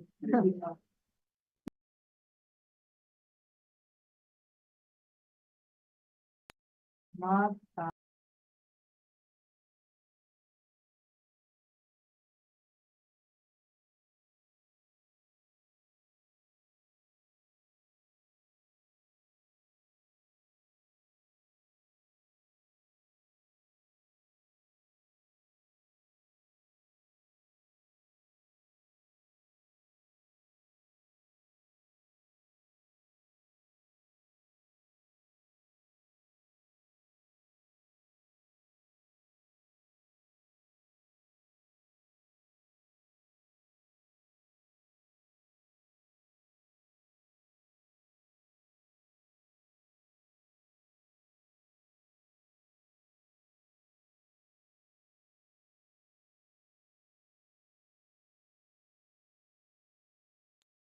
Sorry, Ma, are you able to hear me now? In tandem? Yes. Sorry, I was just reading out what Ma Kala Kala Priya had posted. She had posted saying, thank you for sharing these beautiful stories. It reminds me of what Swamiji says, my devotees don't perish. I was just saying, like, absolutely, that is the life Swamiji gives to us as Kailasavasis. And you'll just be so blessed with so many experiences. It is like unending. And it is not just like if I say the word just protect, no? It feels like we have our own visualization. Okay, Swamiji blessed and the storm went away. But it is not just that. It is the detail. How right after that first thing, Swamiji ensured nothing happened to us. Second thing, Swamiji showed so many miracles. Like you see the things right next to you flying away. It's like we all were observing. I remember clearly. This is a discussion. It was like everywhere, like other campuses, actually, in other campuses, people had even lost their lives. In many other campuses, before the storm actually had come to our campus, in other campuses, so many people had lost their lives. People were very badly wounded. The storm was very unexpected. And all of us are there, everyone, when Kumbh Mela happens. It is the largest gathering of humanity. Every time whenever Kumbh Mela happens, it's the largest gathering of humanity. And at that time, all of a sudden, everyone will come to that particular city, put a temporary structure. It is not cement building. It is just normal temporary structure. At many places, just tents. It's like that. So things can be easily like blown away by strong winds. This was a very strong storm. They were all, I remember, like the Gurukul kids, many of them were saying, hey, look, there it is flying, there the roof is blown away, and so many things are flying. So many other things got, even like mud had gone over, heavy rain, and like water had come, and a lot of those things happened. Nothing happened to any of us. That is why actually it was like a lot of excitement inside. Nobody had fear. We all knew Swamiji is there. We all knew Swamiji is taking care. Nobody had fear. We were like, oh my God, this is how storm actually looks like. And then you go and you are enjoying right after the storm actually being turned away by Swamiji. You come here and you're enjoying singing kirtans, dancing kirtans, and having the snacks blessed by Swamiji and just enjoying it. This is the life that you'll get as a Kailasavas. It is so something when even the word magical, we can't visualize it completely. In every single situation, whether it is something that you are dealing with yourself, like your patterns, your confusions, your dilemmas, some things that you're struggling with, or it is something that is external, like some actual situations you need to deal with, or it is natural disasters like this. In every moment, the way how you will experience Swamiji being with you, it is, you can give up anything in life just to have this, just to experience this dimension of it is, you know he is there with you. You know he is there every single moment, continuously with you. But even these words don't give real justice to what it is actually. So many people like this, there are so many stories. One person, one girl who was connected to who is connected to Swamiji, and she was going to her office, and she's very deeply devoted to Swamiji, connected to Swamiji. And one day it became very late. So as she was coming in the night, it became too late in the night. She was trying to come, and when she was about to come, there were a few drunkards that were following her, surrounded her, and they tried to misbehave with her. So it was a very scary situation for her. No one was there with her at that time. It was middle of the night. So immediately she connected to Swamiji, she prayed to Swamiji, and like at that point, she just surrendered to Swamiji. All of a sudden, a traffic police out of nowhere, these rogues were trying to misbehave with this girl. Out of nowhere, a traffic police wearing full bhasma, middle of the night, he comes here and drives away all those rogues who are trying to misbehave with her, and takes her safely to her home, drops her at home, and disappears. She knew it was Swamiji's blessing. She was so grateful to Swamiji. And she didn't share this with anyone else, only her parents knew. So immediately the next day, they wanted to come and offer their gratitude to Swamiji. They actually came to the house. Remember, they had not shared this with anybody. So when they came that time and all, it was Sarva Darshan. Sarva Darshan means that actually Swamiji will be walking in middle and both sides people will be there. So first Swamiji will be walking, Swamiji will be blessing this side, and then Swamiji will turn around and come again blessing this side. So like everyone, like Swamiji will actually come talk to each one and bless us. A long queues would be standing. It will be something too sweet. So this was a Sarva Darshan that has happened. She didn't tell anything, she was only standing there. Swamiji actually walked, came to her, blessed her, and Swamiji, did you see me? How did I look in the traffic police get-up? Understand, just for his devotees, just for each one of us, he himself rushes and comes just for us, for each one of us. Physically he comes. Physically he happens. He protects. He is there. Anytime, any one word Swamiji tells, one Guruvak that Swamiji gives, never ever, not just questioning it, never even try to negotiate with it. Any kind of a negotiation, any kind of a questioning, that will always only lead us to destruction in our life. And that is how Maya pulls you in. That is how delusion will pull you in and keep you deluded continuously. So now I think we've all understood about the secret of success, and this is the most important sacred secret of success. And now we are all going to be preparing ourselves for the darshan. Today, we are going to be having a very, very unique and important process called the Rasa Siddham process. Swamiji is going to be conducting an initiation process where Swamiji will churn the Kundalini Shakti and awaken the peak of the Kundalini Shakti in you. And we are going to now be listening to it. What is the science of Rasa Siddham process and how that works? Let us listen to the revelation now.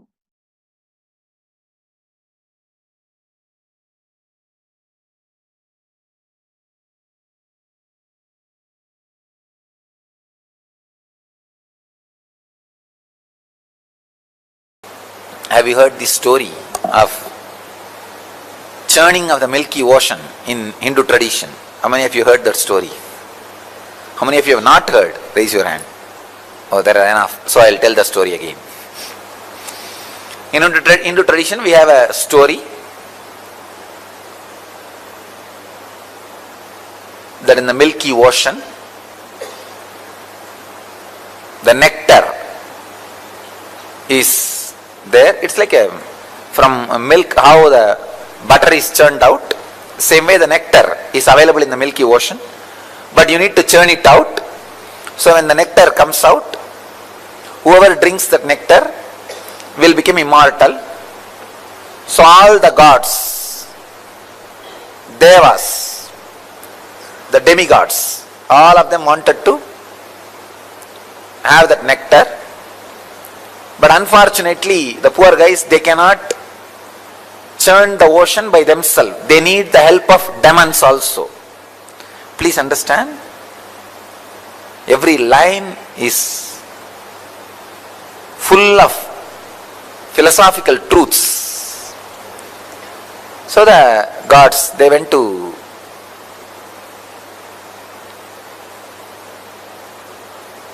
ask for the help of demons. Usually both of them always fight with each other. But the deal was struck that when the nectar comes out, off 50-50 share. So then because the share they agreed, after all they are brothers. Both of them have decided, all right, we will do it together. Then both of them go to their father, Brahma, ask Brahma, creator, we both have decided to churn the milky ocean and get the nectar out. Brahma was delighted and excited. Oh God, I have never seen both teams coming together. It is always an headache for me. One will come and snatch some boon from me and go and torture the other one. The other one will come and complain and take some other boon from me and go and torture the other one. This is a whole day is same work. First time both of you guys have come. Great. What do you want from me? They asked, we want your help and suggestion and guidance. How to go about. He said, you need the Shivas on which Shiva is sitting, the Meru hill, and on which Vishnu is lying down, the Vasugi, Adisesha, snake. You need the hill, Meru, Kailash as a spindle, and snake, largest snake in the world, on which Vishnu is lying down, that Adisesha as a rope. These guys thought, oh God, that's too much. How to go and ask? Brahma says, no, go and ask both of them, they will give you. It's not a problem at all. But they were not able to, these demons and demigods are not able to trust the Shiva and Vishnu. They directly went and struck a deal with the Kailash hill and the snake. They said, you guys come, cooperate, you will have one share of nectar. Finally, without the Shiva's blessing, Kailash came. Without the Vishnu's blessing, snake also came. And they started the churning. And the Kailash is the spindle, the snake is the rope, and one side the demons, other side the demigods. Even before starting the churning, the fight started. Who will be in the head side? Because head is always special. God said, we only will be in the head side. Demon said, no, we will be in the head side, you be in the tail side. Finally, somehow Brahma intervened and advised, hey, allow the demons to be near the heads. Anyhow, they agreed. The demons were near the head and demigods were in the leg, feet, in the tail side. The churning has started. Suddenly, because neither Shiva gave permission to Meru, nor Vishnu gave permission to the snake, the hill has started sinking inside the ocean. How many of you have seen that churning when they churn the milk for butter? The Indian villages with spindle, they will churn. The same way the churning has started. One side demons, one side gods, and it has started sinking, that spindle. Now big problem, what to do? They ran to Shiva. Shiva is just in Samadhi, nothing can be done. They ran to Vishnu. Vishnu thought it's too much, because not only that spindle is sinking, it is dragging the whole crowd inside the ocean, because all these guys are holding that rope. When that is sinking, naturally what will happen? The whole world is sinking and there will be no population, no fun. What to do? Vishnu is supposed to be a protector. He rushes and he becomes a huge tortoise and lifts that spindle and holds that spindle on his back so that they can continue the churning. The hill will not be drowning and the people will not get drowned. Because he is a protector, he has to protect. So, Brahma created the chaos. Vishnu is protecting the chaos. The churning is going on. So many things came out. Like a Kalpa Vriksha, tree which gives whatever you want. Parijata, the eternal smelling flowers. Parijata, Kalpa Vriksha, Ratna Singhasana, shining throne, and Chintamani Griha, the house of diamonds, and everything, all the celestial things, all the Ujjaisravas, that horse, Airavata, elephant, and Shamantaka, the most powerful and valuable jewel in the world. But all these things came out. Parijata, Kalpa Vriksha, Chindamani Griha, and Airavata. Airavata is the four tusk elephant. 4 tusk, not 2. So all these celestial things came out. And the funny part is, when all these things came out, each one went and grabbed. It's mine, it is mine, it is mine. When Parijata came out, Indra went and grabbed. When Kalpavriksha came out, Kubera went and grabbed. When Shanganidhi, Padmanidhi came out, again Kubera grabbed. And when Ujjaisravas, the horse came out, Asuras, Rakshasas grabbed. When the Ramba Menaka Urvasi came out, Indra grabbed. When finally Lakshmi came out, the wealth, energy itself, then Vishnu grabbed. When the Akshamala, the Rudraksh Japamala and Kamandalu came out, Brahma grabbed. When all the useful things came out, everybody grabbed. It is theirs, theirs, theirs, theirs, they all grabbed. Unfortunately, that snake has become completely tired. These fellows went on churning, did not bother to feed that snake, poor snake. And that fellow, so tired, he just vomited poison. See, when they were churning, the hill was sitting on the tortoise back. That lot of friction, heat, intense heat was created. When this fellow vomited the poison, it went and exactly hit that heat, and poison heated. That is what is alagala. It's not a cold poison. Cold poison will not spread and do damage. The heated poison will spread even in the air and start killing people. The first air pollution, chemical attack. Or I can say first chemical mishappening. Maybe 10,000 times, like Bhopal gas accident. Something has happened in that heat. When the poison was added, intense heat, it's a huge destruction. Millions of demons and demigods have started dying.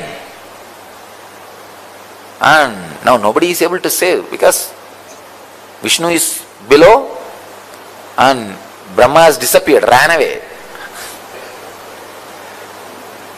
And what to do?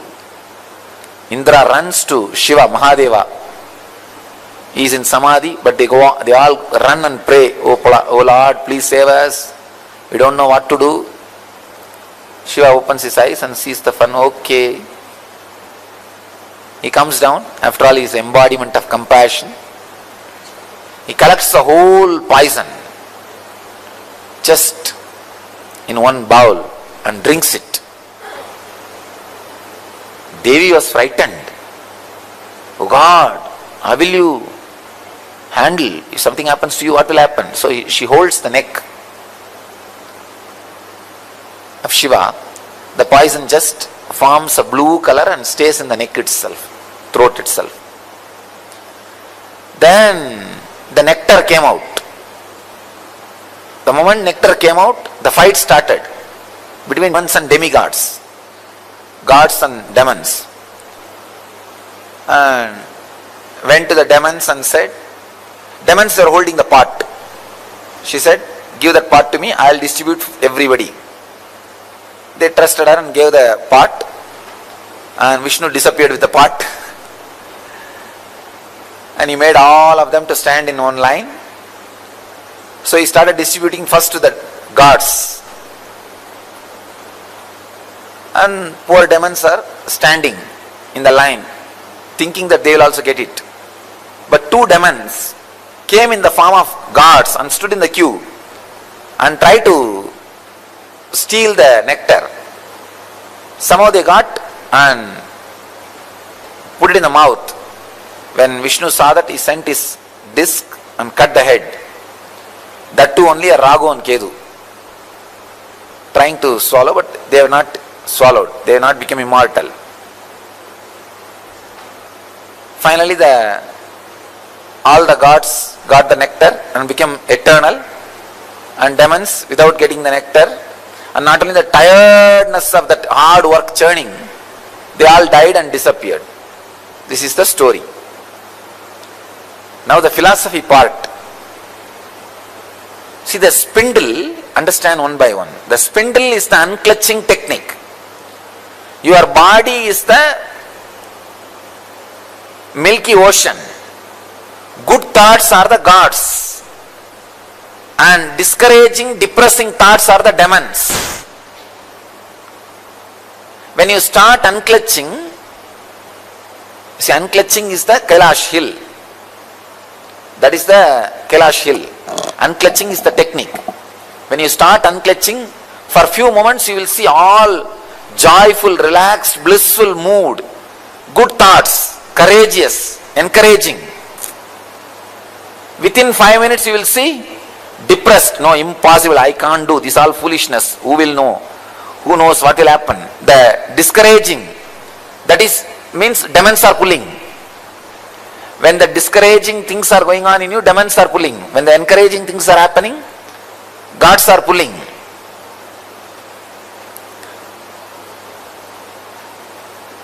The tortoise below, holding without the spindle sinking, is the encouragement which you get from master. Come on, do it. Don't allow sinking. Don't allow. Continue, continue, continue. That is the tortoise holding. And all the auspicious things comes out of that ocean. Like Kalpavriksha, or gems, jewels, wealth. These are the extraordinary powers you get. Extraordinary powers you accumulate during the unclutching process. Now you will see. You will suddenly have the intelligence to find out what is going to happen tomorrow, day after tomorrow. And telepathy moods will come. Intuition will be awakened. Levitation happening. Different siddhis will start happening. These are the extraordinary powers, things coming out of the churning. But be very clear, don't be stuck with it. Don't be stuck with it. They will all come, and don't bother about it. Don't bother much about it. You will have wealth. Whole life is this churning only. And the way many things comes out. So many things comes out. Your body will become so alive, ecstatic. These are all different products coming out during the churning. Then finally, the heavy, unbearable, dead-end depression. That is what is Alagala Visha. Alagala poison. Deep hatred towards everything, including master. Unable to trust anything. Every seeker will go through this mood at some point. At some point, every seeker will go through. That is the Alahala poison. At that moment, you should have the intelligence to run to Shiva, Guru.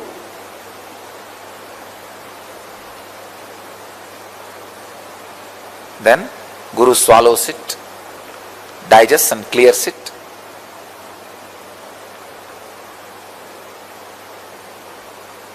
After that, when the churning happens, only then the nectar comes out, enlightenment. Even when the enlightenment comes, some of the demonic thoughts will try to become immortal in you. But protector, Vishnu will take care. The Guru's grace is Vishnu. Guru is Shiva, Guru's grace is Vishnu. He will take care that demons don't become immortal. So all the good sacred sentiments you had will drink the nectar and become immortal. And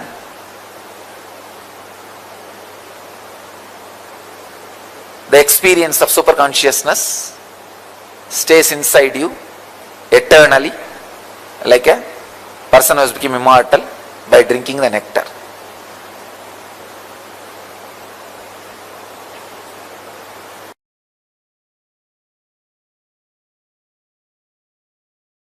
All of you take your mattu and keep it in front of you. Hold. See, you have to hold upside down, means that mattu top part should come down. Yes. The top part should come down. You should hold like that. Listen carefully. Listen carefully and intensely. You should cognize your spinal cord, your Merudanda is the mattu you are holding in the hand. Listen. The mattu you are holding in the hand is your Merudanda, your spinal cord. I'll connect your Merudanda and spinal cord. See, the cosmic spinal cord is Merudanda. Your spinal cord will now become cosmic spinal cord. And I'll connect your Merudanda with intense Kundalini Shakti. I'll explain step by step. The first thing you need to know is extreme non-violence. Paramashanta Swarupa.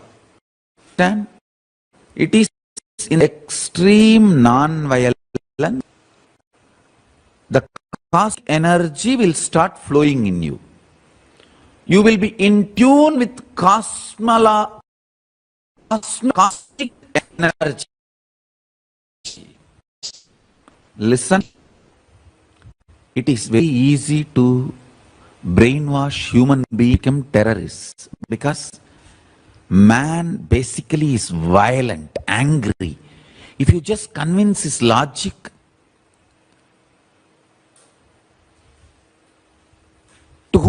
towards whom he is angry, he will become terrorist. But making you realize the non-violence and ahimsa is the real job. Understand?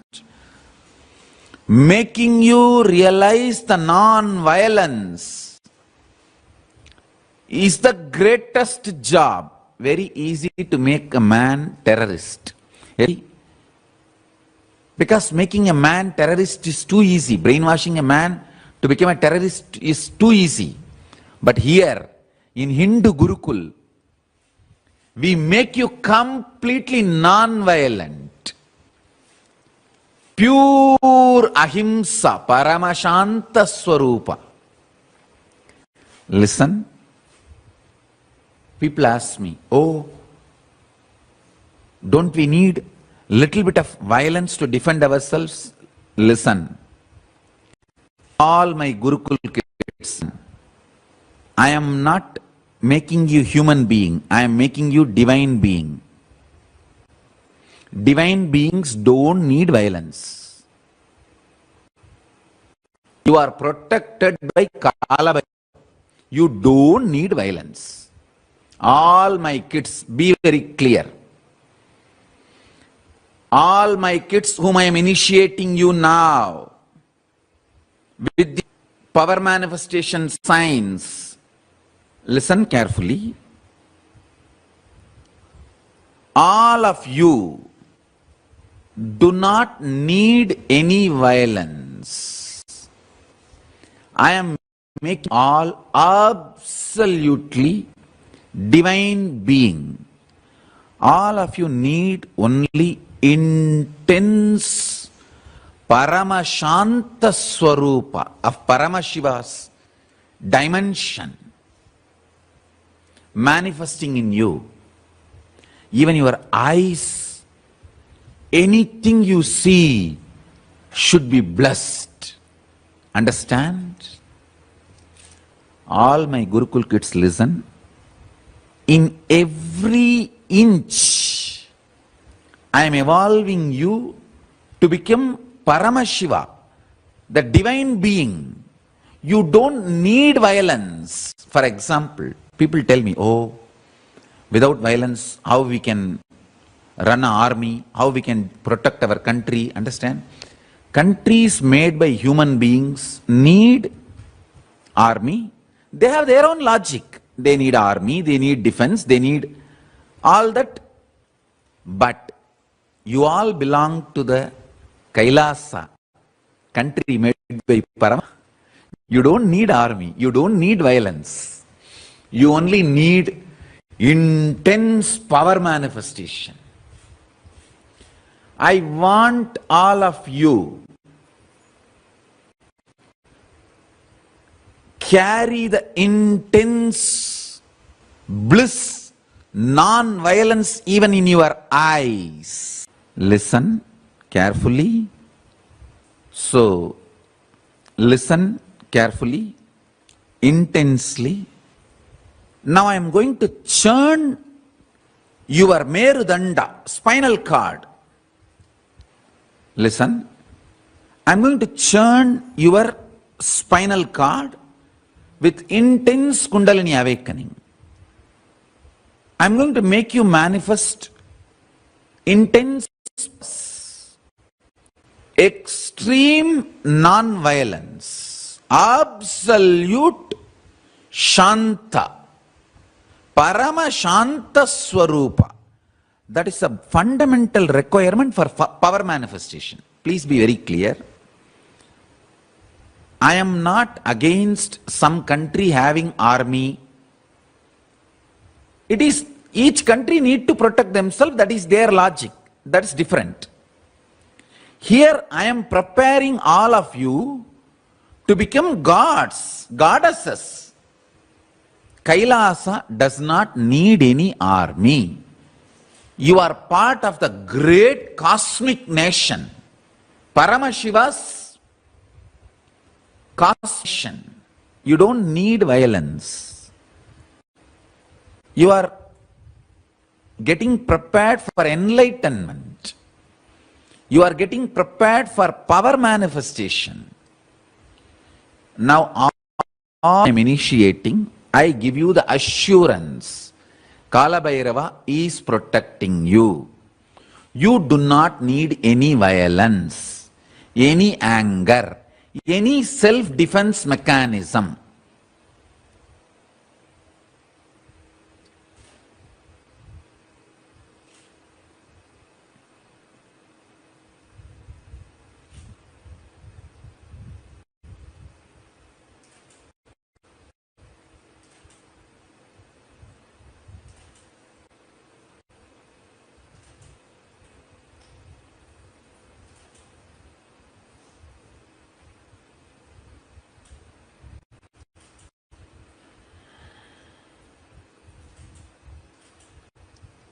All of you listen.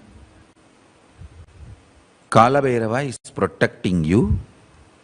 You don't need any violence. You don't need any anger. You don't need anything to defend yourself or any reactionary assumptions. Just rest in Paramashanta Swarupa, Paramashiva. All the kids whom I am initiating now, listen carefully. This is the boon, powerful cognition I am giving it to you. If you want to test the power of this powerful cognition, this is a powerful science. The powerful science. Earlier we had kids growing the rose plants without thorn. Now start again. You cannot touch the plant. Sit next to the plant and tell, Paramashiva has blessed me. I am protected by Kala Bhairava. I don't need violence. Praying to Kala Bhairava, connecting with Kala Bhairava, I give you abhaya. You are protected by Kala Bhairava. You don't need any defense. Drop the thorn. Power of your cognition. The plants will drop the thorn. There you can test the power of the initiation I am giving you now. This is the first step. Understand cheap people. Aim of defense. Justify their violence and anger which actually kills them. All of you are Subrahmanya, prince and princess of Paramashiva.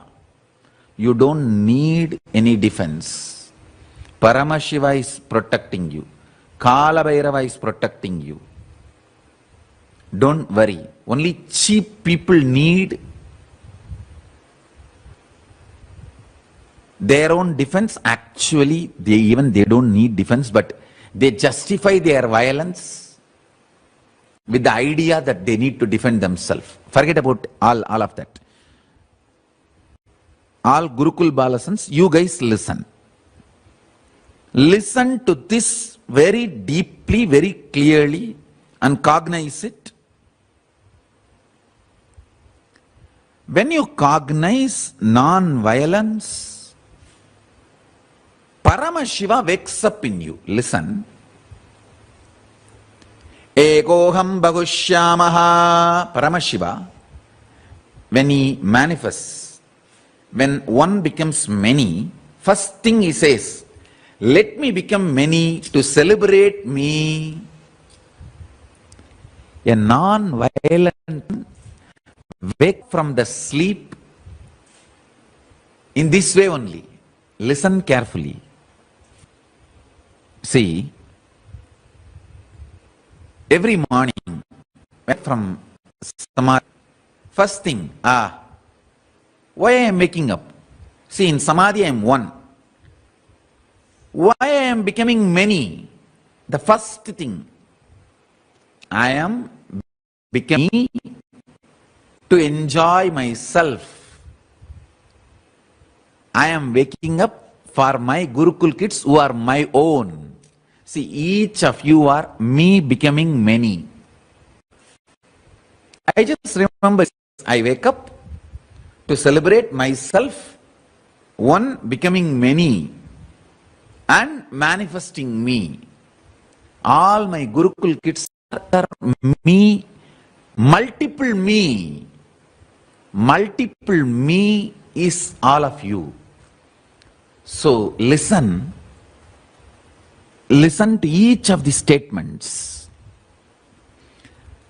I am one in Samadhi. I became many to celebrate myself. Now, first thought I feel why I should wake up is, my kids are waiting. Let me go and see them, initiate them, make them manifest me. So I am one, see, in the deep sleep. So for you guys, sleep, for me is Samadhi. The Samadhi, I am one. I became many to celebrate me. For example, a normal person, he wakes up violent frightened, remembering his boss, remembering his load, remembering his enemy, remembering his fear.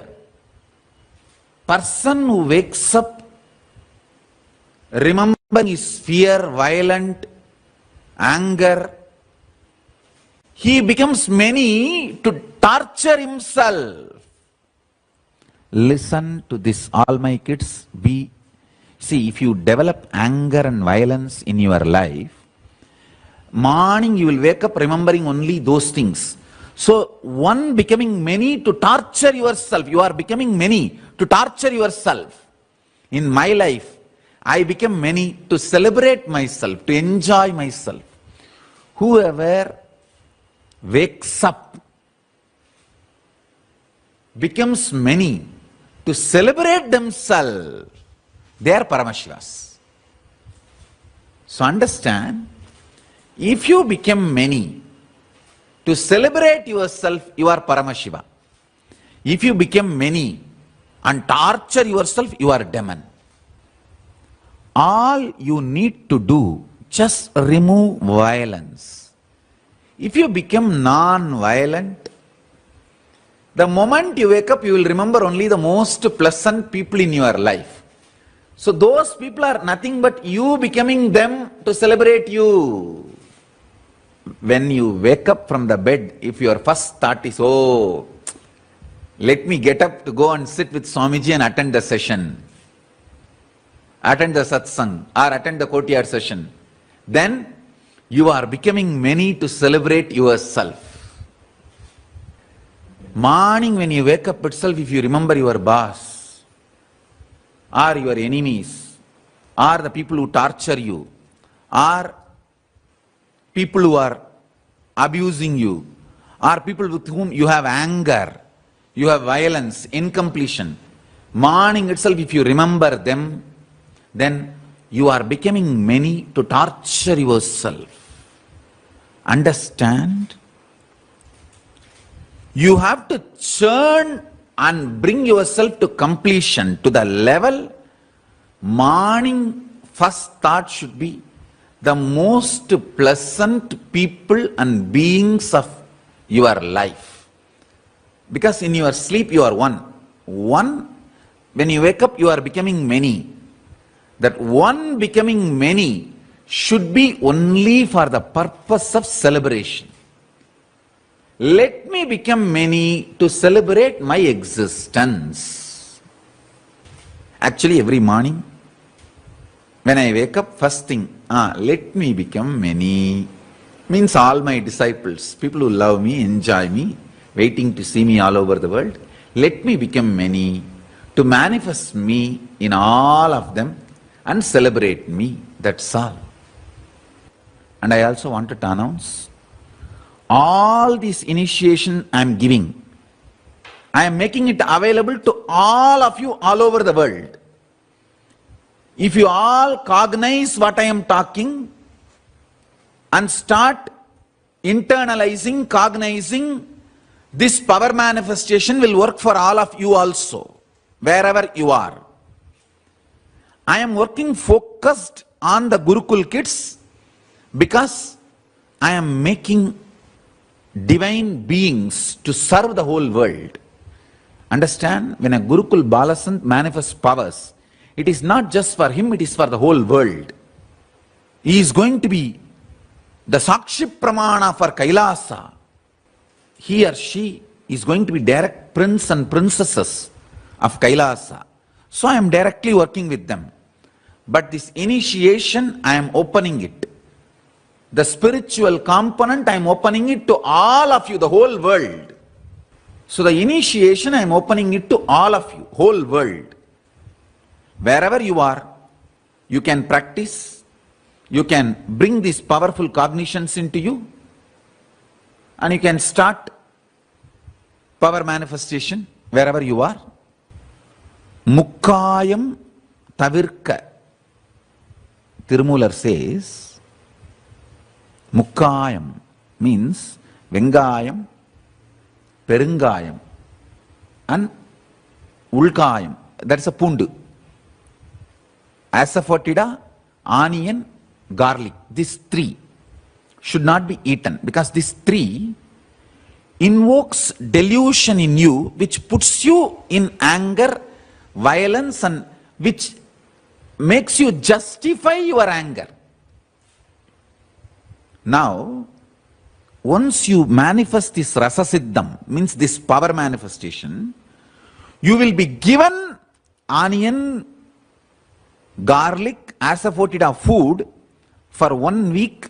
Even after eating that food for 1 week, you should not have any incompletion, negativity, violence when you wake up early morning. That is the test. That much you should become pure. Then you radiate the power of ahimsa, non-violence. See, now what I am sharing with you is the clear rasa siddham, step by step. What is the powerful cognition? And what is the power you are going to manifest? Then how your system should be tested to hold that power. So now, I am going to churn the Merudanda. By churning the Meru, I will awaken your Kundalini Shakti intensely. Once the Kundalini Shakti is awakened today, now itself, within next few minutes, you can start moving the matter with very absolute oneness, non-violence. Absolute non-violence and oneness. You tell any matter, I am becoming many. To celebrate myself, you are me, I am you, come on. Just call, that matter will come towards you. That's all. Now, the first step. Cognize your Merudanda, the mattu in your hand, and your spine is one and the same. Hold that mattu in your hand like this, hold inside, upside down.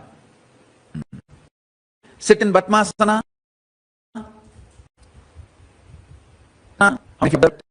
I made Padmasana without touching the leg. Listen, see here.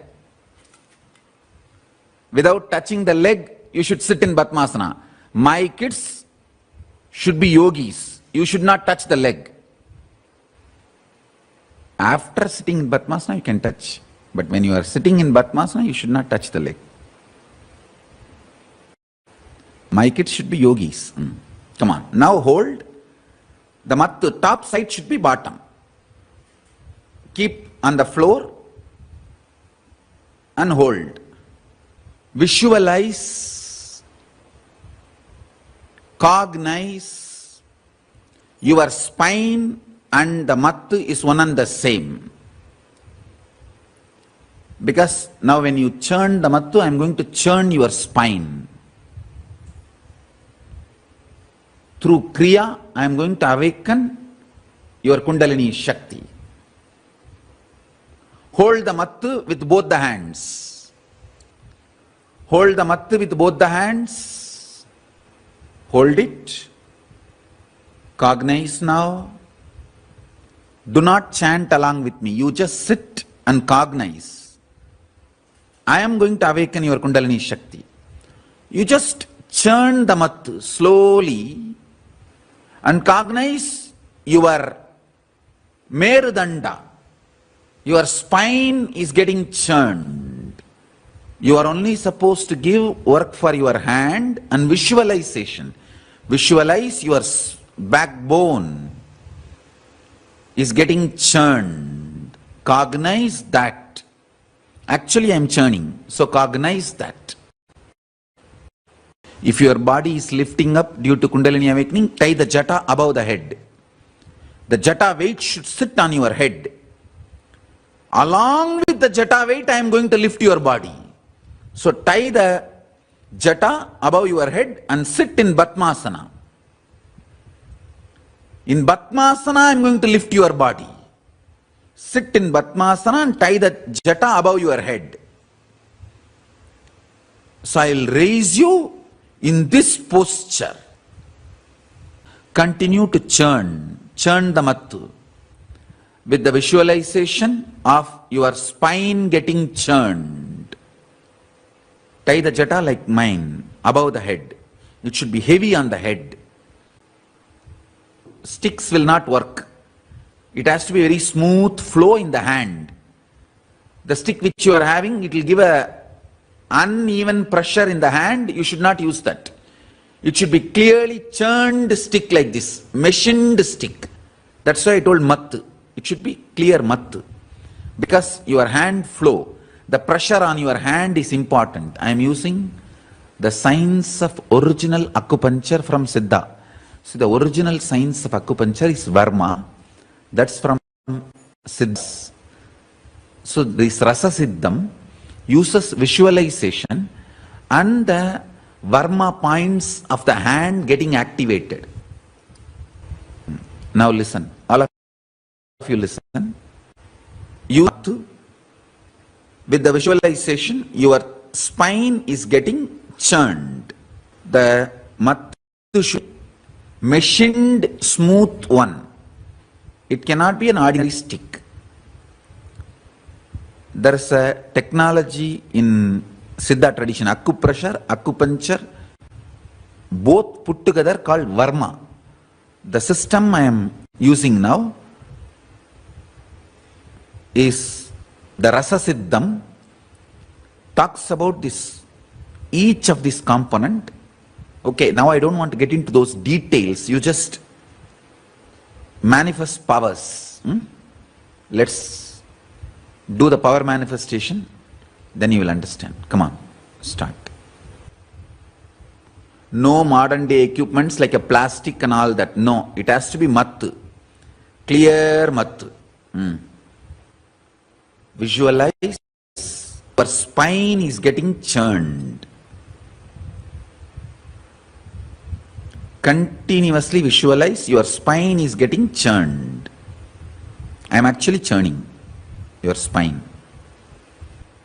So in next few days, I am going to do a process with that Kashi Kalabhairava Prasadam. Come on, continue, don't stop, continuously do. Continuously churn the mattu and cognize your spine is getting churned. If you don't have wooden mattu, don't use anything else. Just sit and visualize, cognize, that is enough. But use only wooden mattu. Don't use plastic, don't use modern day items. Because it has something to do with the pressure your body need to feel in the palms. So don't use alternative items. If you don't have what I am saying, just sit and visualize. That is okay. But don't use alternative items. Visualize, cognize, your whole spine is getting churned. Continue to churn, continue to churn. Don't chant, no sound, only visualization. And churn the mattu. Visualize your spine is getting churned. Do not chant, only visualize your spine getting churned. If you have a wooden mattu, get it and you can use the wooden mattu to rub, to churn. Do not use other than wood, any other material. When after the initiation starts, don't move. Don't rub empty hand. You need the wooden mattu's pressure. If you don't have wooden mattu, just sit and visualize. Churn intensely, not speedily. Listen. Intensely means keeping your visualization, cognition you should do. Continuously keep your cognition, your spine is getting churned. With that cognition, you should move, you should do. So there will be intensity. The first reaction of your body will be intense joy. But don't slow when the joy starts happening. That is when now the process is starting. Your whole body will feel very orgasmic. Intense joy. Kids will not know what is orgasmic. For kids, it's only a joy. Suddenly, the dense ecstasy. When the Kundalini is awakened, the first feeling will be intense joy. For the kids, it will be just ecstasy, joy. For the adults, it will be like a physical intense joy. But continue to churn. Continue to churn, continue to visualize that your spinal cord is getting churned. Cognize it. Om. Churn intensely without giving up on the visualization, cognition. Listen, that cognition, your spine is getting churned is the most important. With that cognition, churn. So do it intensely. No speed. I am not asking you to do it speed. I am asking you to do intensely. Intensely means with that visualization. You can keep your eyes closed or open, no problem. But with that visualization, your spine is getting churned. With that visualization, churn the mattu.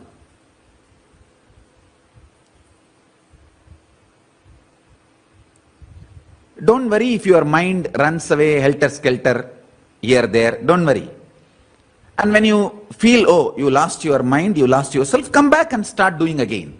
That is why that hand kriya, hand work, the kriya in the hand, kriya in the hand is only to bring you back again and again if your mind runs away helter here, there. So that is why that hand in the kriya.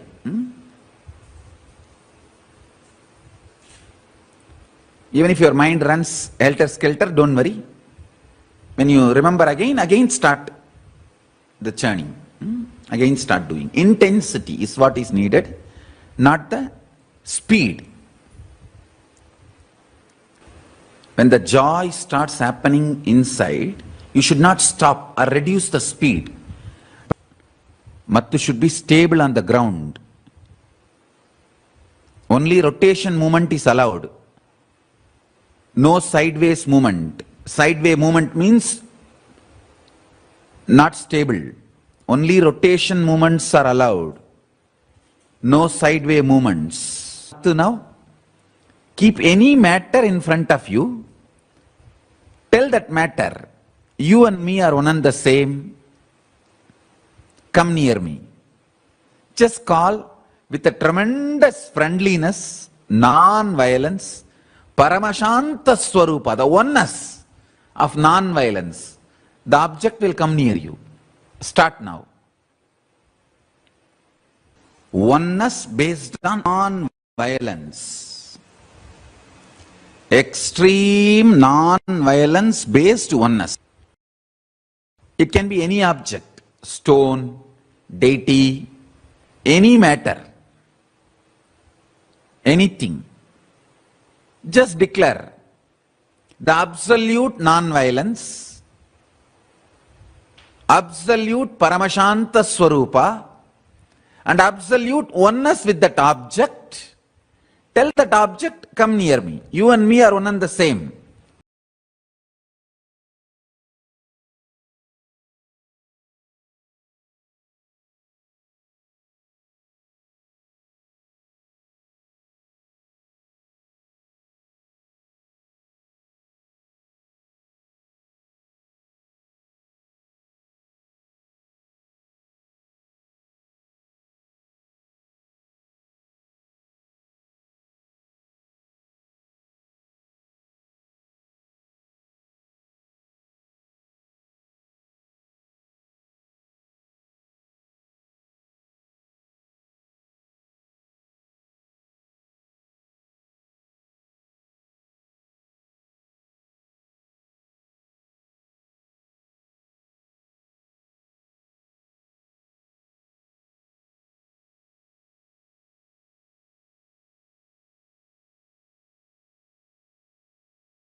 Nityananda.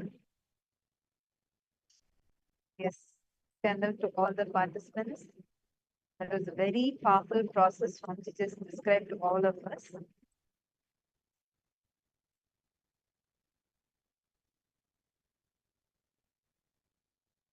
Oh, Makala Karapriya has posted. Sorry, I'm just seeing your message. You posted, Swamiji showed me some visions. And the incident you're sharing with us is helping me to connect the dots. Some things you're describing is exactly what I saw in my vision. I feel Swamiji is giving me confirmation. So beautiful, Ma. Thank you for sharing that with us. Now it is time. All of us are going to be entering into the darshan. Can I request all of the participants to kindly come on camera and settle down? We're going to be having the darshan of Bhagavan Somaskanda Murthy and Sishyabhava Murthy forms of Paramashiva. Somaskanda Murthy, the form of Paramashiva with Bhagavan Subrahmanya, and he's sitting there and repeating as Tyagaraja Swami. This is the exact form of Paramashiva, also known as Tyagaraja Swami, and we are going to be blessed with his very darshan today. Now, before we enter into the darshan, I request all the participants to take a few minutes and prepare yourselves. We are going to be preparing ourselves with the Subrahmanya Yantra, and I request every participant that is sitting here to take a few minutes, and as we are playing, we are going to be playing a small video for all of you to watch. As we are playing, please follow along and draw the exact mandala. As Swamiji is drawing, please draw along with Swamiji, and then we are going to be entering to the darshan. Let us get started now. Please sit straight. And you can get a plate of either kumkum or chandan. I request every participant to get a plate of basma, sacred ash, or kumkum, or sandalwood powder. Any one. Don't get all. Any one is enough. And just put it on a plate. A copper plate or a brass plate is preferred. So put it on that, and do not use plastic for a plate. Use any of these and keep it in, and fill up the plate with this basma or kumkum, or basma is the sacred ash, or kumkum, which is the processed turmeric, or chandan, sandalwood powder. Get any one of this and put it in a plate and spread it. And now we're going to be playing a small video where Swamiji is going to be doing this mandala. Swamiji is going to be drawing the Subrahmanya Yantra. And I request every participant to follow along as Swamiji is doing this for us. So let us start.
Nada.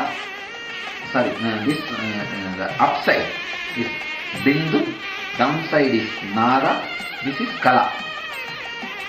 Nada Bindu Kaladi Namo.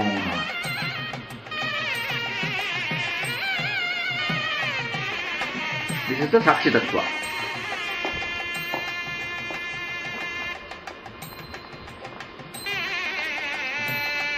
புரியுதா?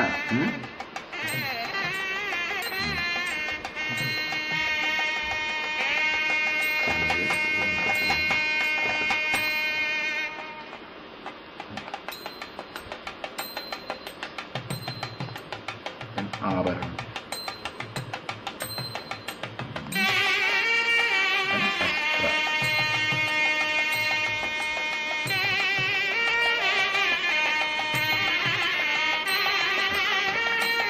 முருகன் வேலை வேல் முதல்ல சூல சைடில்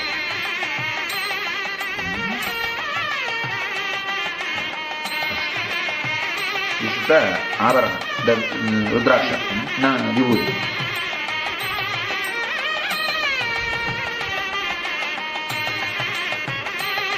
ஆபரணம் ஆயுதம்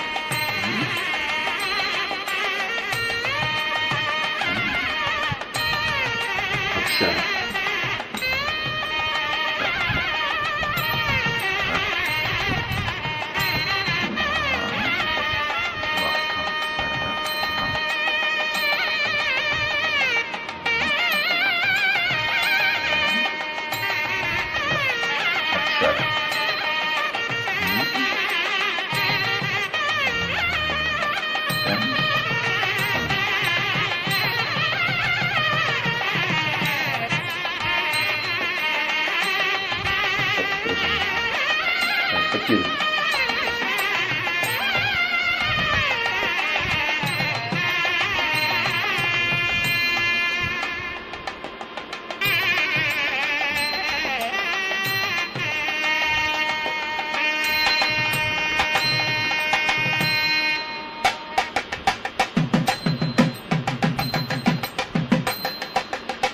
వసీయ మోహన స్తంభన విద్వేషణ ఆకర్షణ ఉచ్చారణ వేదన మారణ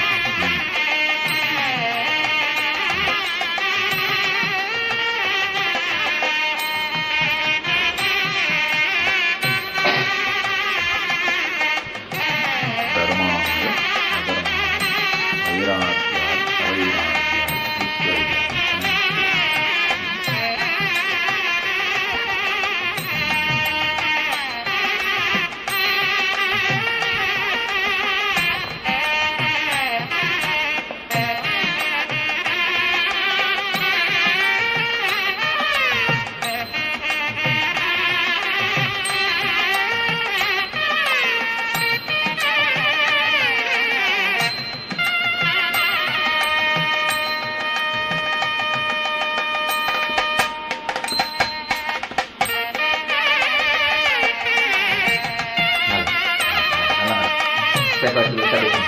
இது வந்து கேள்வி நமக்கு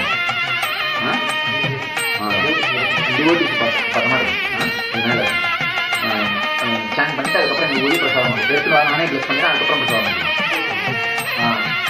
இந்த ஊதி விஷயம் பண்ணுறது பிரசாதம் இருக்கும். அது அத்தியானம் அழகாக முடிச்சு ரெண்டு பக்கம் முடிச்சு எடுத்துக்கோ. Science of yantra all the Subrahmanyas, Anga Devata, Avarana Devata, everything is installed in that. All the energies are installed in that through the line drawings. So this is the cartoon of Subrahmanya. Subrahmanya's energy will be radiated in this with a particular mantra.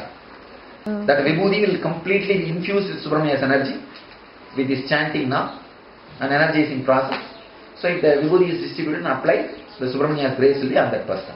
You see 71 corners will be there. For Devi 43 triangle. For Subrahmanya 71 corner. If you count, you will see 71 corners will be there.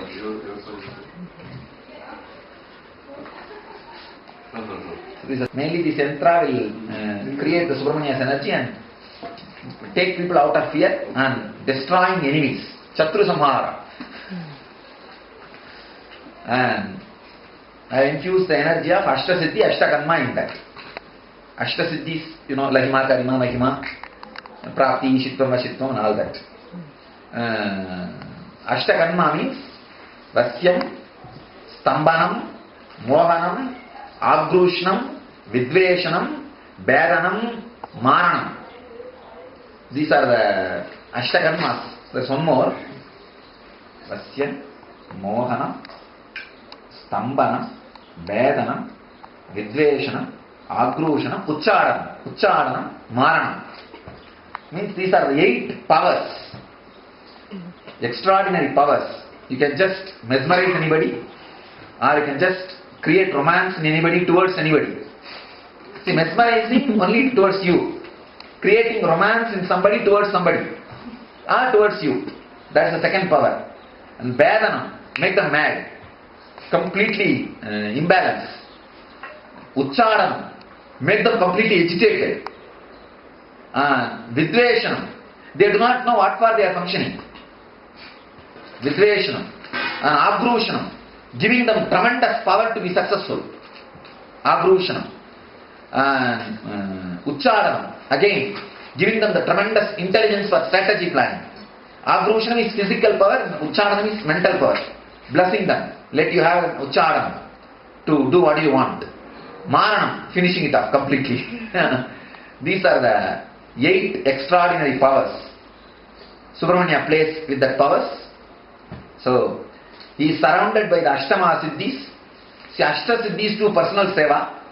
Ashtakarmas do the outside seva for him. Means like without touching the body, any seva is done, it is a second level service. Like a security and all that. So that second level service is done by the Ashtakarmas.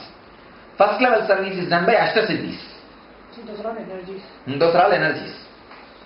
And he is sitting with the Dharma, Adharma, Vairagya, Avairagya, Aishwarya, Anaishwarya. All these are different components of the cosmos. And Kamadenu, Kalpavriksha, Parijata, Ratnasimhasana, Samminnala, these are all his glory. He is sitting in the Ratnasimhasana, which is under the Kalpavriksha, which is covered by the Parijata, where Kamadenu is standing and serving him and ready to give anything you want. Ratna Singhasana is the throne. Samminnala, a beautiful Agadi, I don't know English word. I think the water body, sacred water body. Samminnala. So these are all the heavenly objects which gives whatever you want. The powers. And then with the 12 hands and 18 eyes, 6 faces, and the eternal aura, Surya Prabhavadi, because he is born out of the fire, he is a Surya Prabhavadi. For Krishna and all, Chandra Prabhavadi. Krishna and all is a more cool, that aura, means the Prabhavadi. For this is Surya Prabhavadi. So the Trishul is the protection. For Krishna Yantra and all, moon will be the thing. So that kind of weapon as a protection. So this is like a Dhyana Sloka. Now whatever I described, it's a Dhyana Sloka. And the Bijakshara of Saravana Bhava. Bijakshara. So this Yantra will be the auspicious Yantra, Mangala Yantra. So it is not specially aiming for some purpose. Mangala means your presence is what we need. So if it is a special purpose, so to that direction the main bindu should be directed. The main triangle which is the center should be directed to Marana or Vidveshana or Adarshana or Ucharana. If that is directed, that special power towards that the energy will be concentrated. So now what I did is a Mangala. We want your presence, that's all. We are not asking anything special to kill somebody or to mesmerize somebody or to create romance somebody. No, we are not asking any special things. We want your presence and blessings. That is why Yantra, purpose of this Yantra.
Nityanandam.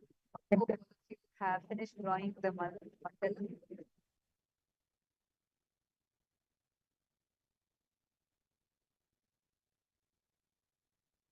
All the participants have finished drawing Subrahmanya Yantra. If you To all the participants, today we're all going to be receiving this initiation into Ajeyatva. We're all going to be receiving the live darshan of Somaskanda Murthy and Shishya Bhava Murthy forms of Paramashiva. And Swami is going to be initiating all of us into the secret for invincibility. That is all. Now get ready to receive the darshan. Please settle down. Sit straight with your head, neck, and spine in a straight line. Shanta Mahavakya, let us all get ready to receive the ultimate initiation into invincibility by Paramashiva himself. Please close your eyes.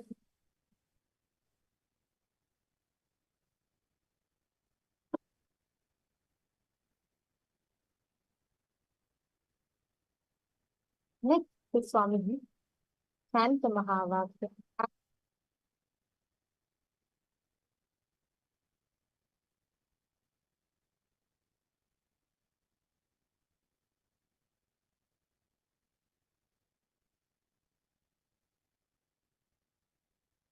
Prepare your space, inner space, to receive the darshan.